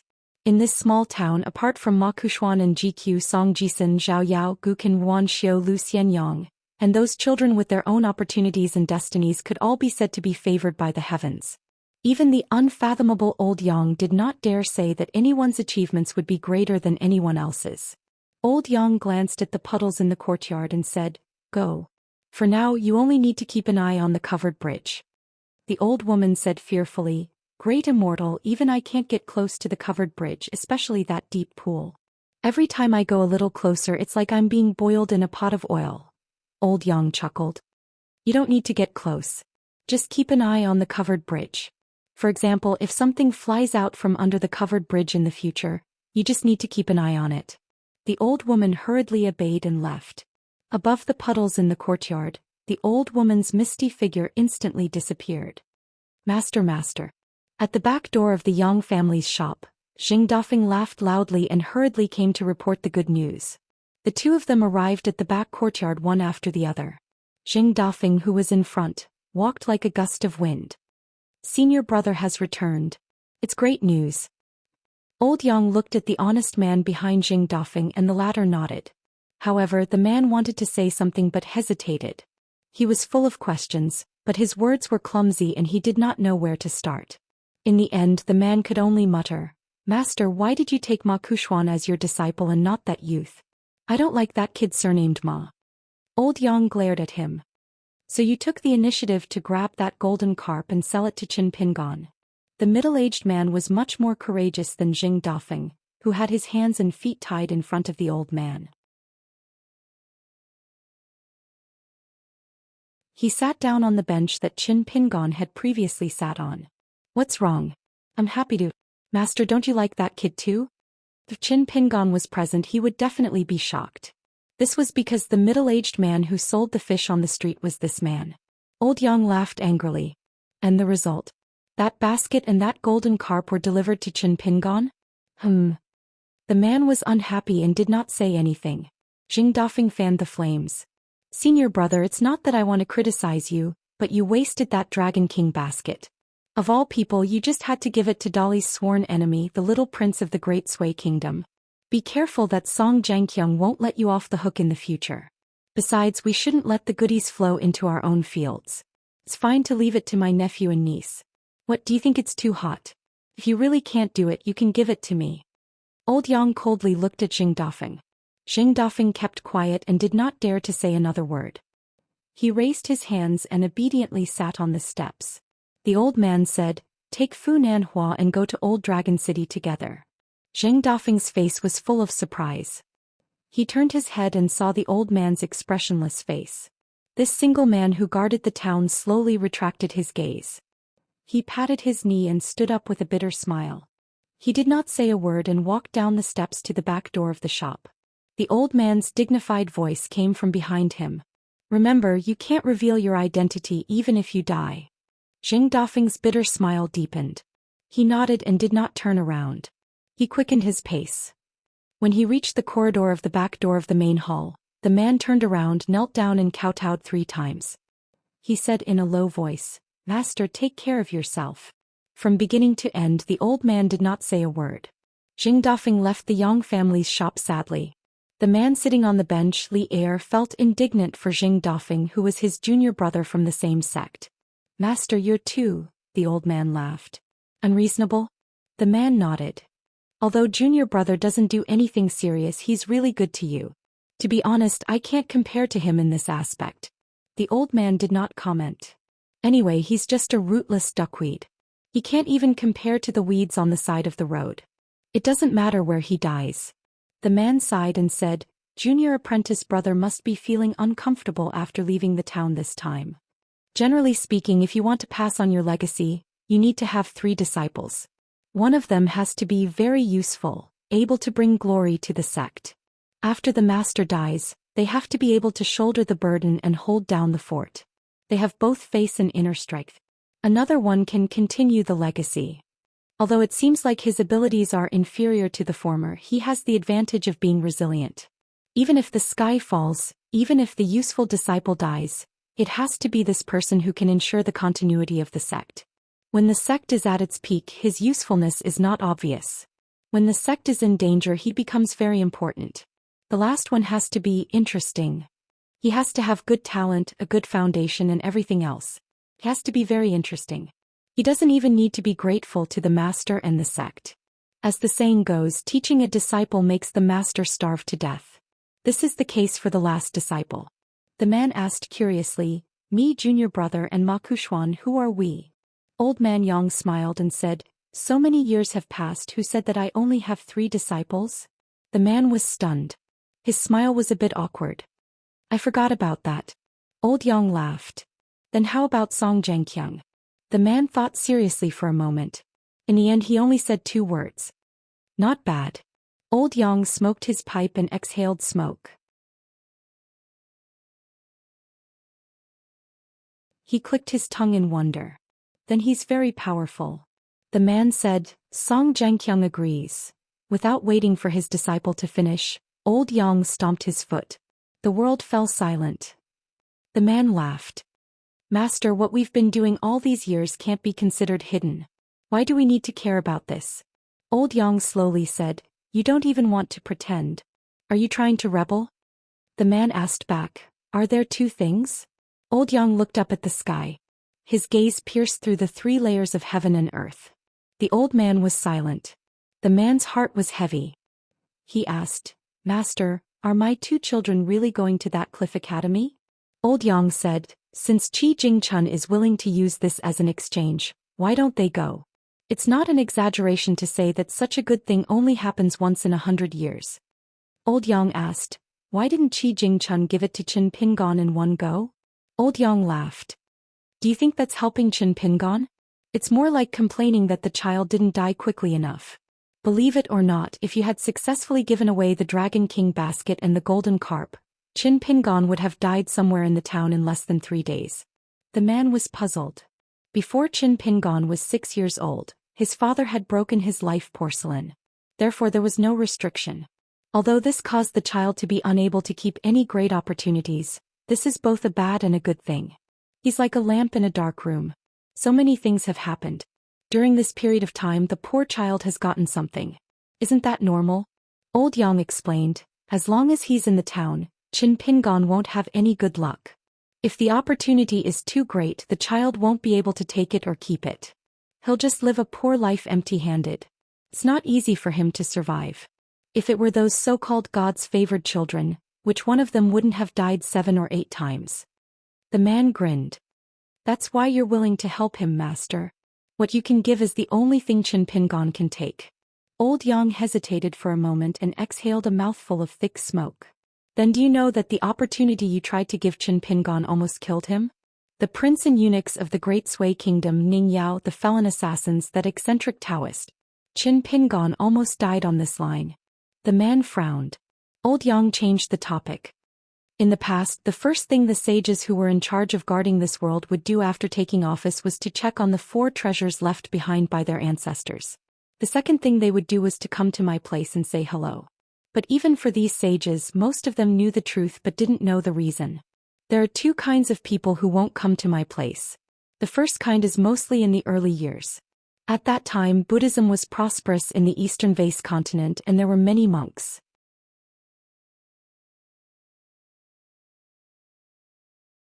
This group of people didn't dare to come because they were afraid of getting involved in karma. The second kind is like Qi Jingchun. The higher-ups didn't tell him the truth on purpose, hoping that Qi Jingchun and I would get into a conflict and fight. Qi Jingchun came here today because he figured it out himself, or... The old man's face was solemn. The possibility of this is too small and the consequences are too great. It's unimaginable.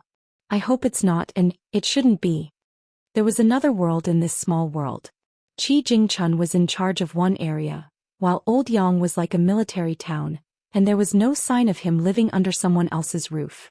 Old Yang said with emotion. Qi Jingchun, a scholarly sage before him, said, the sage did his best to see and use rules as the yardstick, and thought that everything was round and straight. What does that mean? Simply put, it means that you, the common people, should be grateful for the great kindness of the sage master. It was he who spent a lot of effort to set up these rules and frameworks for the future generations to walk in and not suffer from disasters. Only then will you have the chance to be reincarnated as a human in your next life. The man scratched his head and said, Master, why are you telling me this? I don't understand it either. That's why Jing Dafeng can talk to you. Old man Yang smiled and said, if you Li Er could talk, I wouldn't have asked. One to talk, one to listen, one to ask, and one to answer. It's just right. Old Yang stood up and looked into the distance.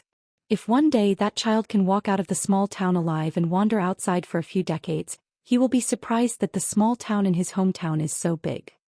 His master stood up and the man had no choice but to follow. Although he didn't know how to flatter, he still understood the rules. Old Yang said, you don't have to stay here. Take that shrew of yours and go somewhere. In the eastern Aquarius continent, you have no hope of breaking through in this lifetime. Song Zhangqiang is a narrow-minded person.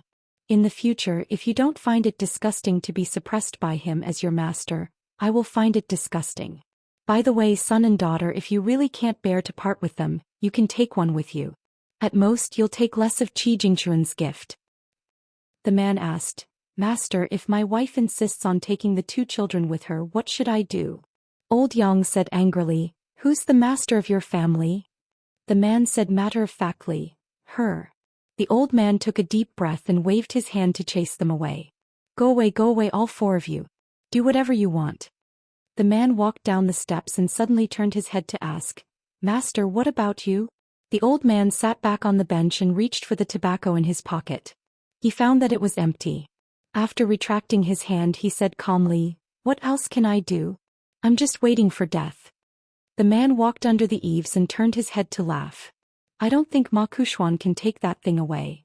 The old man's expression was gloomy. He said self-deprecatingly, if he can't take it away, then no one can. The 4 families and 10 clans of the small town suddenly received the news that all outsiders must leave the small town within 3 days. For the time being, only exits were allowed, but no entry was allowed. Although they were filled with resentment, in the end, no one questioned this decision. Among the eastbound group, the Li family's ancestor personally escorted the little ancestor of Xingyang Mountain away. The next day, a series of rumbling sounds came from the west of the small town. It was earth-shattering. It turned out that the mountain-moving ape of Xingyang Mountain had really uprooted a huge mountain. The old ape, who had revealed his true form, was about to carry it on his back. The old ape's shoulder suddenly tilted as if something heavy was pressing on it. The old ape looked up and squinted. There was a tiny figure on the peak of the mountain on his shoulder. Qi Jingchun. The old ape laughed. Qi Jingchun. Don't be so petty and ruin the big picture. Qi Jingchun said in a deep voice, put this cloud mountain back. The old ape raised his shoulder and roared wildly, what if I don't? In the next moment, the mountain-moving ape's hands suddenly left the bottom of the mountain and rolled sideways. Its huge body crushed countless trees nearby. In the next moment, the giant ape was stomped into the ground. That person was truly indomitable. Compared to him, the mountain-moving ape was like an ant under someone's foot. Another stomp made the old ape, who was struggling to get up, sink into the ground again. Another stomp. The giant ape lay limp in the huge pit. It was covered in blood and was on the verge of death. That person arched his body as if his head was holding up the sky. He looked down at the mountain-moving ape and sneered. If it were me 60 years ago, the first thing I would have done after leaving this place would have been to flatten Xingyang Mountain.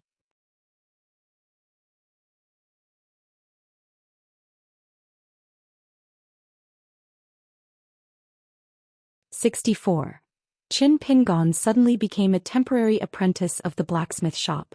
According to Master Wan, he needed someone to take over Lu Xianyang's work. He needed people to dig wells, build houses and dig canals. There was no reason for him to keep Uncle Lu alive for nothing. Therefore Qin Pingon became the busiest person in the shop. As long as it was physical work, the straw sandals youth would not lose to any strong young man. In between work, Qin Pingon would go to the house to visit Zhou Xian. The tall youth who had just escaped death had become somewhat taciturn and sickly. He often lay in bed and stared at the ceiling in a daze. Other than Qin Pingon who could chat with him, Zhou Xian hardly spoke to anyone. Qin Pingon was also helpless about this. Fortunately, Zhou Xian was severely injured, but the recovery speed of the chest wound was much faster than Qin Pingon's left hand. Ning Yao still lived in the house in Mud Bottle Alley.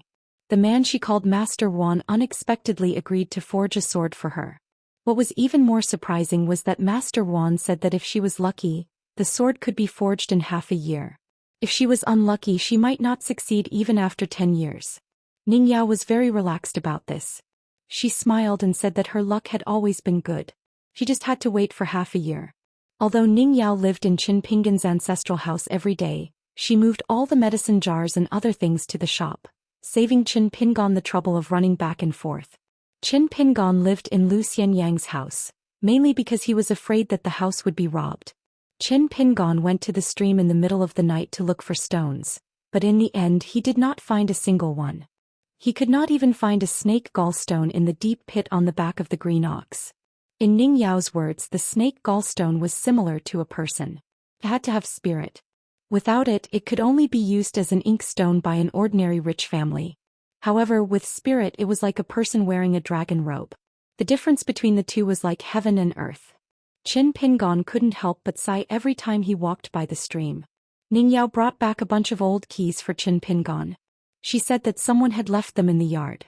She tried the keys and sure enough they belonged to Song Jisun's house next door. Everything from the yard door to the house door could be opened. Qin Pingon could not guess what Song Jisun wanted to do.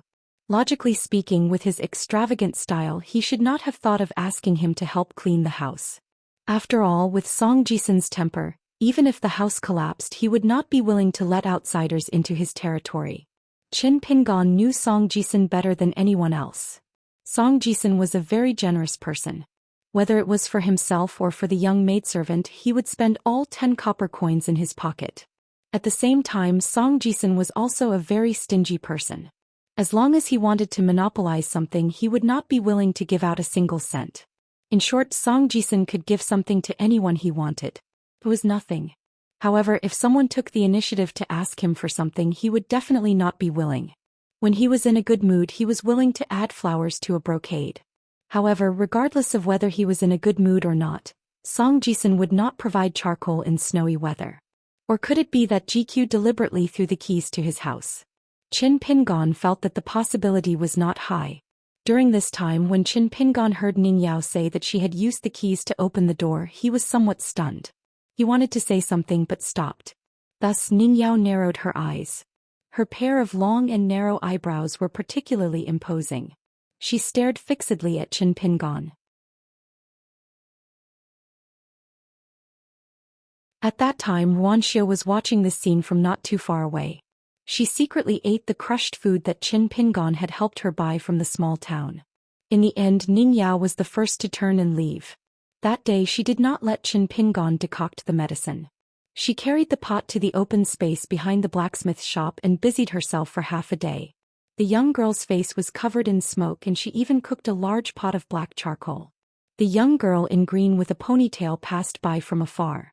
As she walked, she ate melon seeds with relish. Ning Yao squatted on the ground and fiercely stared at the pot of medicine. She felt that this was much more difficult than practicing the sword or the saber. The young girl's face was full of indignation. Is there anything in this world that I, Ning Yao, can't do? It seems that there should be no such thing as decocting medicine in this world. Qin Pingon silently walked to her side and helped her decoct the medicine again. His movements were very skilled. Ning Yao's lips moved slightly, but she did not stop him. She only took advantage of the time when Qin Pingon was not paying attention to wipe her face. The young man squatted beside the pot and carefully watched the heat. His hands were folded on his knees and his chin was resting on his arms. Ning Yao coldly snorted, "Laugh if you want to." Qin Pingon did not laugh at her. He continued to stare at the gently swaying green flame and whispered, "It's not that I think Miss Ning will do anything bad, but the key is someone else's. No matter why it was left in our courtyard, it's not good to open the door." Even if Song Jisun and GQ never return to the town in their lives, the courtyard next door is still his. We are all outsiders. Ning Yao curled her lips. You're such a good person. You're so stubborn. You're so fussy. Qin Pingon and Ning Yao turned their heads almost at the same time. They saw a young man with a slender figure and an elegant temperament. At first glance they could tell that he was a foreigner and a scholar. Qin Pingon noticed that this person looked at him strangely. He was not arrogant like the mountain-moving ape of Xingyang Mountain and Fu Nanhua of Old Longqing. He was also not like Lu Daozhang and Miss Ning. The young man's gaze was very complicated and contradictory. There seemed to be pity, admiration, and a hint of disdain. The young man finally chose to leave in silence. Ning Yao frowned. It's obvious that he came for you. What's going on? Qin Pingon was also puzzled. He shook his head and said, I don't understand. After being interrupted by that inexplicable outsider, the little bit of grudge between the young man and the young woman quickly disappeared. However, that person soon returned. Beside him was a young woman with extremely long legs. For some reason Wuxia was also with him. Wuxia explained, they said they don't speak the town dialect so they asked me to help. Qin Pingon, this sister is the one who saved Lu Xian. Like you, her surname is Qin, but she's not from the Eastern Treasure Island. The person beside Sister Qin is the eldest grandson of the Qin family from Dragontail Commandery. His name is Qin Songfeng. According to Sister Qin, Qin Songfeng seems to be a distant relative of your branch of the Qin family from several hundred years ago. As for Sister Qin, she has nothing to do with you even if you push back 1 or 2,000 years. This time Sister Qin came to pay respects to her ancestors.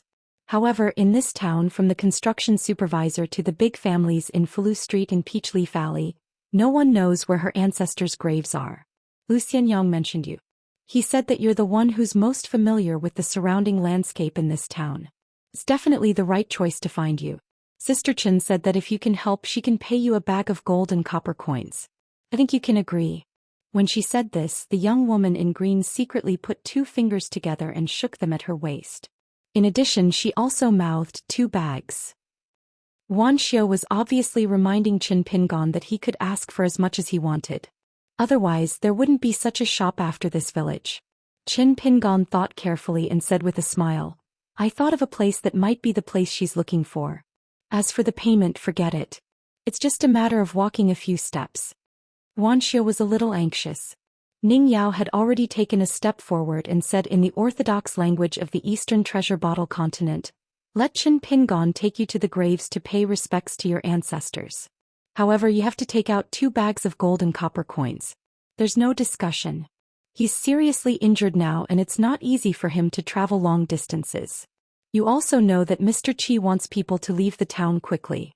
Qin Pingon is just an ordinary person, but he has to hurry. 1 bag of money is not enough. Qin Dui and Qin Songfeng's eyes lit up when they first saw the young woman. They forgot everything when they saw her. It was like seeing an orchid in a barren paddy field, slim and elegant. Qin Dui looked at the young woman in front of him openly. She was dressed in a green robe and had a sword hanging from her waist. It was pleasing to the eye. Qin Dui's gloomy mood also improved a little. He smiled and said, as long as you can find my family's ancestral grave, I'll give you 2 bags of money. But I'll say it first. If you can't find it, I won't give you a single bag. How about it? Ning Yao said in a deep voice, it's a deal. From beginning to end, it was as if Qin Pingon had nothing to do with it. Ning Yao stared at Qin Pingon. Her eyes were full of, don't talk to me or I'll really cut you up. Qin Pingon held back his laughter and thought seriously. He said to Wuxia, please tell them that I need to help Miss Ning boil the medicine. It will take about half an hour. Then I'll go talk to Lu Xianyang. Finally, I need Miss Wan to help me tell Master Wan that I'll definitely make up for the things I left behind today tomorrow. After hearing that they couldn't leave immediately, Qin Dui was a little unhappy. She looked at the straw sandals youth who didn't know what was good for him, and her expression was uncertain. Qin Pingon didn't hesitate to retreat. Ning Yao crossed her arms and smiled coldly. Qin Dui held back the unhappiness in her heart. She said to Wuxia, Xiu, tell him that we'll wait for him at the covered bridge. We'll wait for at most an hour. If we don't see him by then, let this guy bear the consequences. Wan Xiu nodded indifferently. Qin Dui and Qin Songfeng left together. Wan Xiu smiled. I'll go tell my father. After Qin Pingon finished boiling the medicine for Ning Yao, he went to find Lu Xianyang. In the room with a strong smell of medicine, Lu Xianyang, who was lying on the bed, heard the footsteps and turned his head. His face still wasn't rosy, but it was much better than his previous pale face. Lu Xianyang squeezed out a smile and said hoarsely, "The woman called Qin Du looked for you?" Qin Pingon nodded. "I'll bring them into the mountains later." Lu Xianyang thought for a while. "I'll leave with her to a place that's said to be bigger than our eastern bottle continent." Actually, Qin Dui had looked for Lu Xianyang once before. But after that, Lu Xianyang wasn't interested and didn't want to talk to Qin Pingon about what she said. Lu Xianyang's mouth twitched. "Actually, I don't even know what the eastern bottle continent is." Qin Pingon bent over to help him tidy up the bedding and smiled. "Do you think I know?" Lu Xianyang rolled his eyes and asked, "Do you know what I'm most worried about?" Qin Pingon shook his head. Lu Xianyang turned his head and looked at the roof again. "Here at least you can help me get off the bed. After that, I can grit my teeth and deal with it myself. But after leaving the town, what if I shit and pee on the way? Do you want me to tell them, 'Hey, who's that? Come and give me a hand'?" Qin Pingon sat on the stool and could only scratch his head. Lu Xianyang suddenly smiled. "But then again, I've already died, why would I be afraid of this?" Qin Pingon said, "Life will get better and better. Don't worry, didn't old Yao say that one who survives a great disaster is bound to have good fortune in the future?" Speaking of old Yao, Lu Xianyang was a little sad. Old Yao hasn't said many good words in his life. He said so many discouraging words, bad luck words and scolding words. Ning Yao stood outside the door and didn't say anything. Qin Pingon covered Lu Xianyang with the blanket again and stood up saying, "I'm going to take them into the mountain. You rest well." Lu Xianyang nodded. "Remember to be careful." Qin Pingon quietly walked out of the room with Ning Yao walking side by side with him. Qin Pingon asked curiously, "You're going up the mountain too?" Ning Yao frowned. "I don't trust those two surnamed Qin." Qin Pingon nodded. "That's true. It's never wrong to be careful." The two walked quickly by the stream. Ning Yao said, "Most of the outsiders in the town have left." The spring thunder shook and the hibernating insects left in alarm. The two groups of people met at the southern end of the covered bridge. Other than Ning Yao and Lu Baqiao, a sword cultivator from the Wind and Thunder Garden who came to join in the fun, the other three people were Qin Pingon from Bi Prefecture, Qin Songfeng from Ben Prefecture, and Qin Pingon from Nipping Alley in the town.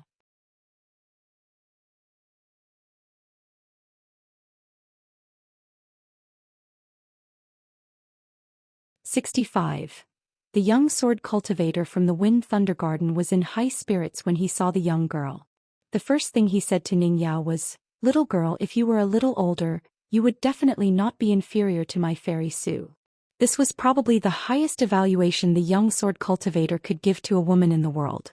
Of course, Ning Yao's expression did not look too good. However, before she could say anything, Lu Baqiao, who could speak the dialect of the small town, had already turned his head and gave Qin Pingon a thumbs up. The genius sword cultivator from the Wind Thunder Garden said with clear eyes, "You dare to challenge the mountain guardian ape of Xingyang Mountain with a mortal body. Most importantly, you survived. It's simply a miracle." Lu Baqiao was really curious. How did this youth in straw sandals with thin arms and legs in front of him cultivate such astonishing explosive power? Lu Baqiao withdrew his thumb. He did not walk side by side with Qin Pingon and Qin Songfeng who were walking in front. Instead he walked beside Qin Pingon. He turned his head and said with a smile, "Although Xingyang Mountain is just a small hill with some cowards who don't live up to their name, the mountain guardian ape is famous for its fierceness.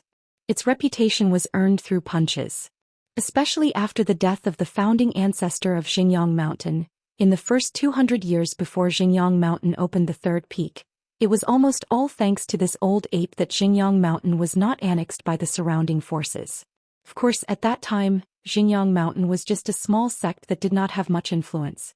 The enemies it had to face were not too strong. If they had provoked our Wind Thunder Garden at that time, there was no suspense. As long as the ancestor gave the order to reward me with a sword manipulation card, I could run to the sky above Xingyang Mountain alone and gently throw down our thunder pool sword formation. After this rain of swords, Xingyang Mountain would be finished. Lu Baqiao made a gesture of casually throwing something on the ground. Ning Yao mercilessly exposed him. Xingyang Mountain is not as weak as you say. The Wind Thunder Garden is also not as powerful as you say. Lu Baqiao did not show any signs of awkwardness. He changed the topic at lightning speed and said mysteriously to Qin Pingon, I heard that the predecessor of this covered bridge was a stone arch bridge. Under the stone arch bridge, there was a rusty old sword hanging to prevent the dragon from running into water. Generally speaking, this kind of unremarkable old thing is definitely not an ordinary item. Perhaps it is a spiritual treasure that can shock the heavens and make ghosts and gods weep. Lu Baqiao stomped his feet on the wooden corridor and said, But I just laid on the ground and used my hands to knock for a long time, but I didn't find any clues. Could it be that this thing is not fated with me? Logically speaking, it shouldn't be possible. For a rare genius in the way of the sword like me, if that old sword was really a divine weapon, it should have resonated with me, right? Could it be that the old sword was just an old object that had been around for a long time? Alas, what a pity, what a pity. Qin Pingon next to him was a little stunned.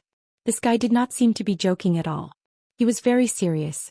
Although it had nothing to do with reason and evidence, one could not say that he was purely talking nonsense. Lu Baqiao did not care whether Qin Pingon was annoyed or not. He just talked about the interesting stories in the small town. He said that so-and-so got an eye-catching fated chance and pulled the whole iron chain of the dragon-locking well out of the deep well. He also said that so-and-so wandered for a few days but did not find the fated chance. In the end, in a dilapidated alley, he casually looked up and found that there was a small bronze mirror embedded in the wall above the door. That person climbed up the ladder to take a look. Oh my, it was actually the ancestor in the demon revealing mirror. The cloud and thunder arcs were engraved with 8 small words. The light of the sun and the moon, the world is bright. That brother was so happy that he stood on the ladder and cried loudly. There was also a young lady from the Ocean Tide Cavalry who profited from misfortune and got to know young Master Cui from the Lakeview Academy. The two of them hit it off at first sight. After crossing the corridor, Qin Pingon and Qin Songfeng naturally slowed down and let Qin Pingon lead the way. The group of people walked upstream along the nameless stream. Qin Pingon carried a large basket with yellowish bamboo leaves on his back. Qin Songfeng carried a bamboo box that was still green and lovely. Lu Baqiao was very curious about what was in Qin Pingon's basket and insisted on finding out, so he told Qin Pingon to slow down. As he followed Qin Pingon, he rummaged through the basket and found quite a lot of things in a mess. There were 3 bamboo hats stacked on top of each other, 2 pots, 1 kettle, 1 filled with oil, 2 large and small hatchets, 2 pieces of flint and a bundle of matches. At the bottom of the basket, there was also a row of bamboo tubes that had been cut in half and then close together. There were about 7 or 8 sections of bamboo tubes, and a small cloth bag filled with fishing hooks and fishing lines. Lu Baqiao asked, Qin Pingon, what are those sections of bamboo tubes for? Qin Pingon answered, there are a total of 8 bamboo tubes. 6 of them have 4 rice balls in each tube. The other 2 have some pickles that won't spoil easily. Lu Baqiao's face was full of pride. His steps were a little light as he said loudly, pickles, I've eaten them before. Qin Pingon glanced at him strangely. Was it that great to have eaten pickles? Unless you could eat an entire bamboo tube of pickles without drinking water or rice, that would be amazing. Lu Baqiao suddenly asked curiously, on this trip into the mountains we'll at most have 3 meals. Do we need 2 bamboo tubes of pickles? With pickles I can eat half a bowl of rice with just a little bit of chopsticks. Qin Pingon was thinking about which mountain path was the fastest. He said casually, Miss Ning and I will eat from 1 tube of pickles. You and your 2 friends can eat together. Lu Baqiao was stunned. He laughed softly and said, don't be so polite. I'll eat from 1 tube with you. Ning Yao said resolutely, no. You eat with your friends. Lu Baqiao said angrily, why?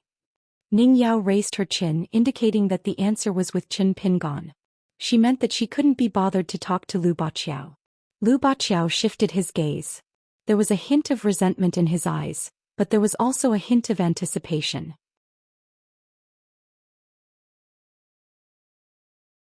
Qin Pingon smiled and shook his head. Lu Baqiao sighed helplessly. I can understand that you value women over friends.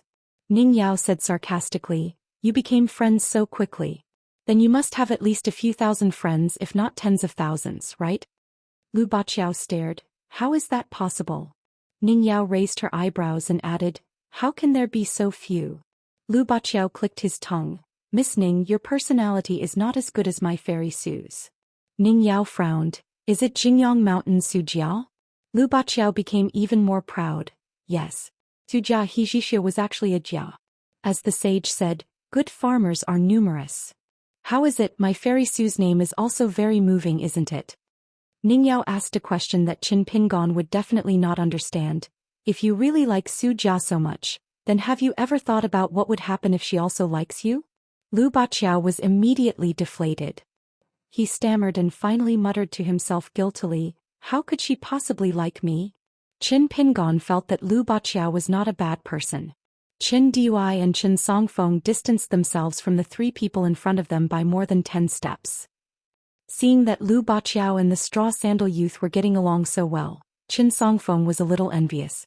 Lu Baqiao seemed to be born to be good at interacting with people. There were all kinds of people, emperors, generals and servants. There was no one he couldn't chat with. Qin Songfeng asked in a low voice. After that woman heard the news, she immediately visited the yamen and offered to return the armor as an apology from the Su family of Clear Wind City. Why didn't you accept it? Qin Dui was obviously much more amiable than before she entered the town. If Qin Songfeng asked this question in the past, she would have ignored it and explained patiently. If the Clear Wind City knew the truth and the youth's ancestor was the tomb keeper of the Qin family of Clear Wind City, then they would have to pay a price for daring to do such a thing, and it would not be as simple as returning the armor. However, since they did not know the inside story, the Great Path's opportunity is precious and everyone can fight for it. The Qin family of Clear Wind City would not be so overbearing. Qin Songfeng said with a smile. Maybe Clear Breeze City also had the intention to scheme against Jingyang Mountain. If it wasn't for the old ape charging at the front and being used by the woman as a banner, Clear Breeze City probably wouldn't have been able to take the armor away. Qin Dui returned to her original appearance and sneered. They only know how to go with the flow and never care about what the real general trend is. Qin Songfeng lowered her voice and said casually, maybe they have the heart but not the strength. Instead of doing something futile, they might as well get some small benefits. Qin Dui turned her head and glanced at the disciple of the Qin family of Dragontail County. Qin Dui did not comment on Qin Songfeng's unintentional words. They were about to enter the mountain. Qin Pingon stopped and Qin Dui said almost at the same time, Lu Baqiao, tell him to just lead the way, the faster the better. Lu Baqiao had watched most of the battle between the straw sandal youth and the mountain-moving ape on the roof of the town from afar. When he returned, he told Qin Songfeng about it. Qin Dui was also there, so she knew that she could not treat Qin Pingon as an ordinary youth. Therefore in the end Qin Songfeng was the one who dragged them down. Although this prodigy of a tycoon also liked to climb mountains, write poems and explore the unknown, he paled in comparison to the other four. Qin Dui was a martial arts expert. Lu Baqiao was a swordsman who focused on tempering the body among all the chi refinement warriors in the world.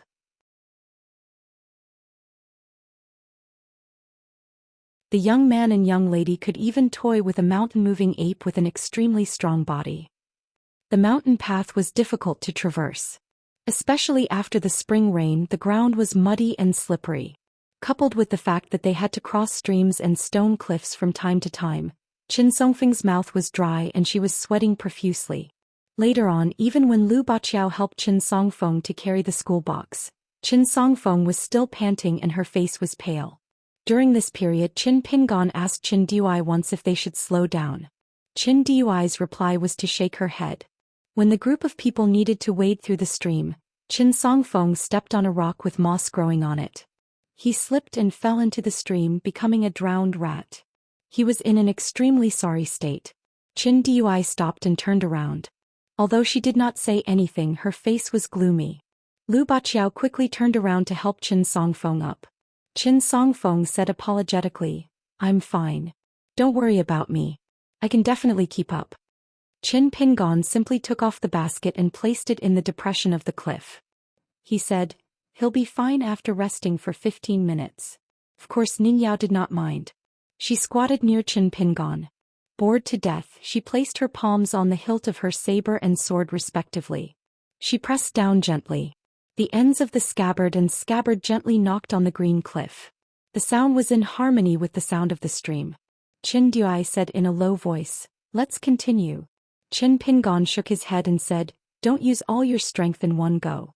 Let's rest for a while before continuing. When he gradually gets used to it, he can keep up with us. It's not that he's physically weak, it's just that his breathing is chaotic." Qin Pingon was indeed an expert when it came to climbing mountains and wading through rivers. Unexpectedly, Qin Dui did not listen to Qin Pingon's explanation at all.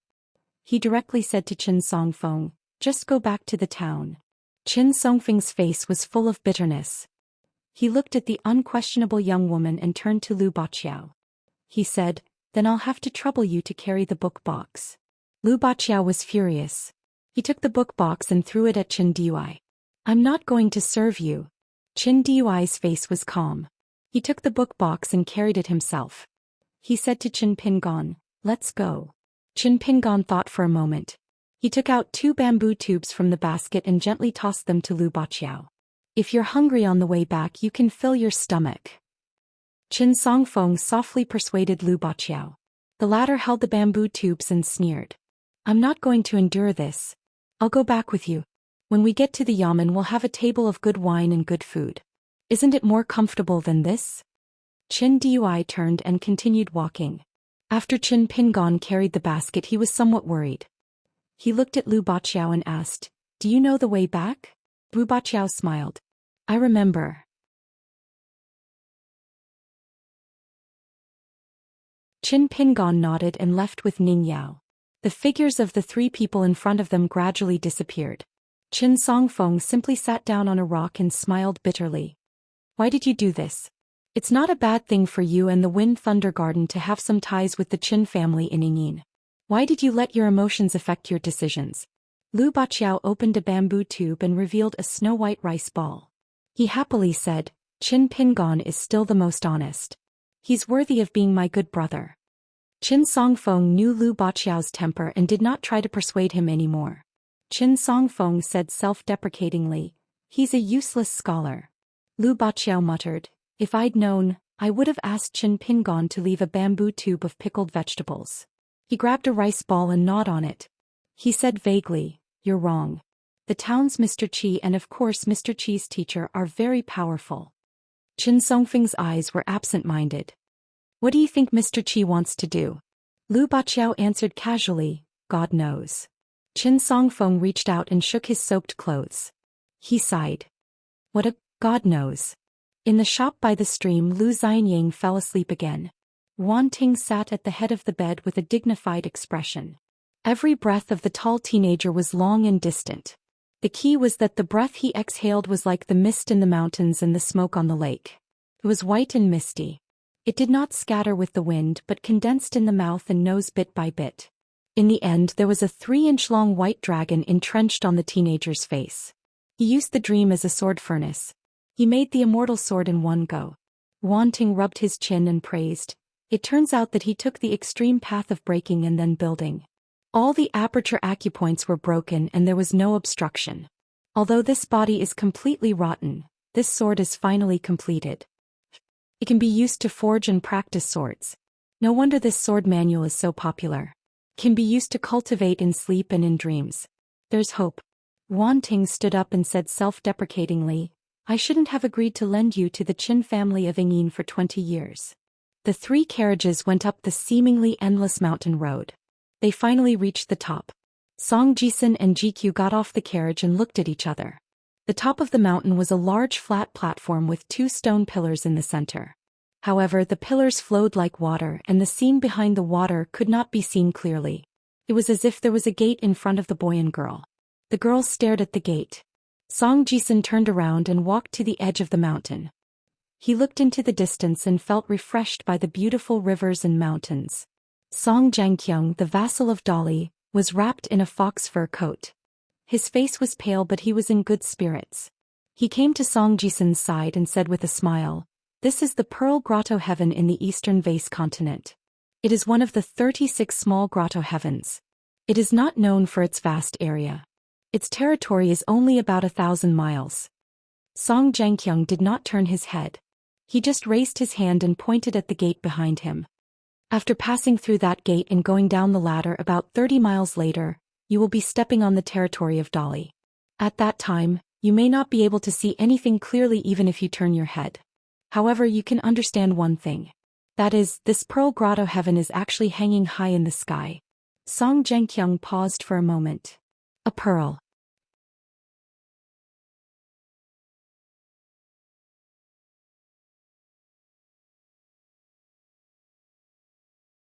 "66. Song Jisun stood at the top of the mountain and had a broad view. After staying in Mud Bottle Lane for so many years, he could only see mud walls as far as the eye could see. The teenager liked the feeling of being able to see thousands of miles of mountains and rivers under his feet. Song Zhengqiang adjusted his expensive but old fox fur coat. This vassal king was surprisingly in high spirits today. He pointed to a high mountain in the west and said, "That mountain is called Mount Biyun. In the future, it may be conferred by Dali as one of the 10 main mountains outside of the 5 sacred mountains.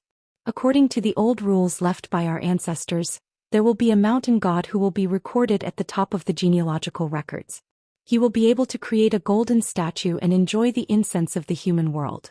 He will suppress the fate of Dali and will not be scattered to other places to prevent the neighboring countries from making a wedding dress.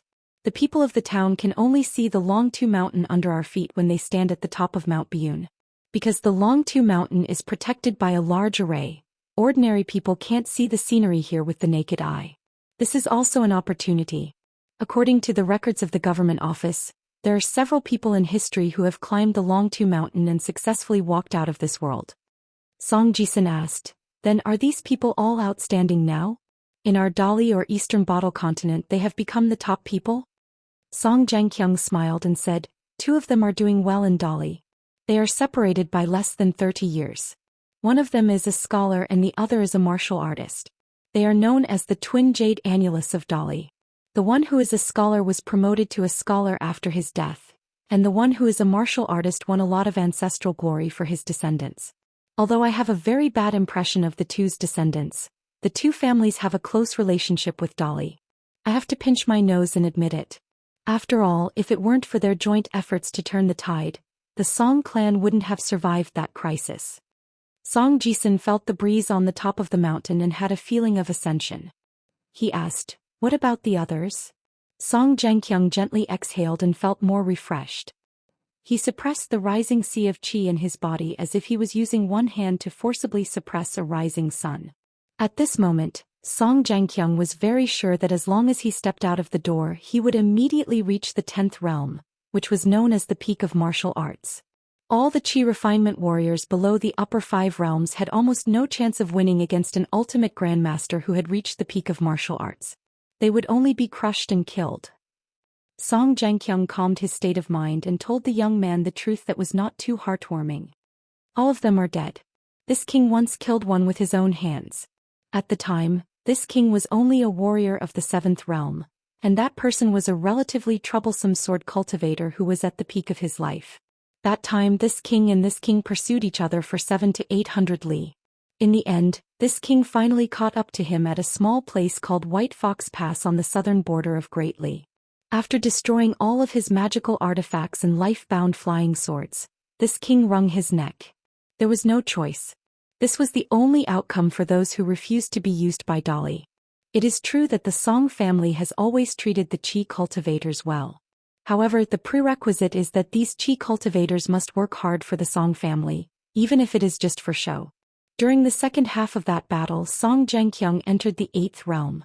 Song Jisun was not interested in the legendary experience of this vassal king uncle.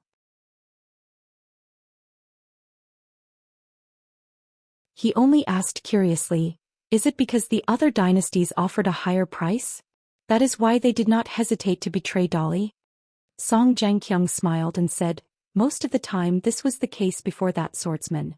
The Great Li dynasty is located in a remote area and its people are tough. It is a country that worships martial arts. Martial arts geniuses come in large numbers and they are not worth much. However, qi cultivators who are gentle and soft are rare. Therefore, every time a few of them appear, the previous emperors of the Great Li dynasty would worship them like bodhisattvas. The current emperor, that is my brother, of course, is no exception. There was one time when that sword cultivator entered the palace to meet my brother. He walked with his sword on his back and his nose in the air, looking very annoying. At that time he happened to be lucky enough to obtain a suitable amulet treasure. Everyone in the court was at the peak of their power. Therefore, after seeing me, he did not even greet me. Song Jisun asked, and then?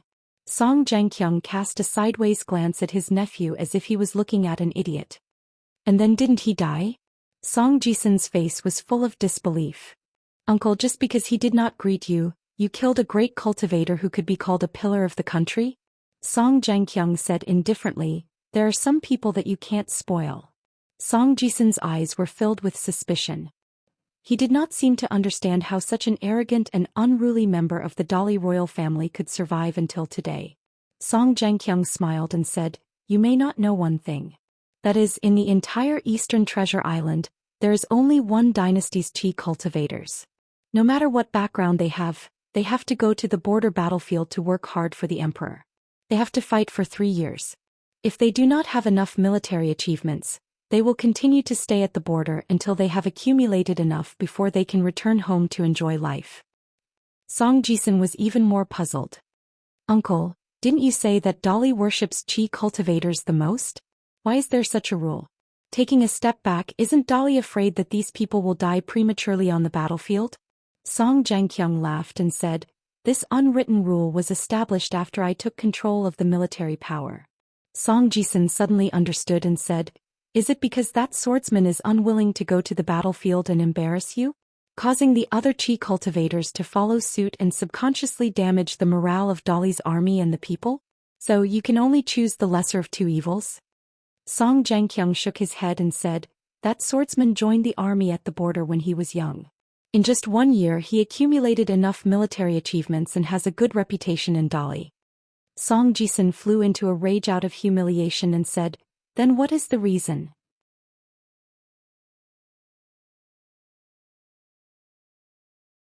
Could it be that he was jealous of you, violated the taboo of the Song clan, or secretly colluded with the enemy and committed treason? Song Zhangqiang's answer was very simple.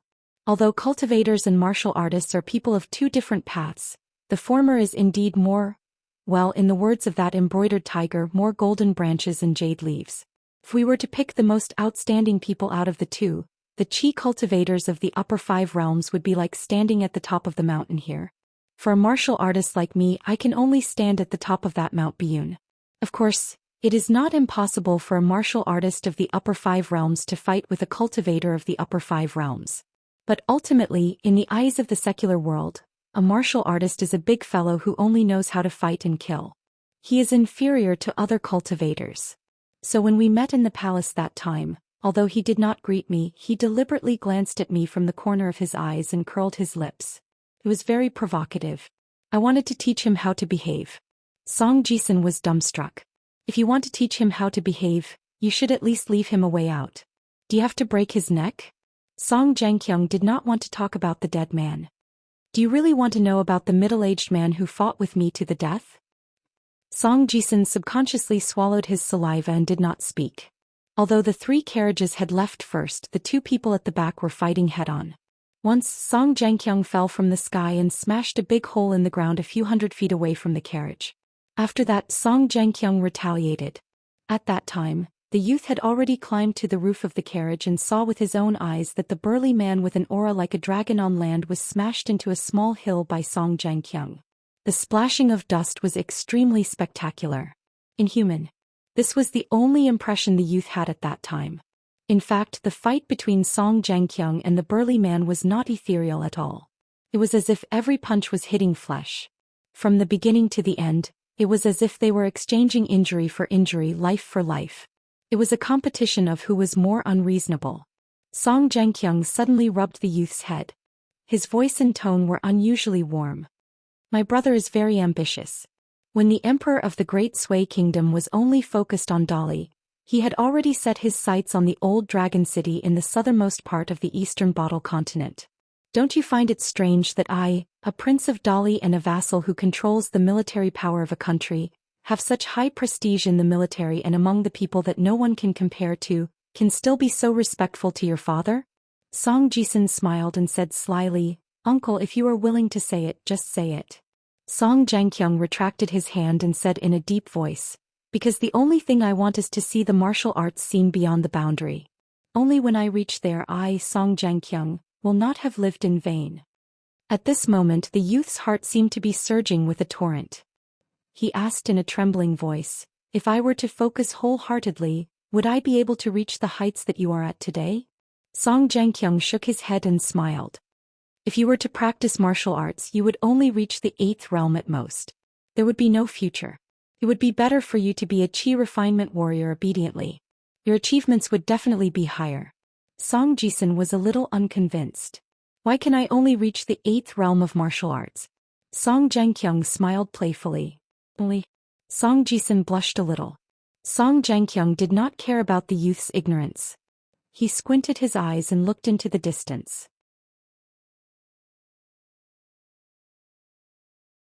He said slowly, Chi refinement warriors are a profession that relies on the heavens to make a living.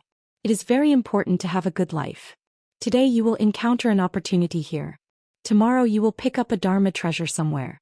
The day after tomorrow, you will accidentally meet a hidden immortal. The day after tomorrow you will be enlightened just by looking at the scenery. It seems that you can increase your cultivation level no matter what you do.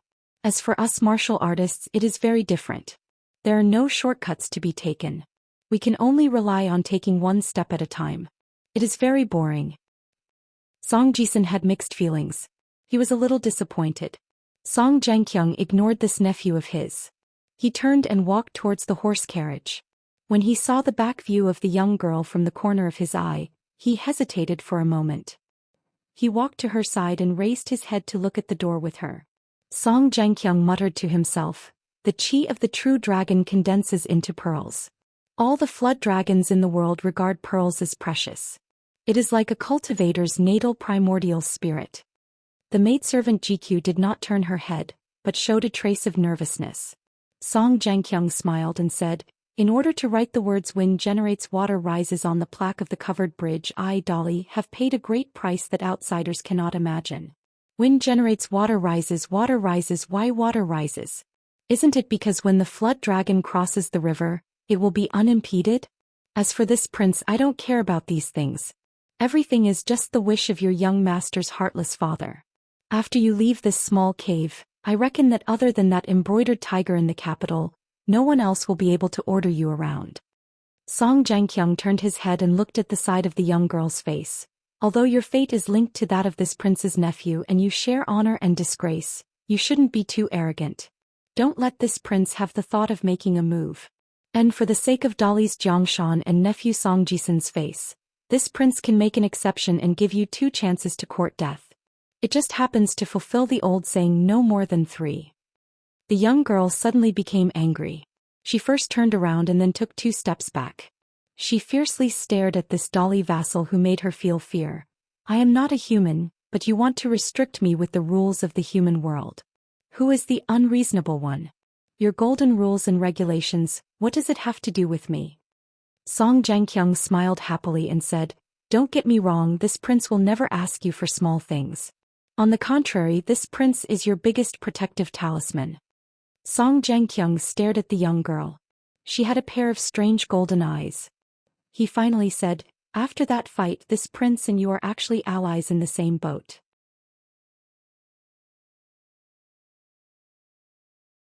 Remember this sentence, especially in the future when you are qualified to make important decisions. Remember this sentence. Song Jianqiang turned and left.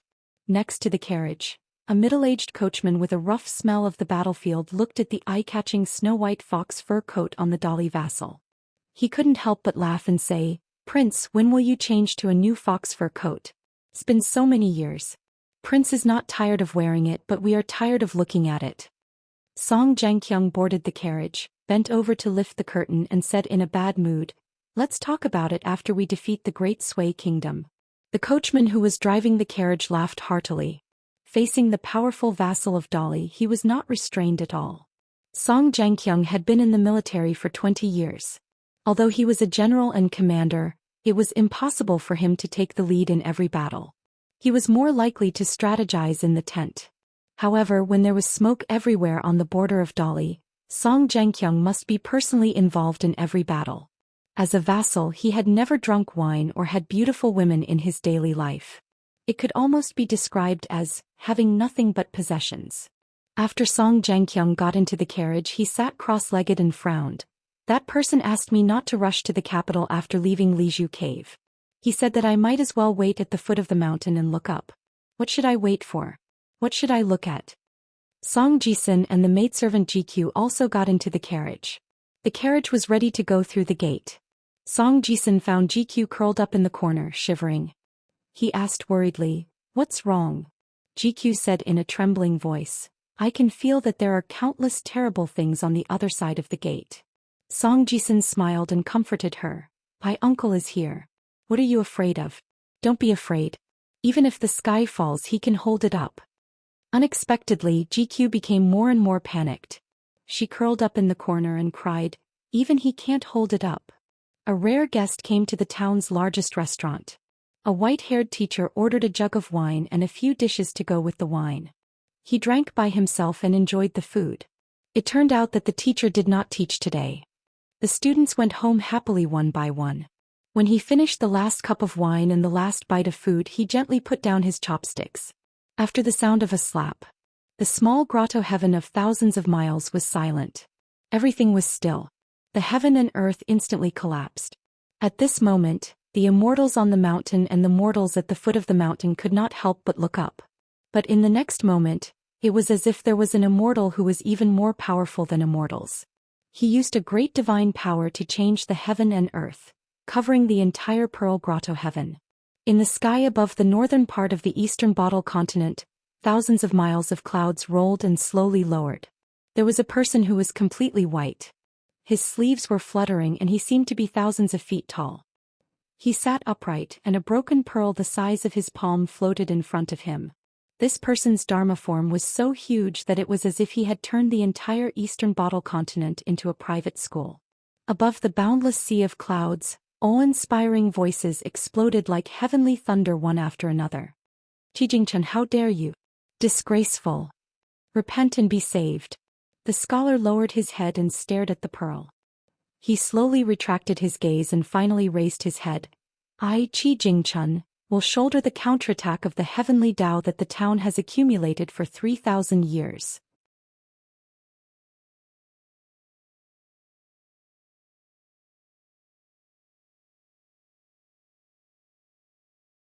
"67. 2 days before Qi Jingchun put down the pair of chopsticks, there were some bad signs in the small town. The water level in the iron lock well dropped drastically, the locust tree branches broke off from the tree trunks, and the branches and leaves were all yellow and withered. It was obviously not in line with the rules of spring flourishing and autumn withering. There were also many places outside the small town where there were many wooden and clay statues. There were often firecracker-like explosions in the middle of the night. Busybodies went to take a look and found that more than half of the clay bodhisattvas and wooden deities that were still around last winter had disappeared. The ox and horse carriages that set off from Fulu Street and Peach Leaf Alley never stopped. Even in the middle of the night, one could hear the hooves of the ox and horse that disturbed one's sleep on the streets paved with large bluestone slabs. Those foreigners who were dressed in luxurious clothes and exuded an air of wealth also began to walk out hurriedly. Most of them looked unhappy and were in groups of 2 or 3. There were often people who pointed in the direction of the school in the small town and were quite angry. Jing Dafeng, the bachelor at the east gate of the small town, was nowhere to be seen. The Bureau of Kiln Affairs also had no intention of finding someone to replace him. Therefore the small town was like a person who had lost 2 front teeth. Lu Baqiao and Qin Songfeng returned along the original path. When the two of them could see the outline of the covered bridge, it was already dusk. Lu Baqiao walked along a small path to the stream and squatted down to wash his face.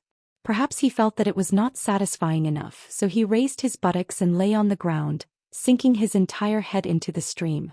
Finally, he suddenly raised his head and exclaimed in joy. Turning his head to look at Qin Songfeng, who was sweating profusely, Lu Baqiao joked, A weak scholar who doesn't even have the strength to truss a chicken. Qin Songfeng only scooped some water and drank a mouthful of the stream. He said with a hoarse voice, "The reason why I worked so hard to become a qi cultivator was because I wanted to strengthen my body, live a few more years and read a few more books. How can I compare to you sword cultivators? Moreover, in this small grotto heaven, qi cultivators who are not sword cultivators are the most disadvantaged.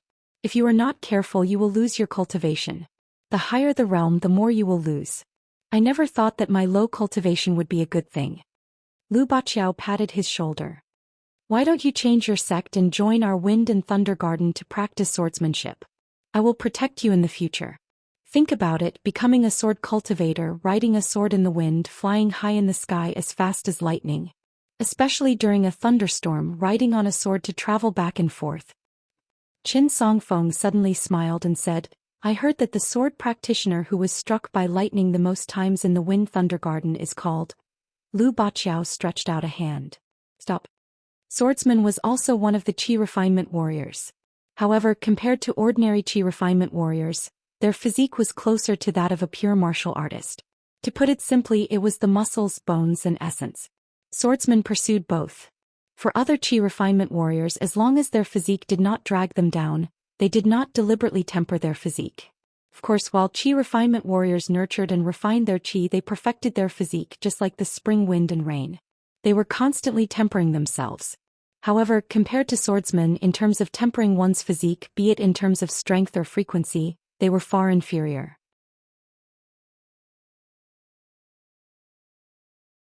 It was also impossible for them to be as dedicated and tireless as martial artists. To the qi refinement warriors of the world, there was a consensus that the body was something that was constantly decaying. It was fine as long as it was sufficient. It would be best if one was lucky enough to cultivate the invincible Vajra body or the stainless glass body. However, it did not matter if one was not able to cultivate it. One must not be stubborn and miss the root of Tao. Lu Baqiao asked casually, "That distant relative of yours, what level of martial artist is he?" Qin Songfeng said helplessly, "How would I know such confidential information?" Lu Baqiao recalled the conflict that broke out in the main hall of the yamen that day. He sighed and said, "Song Zhengqiang is really too strong. The most frightening thing is that this vassal of Dali is still so young. Ordinary 8th and 9th realm martial artists are all above 50 or 60 years old. Even 100 years old is not considered old. However, if I remember correctly, Song Zhengqiang is only close to 40 years old. No wonder that person jokingly said that he needed to suppress his arrogance back then." Qin Songfeng said softly, "He was born with the times and is blessed by the heavens." Upper 5 realms cultivators were elusive and difficult to find. However, the 8th and 9th realms among martial artists were often known by the world. They were not far from the secular dynasties. Moreover, the advancement of martial arts relied on one life and death battle after another. Only by being on the line between life and death and seeing life and death could one break through life and death and obtain a transcendent state of mind similar to Buddhism's freedom and Taoism's tranquility. Other than the sparring between two great grandmasters, the 8th and 9th realm martial artists loved to bully the top qi refinement warriors of the middle 5 realms. Especially Song Zhengqiang, the strongest 9th realm cultivator, could be said to be invincible below the upper 5 realms. Only the sword cultivators among the qi refinement warriors could fight with him. However, they could only strive to not lose too badly and win a glorious defeat. However, there was an obscure reason that caused the 9th realm martial artists to be unscrupulous. That was the last level of the middle 5 realms. The 10th level great cultivators had no interest in worldly disputes. They did not even care about the survival of their clan or the rise and fall of their dynasty. They only cared about the word Great Tao. Lu Baqiao was still immersed in his own thoughts. Song Zhengqiang wants me to take the talisman sword with my own ability after leaving the town. Should I inform the Wind Thunder Garden and let them set up a celebration banquet early? Qin Songfeng did not know whether to laugh or cry. Looking at the gurgling water that was no deeper than his knees, he thought of Song Zhengqiang and the dissolute young man beside the vassal king.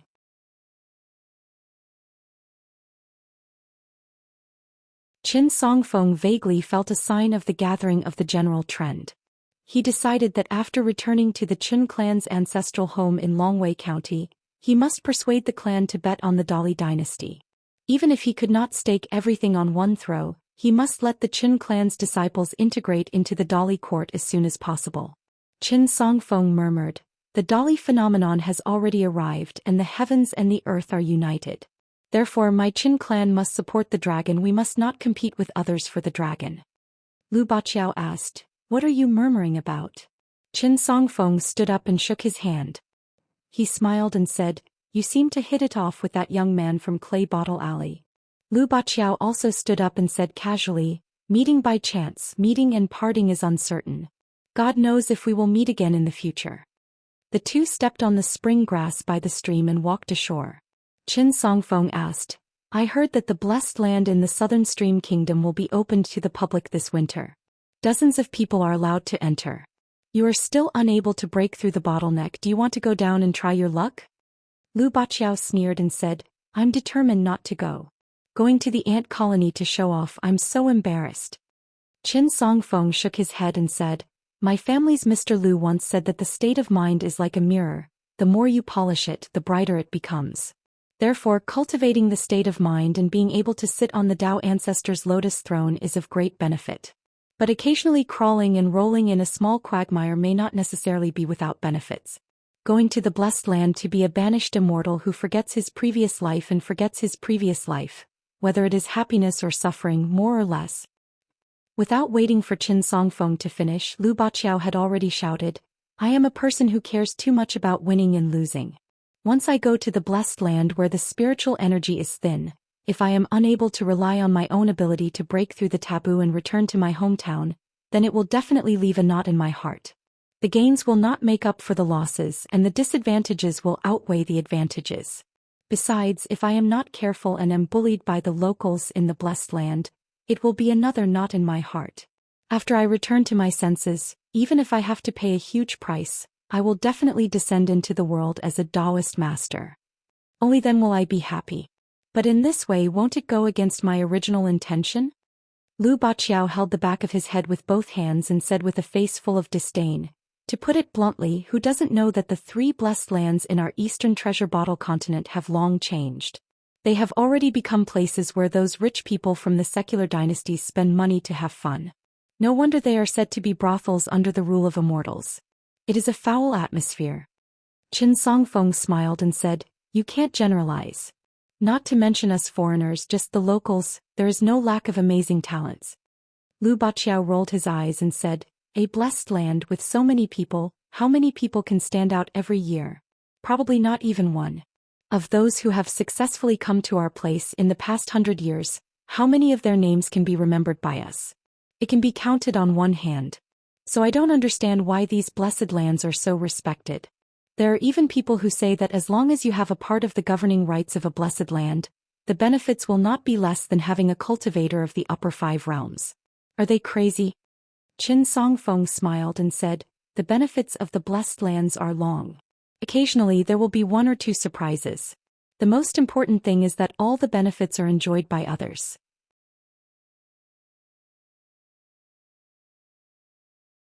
Who wouldn't be willing to take a share of it? Most of the people who came out of the grotto heaven had good lives. Those who came out of the blessed lands had especially hard lives." Lu Baqiao asked, "You don't seem to like that young man surnamed Qin?" Qin Songfeng thought for a while and chose to reveal his thoughts. "If it is a personal matter, I don't have any opinions about the young man. But if it is a matter of fact, his existence is actually very embarrassing for our entire family. The disciples of the Qin family in Long Pearl Grotto Heaven have always been a joke in this continent. In the small town there is only one of them left, and the rest have all become servants of other families. It is very normal for them to be reduced to a joke. In the eyes of the Qin family in Dragontail Commandery, although we have the same ancestry as the people surnamed Qin in the small town, that is the history of many years ago, there is no affection. However, all the opponents of the Qin family in Dragontail Commandery would not see it that way. Under such circumstances, if the young man from Mud Bottle Alley had simply become a servant of a large family, it would be fine. After that, it would be very difficult for him to continue to be a topic of conversation for many years. But this young man gritted his teeth and persevered. His existence alone is especially eye-catching. Many people are even betting that this branch of the Qin family in the small town will no longer be the only one. Lu Baqiao frowned and said, "This is not the young man's fault." Qin Songfeng smiled and said, "Of course, what did the young man do wrong? But in the end, there are some things in this world that are difficult to explain clearly." Lu Baqiao shook his head and said, "It is difficult to explain clearly. In fact, it is you who are unreasonable. It is only because the young man is too weak that you can appear to be righteous. In addition, the reputation of the Qin family in Dragontail Commandery is much greater than the young man's, but compared to the people around you who are laughing at you, you are very ordinary. Therefore the situation is even more awkward. In the end, you are not willing to admit your incompetence, so you can only hint to yourselves that the young man is the main culprit. I believe that if it was not for the fact that Long Pearl Grotto Heaven is not easy to enter, the young man from the shabby alley who embarrassed the Qin family in Dragontail Commandery would have been secretly killed by the disciples of the Qin family in Dragontail Commandery, or by some guy from a vassal family."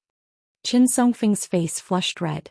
For a moment he actually became angry out of shame. Lu Baqiao held the back of his head and raised his head to look at the sky. He still had a leisurely and languid expression.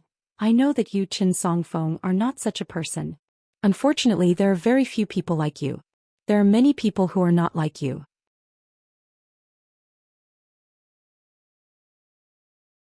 Let's say that the mountain-moving ape of Xingyang Mountain was afraid that the Wind Thunder Garden would obtain the sword manual because he could not obtain it himself. Therefore he wanted to kill the young man with the surname Lu with one punch. Do you think that is reasonable? I think that is very unreasonable. But is it useful? It is useless. I do not even dare to challenge the old ape directly."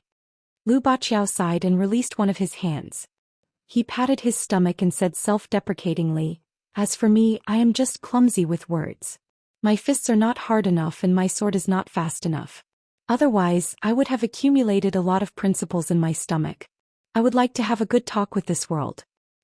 Qin Songfeng exhaled. "So you think that the young man is not bad?" Lu Baqiao turned his head to look at the mountain in the west where the sun had fallen. "Not bad? How is that possible?" Qin Songfeng was somewhat puzzled. Lu Baqiao said with a smile, "I feel ashamed when I see that young man." Qin Songfeng found it inconceivable. He shook his head and said with a smile, "Why do you have to go so far?" Lu Baqiao swallowed some of the words that were about to come out of his mouth to avoid feeling sad. Although Qin Songfeng was not to his liking, he was much better than the average scholar. He should be content with what he had. The talkative Lu Baqiao remained silent the entire way. The night was deep. Qin Pingon made 3 torches and the 3 of them traveled with the fire. Finally they arrived at the foot of a tall mountain. Qin Pingon wiped the sweat from his forehead and said to Ning Yao, "Miss Ning, tell her that this is a mountain that the imperial court has sealed. Does she have any taboos?" After Ning Yao passed the message to Qin Dui, the latter shook her head. Qin Dui looked over. She was very certain that the ancestral tomb of the Qin family of Yingyin was definitely here. A wanderer returning to his home had a resonance in his heart. Qin Dui slowly closed her eyes. A moment later she squatted down and used her finger to write a long string of characters on the ground. After she finished writing, her lips moved slightly. Finally, she used her palm to slowly erase all traces. After she got up, she walked around the place where the runes were destroyed and took the lead to climb the mountain. She did not even need Qin Pingon to lead the way. The 3 of them arrived at a place halfway up the mountain. Qin Pingon pointed not far away. There was a tree growing on a small mound. Its trunk was strange and extremely straight. It was even straighter than bamboo. Qin Pingon felt relieved and nodded. "It's here." Qin Dui said in a deep voice, "Wait for me at the foot of the mountain." Ning Yao pulled Qin Pingon's sleeve, indicating that they should go down the mountain together. Qin Dui put down the book box and carefully took out the carefully prepared offerings one by one to worship the gods and ancestors. Halfway through, Qin Dui was absent-minded for a moment. She looked at the small tree in a daze. Tears of joy filled her eyes and she muttered, "As expected, as expected." In the end, the woman sincerely kowtowed 3 times and 9 times to the small mound. After that, Qin Dui prostrated on the ground and said in a trembling voice, "The Qin family of Yingyin thanks the ancestor for your protection." At the foot of the mountain, Qin Pingon and Ning Yao each sat on one side of the basket with their backs facing each other. Ning Yao asked, "There was a part of the journey before. Why did you deliberately take the longer route? Qin Pingon was stunned and said in shock, Miss Ning, even you could tell? Ning Yao held the scabbard and pushed it back. The tip of the scabbard hit the back of the youth's waist. Remove the word Lian. The young man in straw sandals grimaced and gently rubbed his waist.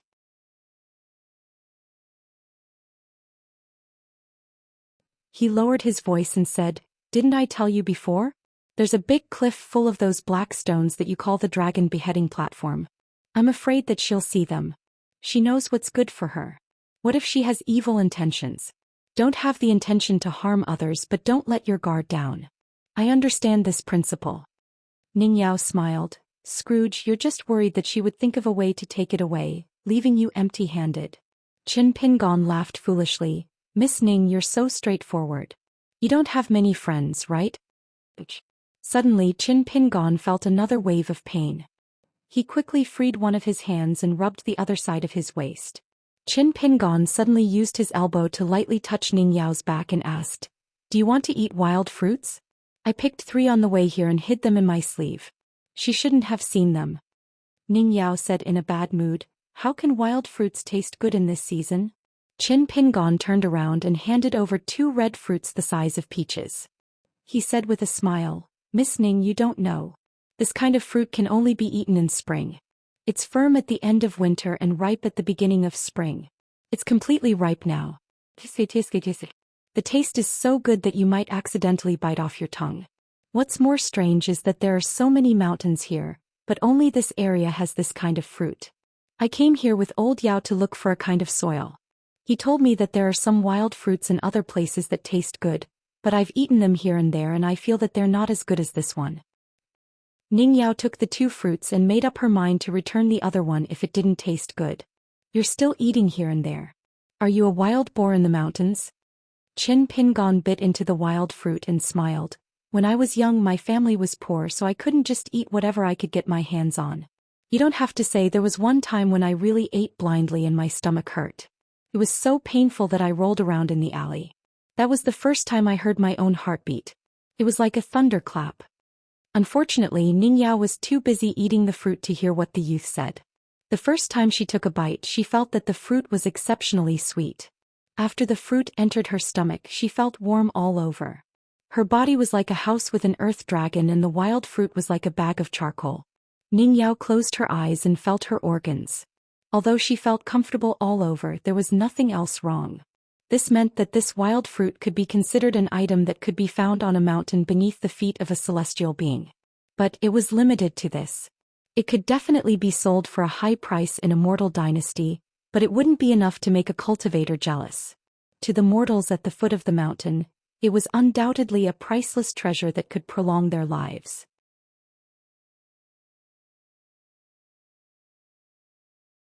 If Ning Yao had known this earlier, she wouldn't have taken the fruit. Ning Yao felt a bit regretful. She wiped her mouth and handed over the remaining wild fruit. It doesn't taste good. I'll return it to you. Qin Pingon resentfully took it back. He was a bit disappointed. He thought that Miss Ning would think it was good. Ning Yao lightly kicked the basket on her back. She casually asked, Are you leaving it for that woman called Xianxia? Qin Pingon shook his head. Why would I give it to her? We're not related to each other.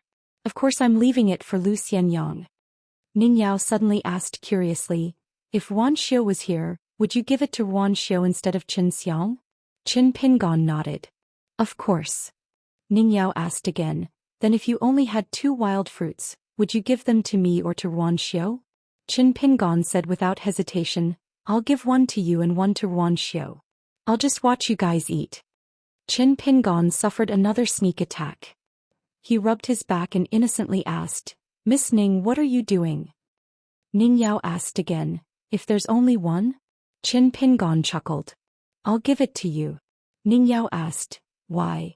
Qin Pingon said slyly and honestly, Miss Wan isn't here but Miss Ning is. The youth's back was hit hard twice. It hurt so much that Qin Pingon quickly got up and jumped around. As a result, Ning Yao fell into the large basket. Qin Pingon quickly pulled her out of the basket. Ning Yao didn't get angry. She just glared at Qin Pingon. Qin Pingon held the basket and the two sat back to back again. Ning Yao asked, Do you know what kind of tree that tree is? Qin Pingon shook his head. I don't know. I've only seen it in this place. I don't think there's any in the other mountains. Ning Yao said in a deep voice. It's said that if a family mausoleum gives birth to a regular tree, it's an auspicious sign that the scholarly sage is about to be born. Moreover, this sage is bound to be extremely upright and full of righteousness. Therefore in your world he'll definitely be favored. Qin Pingon nodded. What scholarly sage? Auspicious sign? Righteousness? This straw sandals youth didn't understand. Ning Yao asked, aren't you envious of that woman on the mountain? Haven't you thought about why this regular tree doesn't grow on the graves of your ancestors? Qin Pingon didn't answer the question. He happily said, this year's Qingming festival I can visit my parents' graves. It's really good. Ning Yao suddenly stood up. This time it was Qin Pingon's turn to sit in the basket. Ning Yao held her belly and laughed. There were only 5 children left in the town school. They came from different backgrounds and ages. Among them there was a little girl wearing a red cotton padded jacket. Although she came from Fulu Street, she never bullied others in the school. However, she didn't like to join in the fun either. She always liked to wander around by herself. In the westernmost part of the town, Li Huai's son Li Huai was also studying in this village school. His parents took his sister and left the town, leaving him alone. Li Huai didn't cry or make a fuss. Instead, he was overjoyed. Finally, he didn't have to be controlled by others. However, at night this child who was staying at his uncle's house woke up from a nightmare and began to howl at the top of his lungs. As a result, his uncle and aunt who had woken up worked together to suppress him. One used a feather duster while the other used a broom. The other 3 came from Peach Leaf Alley, Dragon Rider Alley and Apricot Blossom Alley. They were 2 men and 1 woman. After class, Mr. Qi gave each of them a piece of calligraphy. He asked them to keep it safe and carefully copy it. He said that he would check their homework in 3 days. It was the word Qi. After the students left, the old man who was sweeping the floor took a bath and changed his clothes. He came to Mr.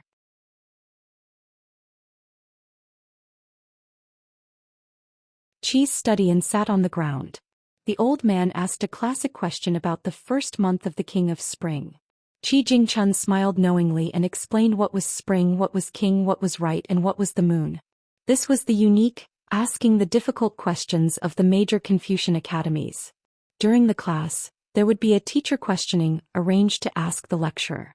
The teacher could ask 1 question, several questions, 10 questions, or even 100 questions. This questioning took place when Mr. Qi and the old man first met. That was 80 years ago. However, at that time Qi Jingchun was the one who asked, and the person who answered was the teacher of both of them. After the old man finished asking all the questions, he looked at Qi Jingchun. Do you still remember the teacher's parting words before we went to Cliff Academy? Qi Jingchun smiled but didn't say anything. The old man answered his own question. The sentence he gave me was, heaven and earth give birth to a gentleman, and a gentleman rules heaven and earth. The sentence he gave you was, you can't learn anymore. Green comes from blue and green comes from blue. The old man suddenly became very excited. Teacher thinks so highly of you. He hopes that you will surpass him. Why do you have to stay here and refuse to turn back until you hit the wall?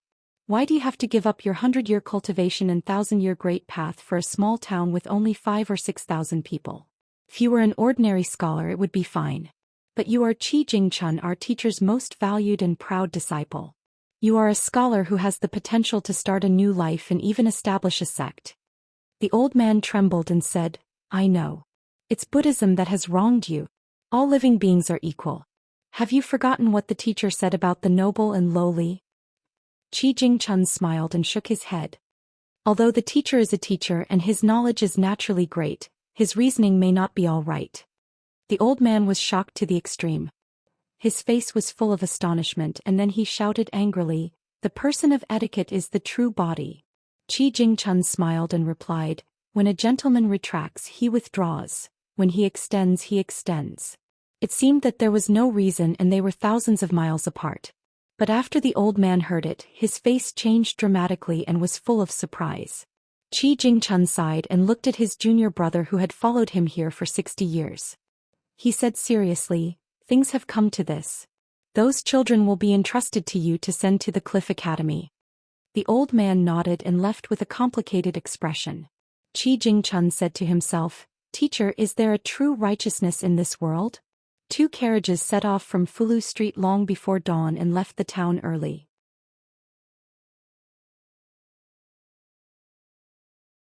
At dawn, a young man with straw sandals carried 2 large cloth bags and set off to wait for someone outside the kiln supervision office.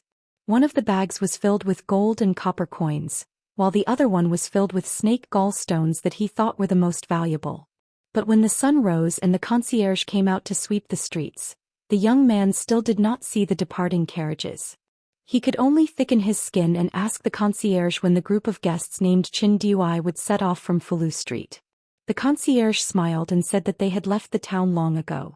The young man with straw sandals was dumbfounded. Didn't that fellow Zhou Xian make an appointment with him to leave after dawn?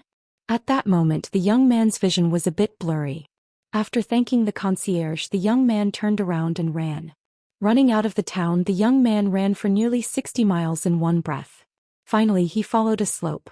The exhausted young man walked to the top of the slope and looked at the winding road that extended all the way out.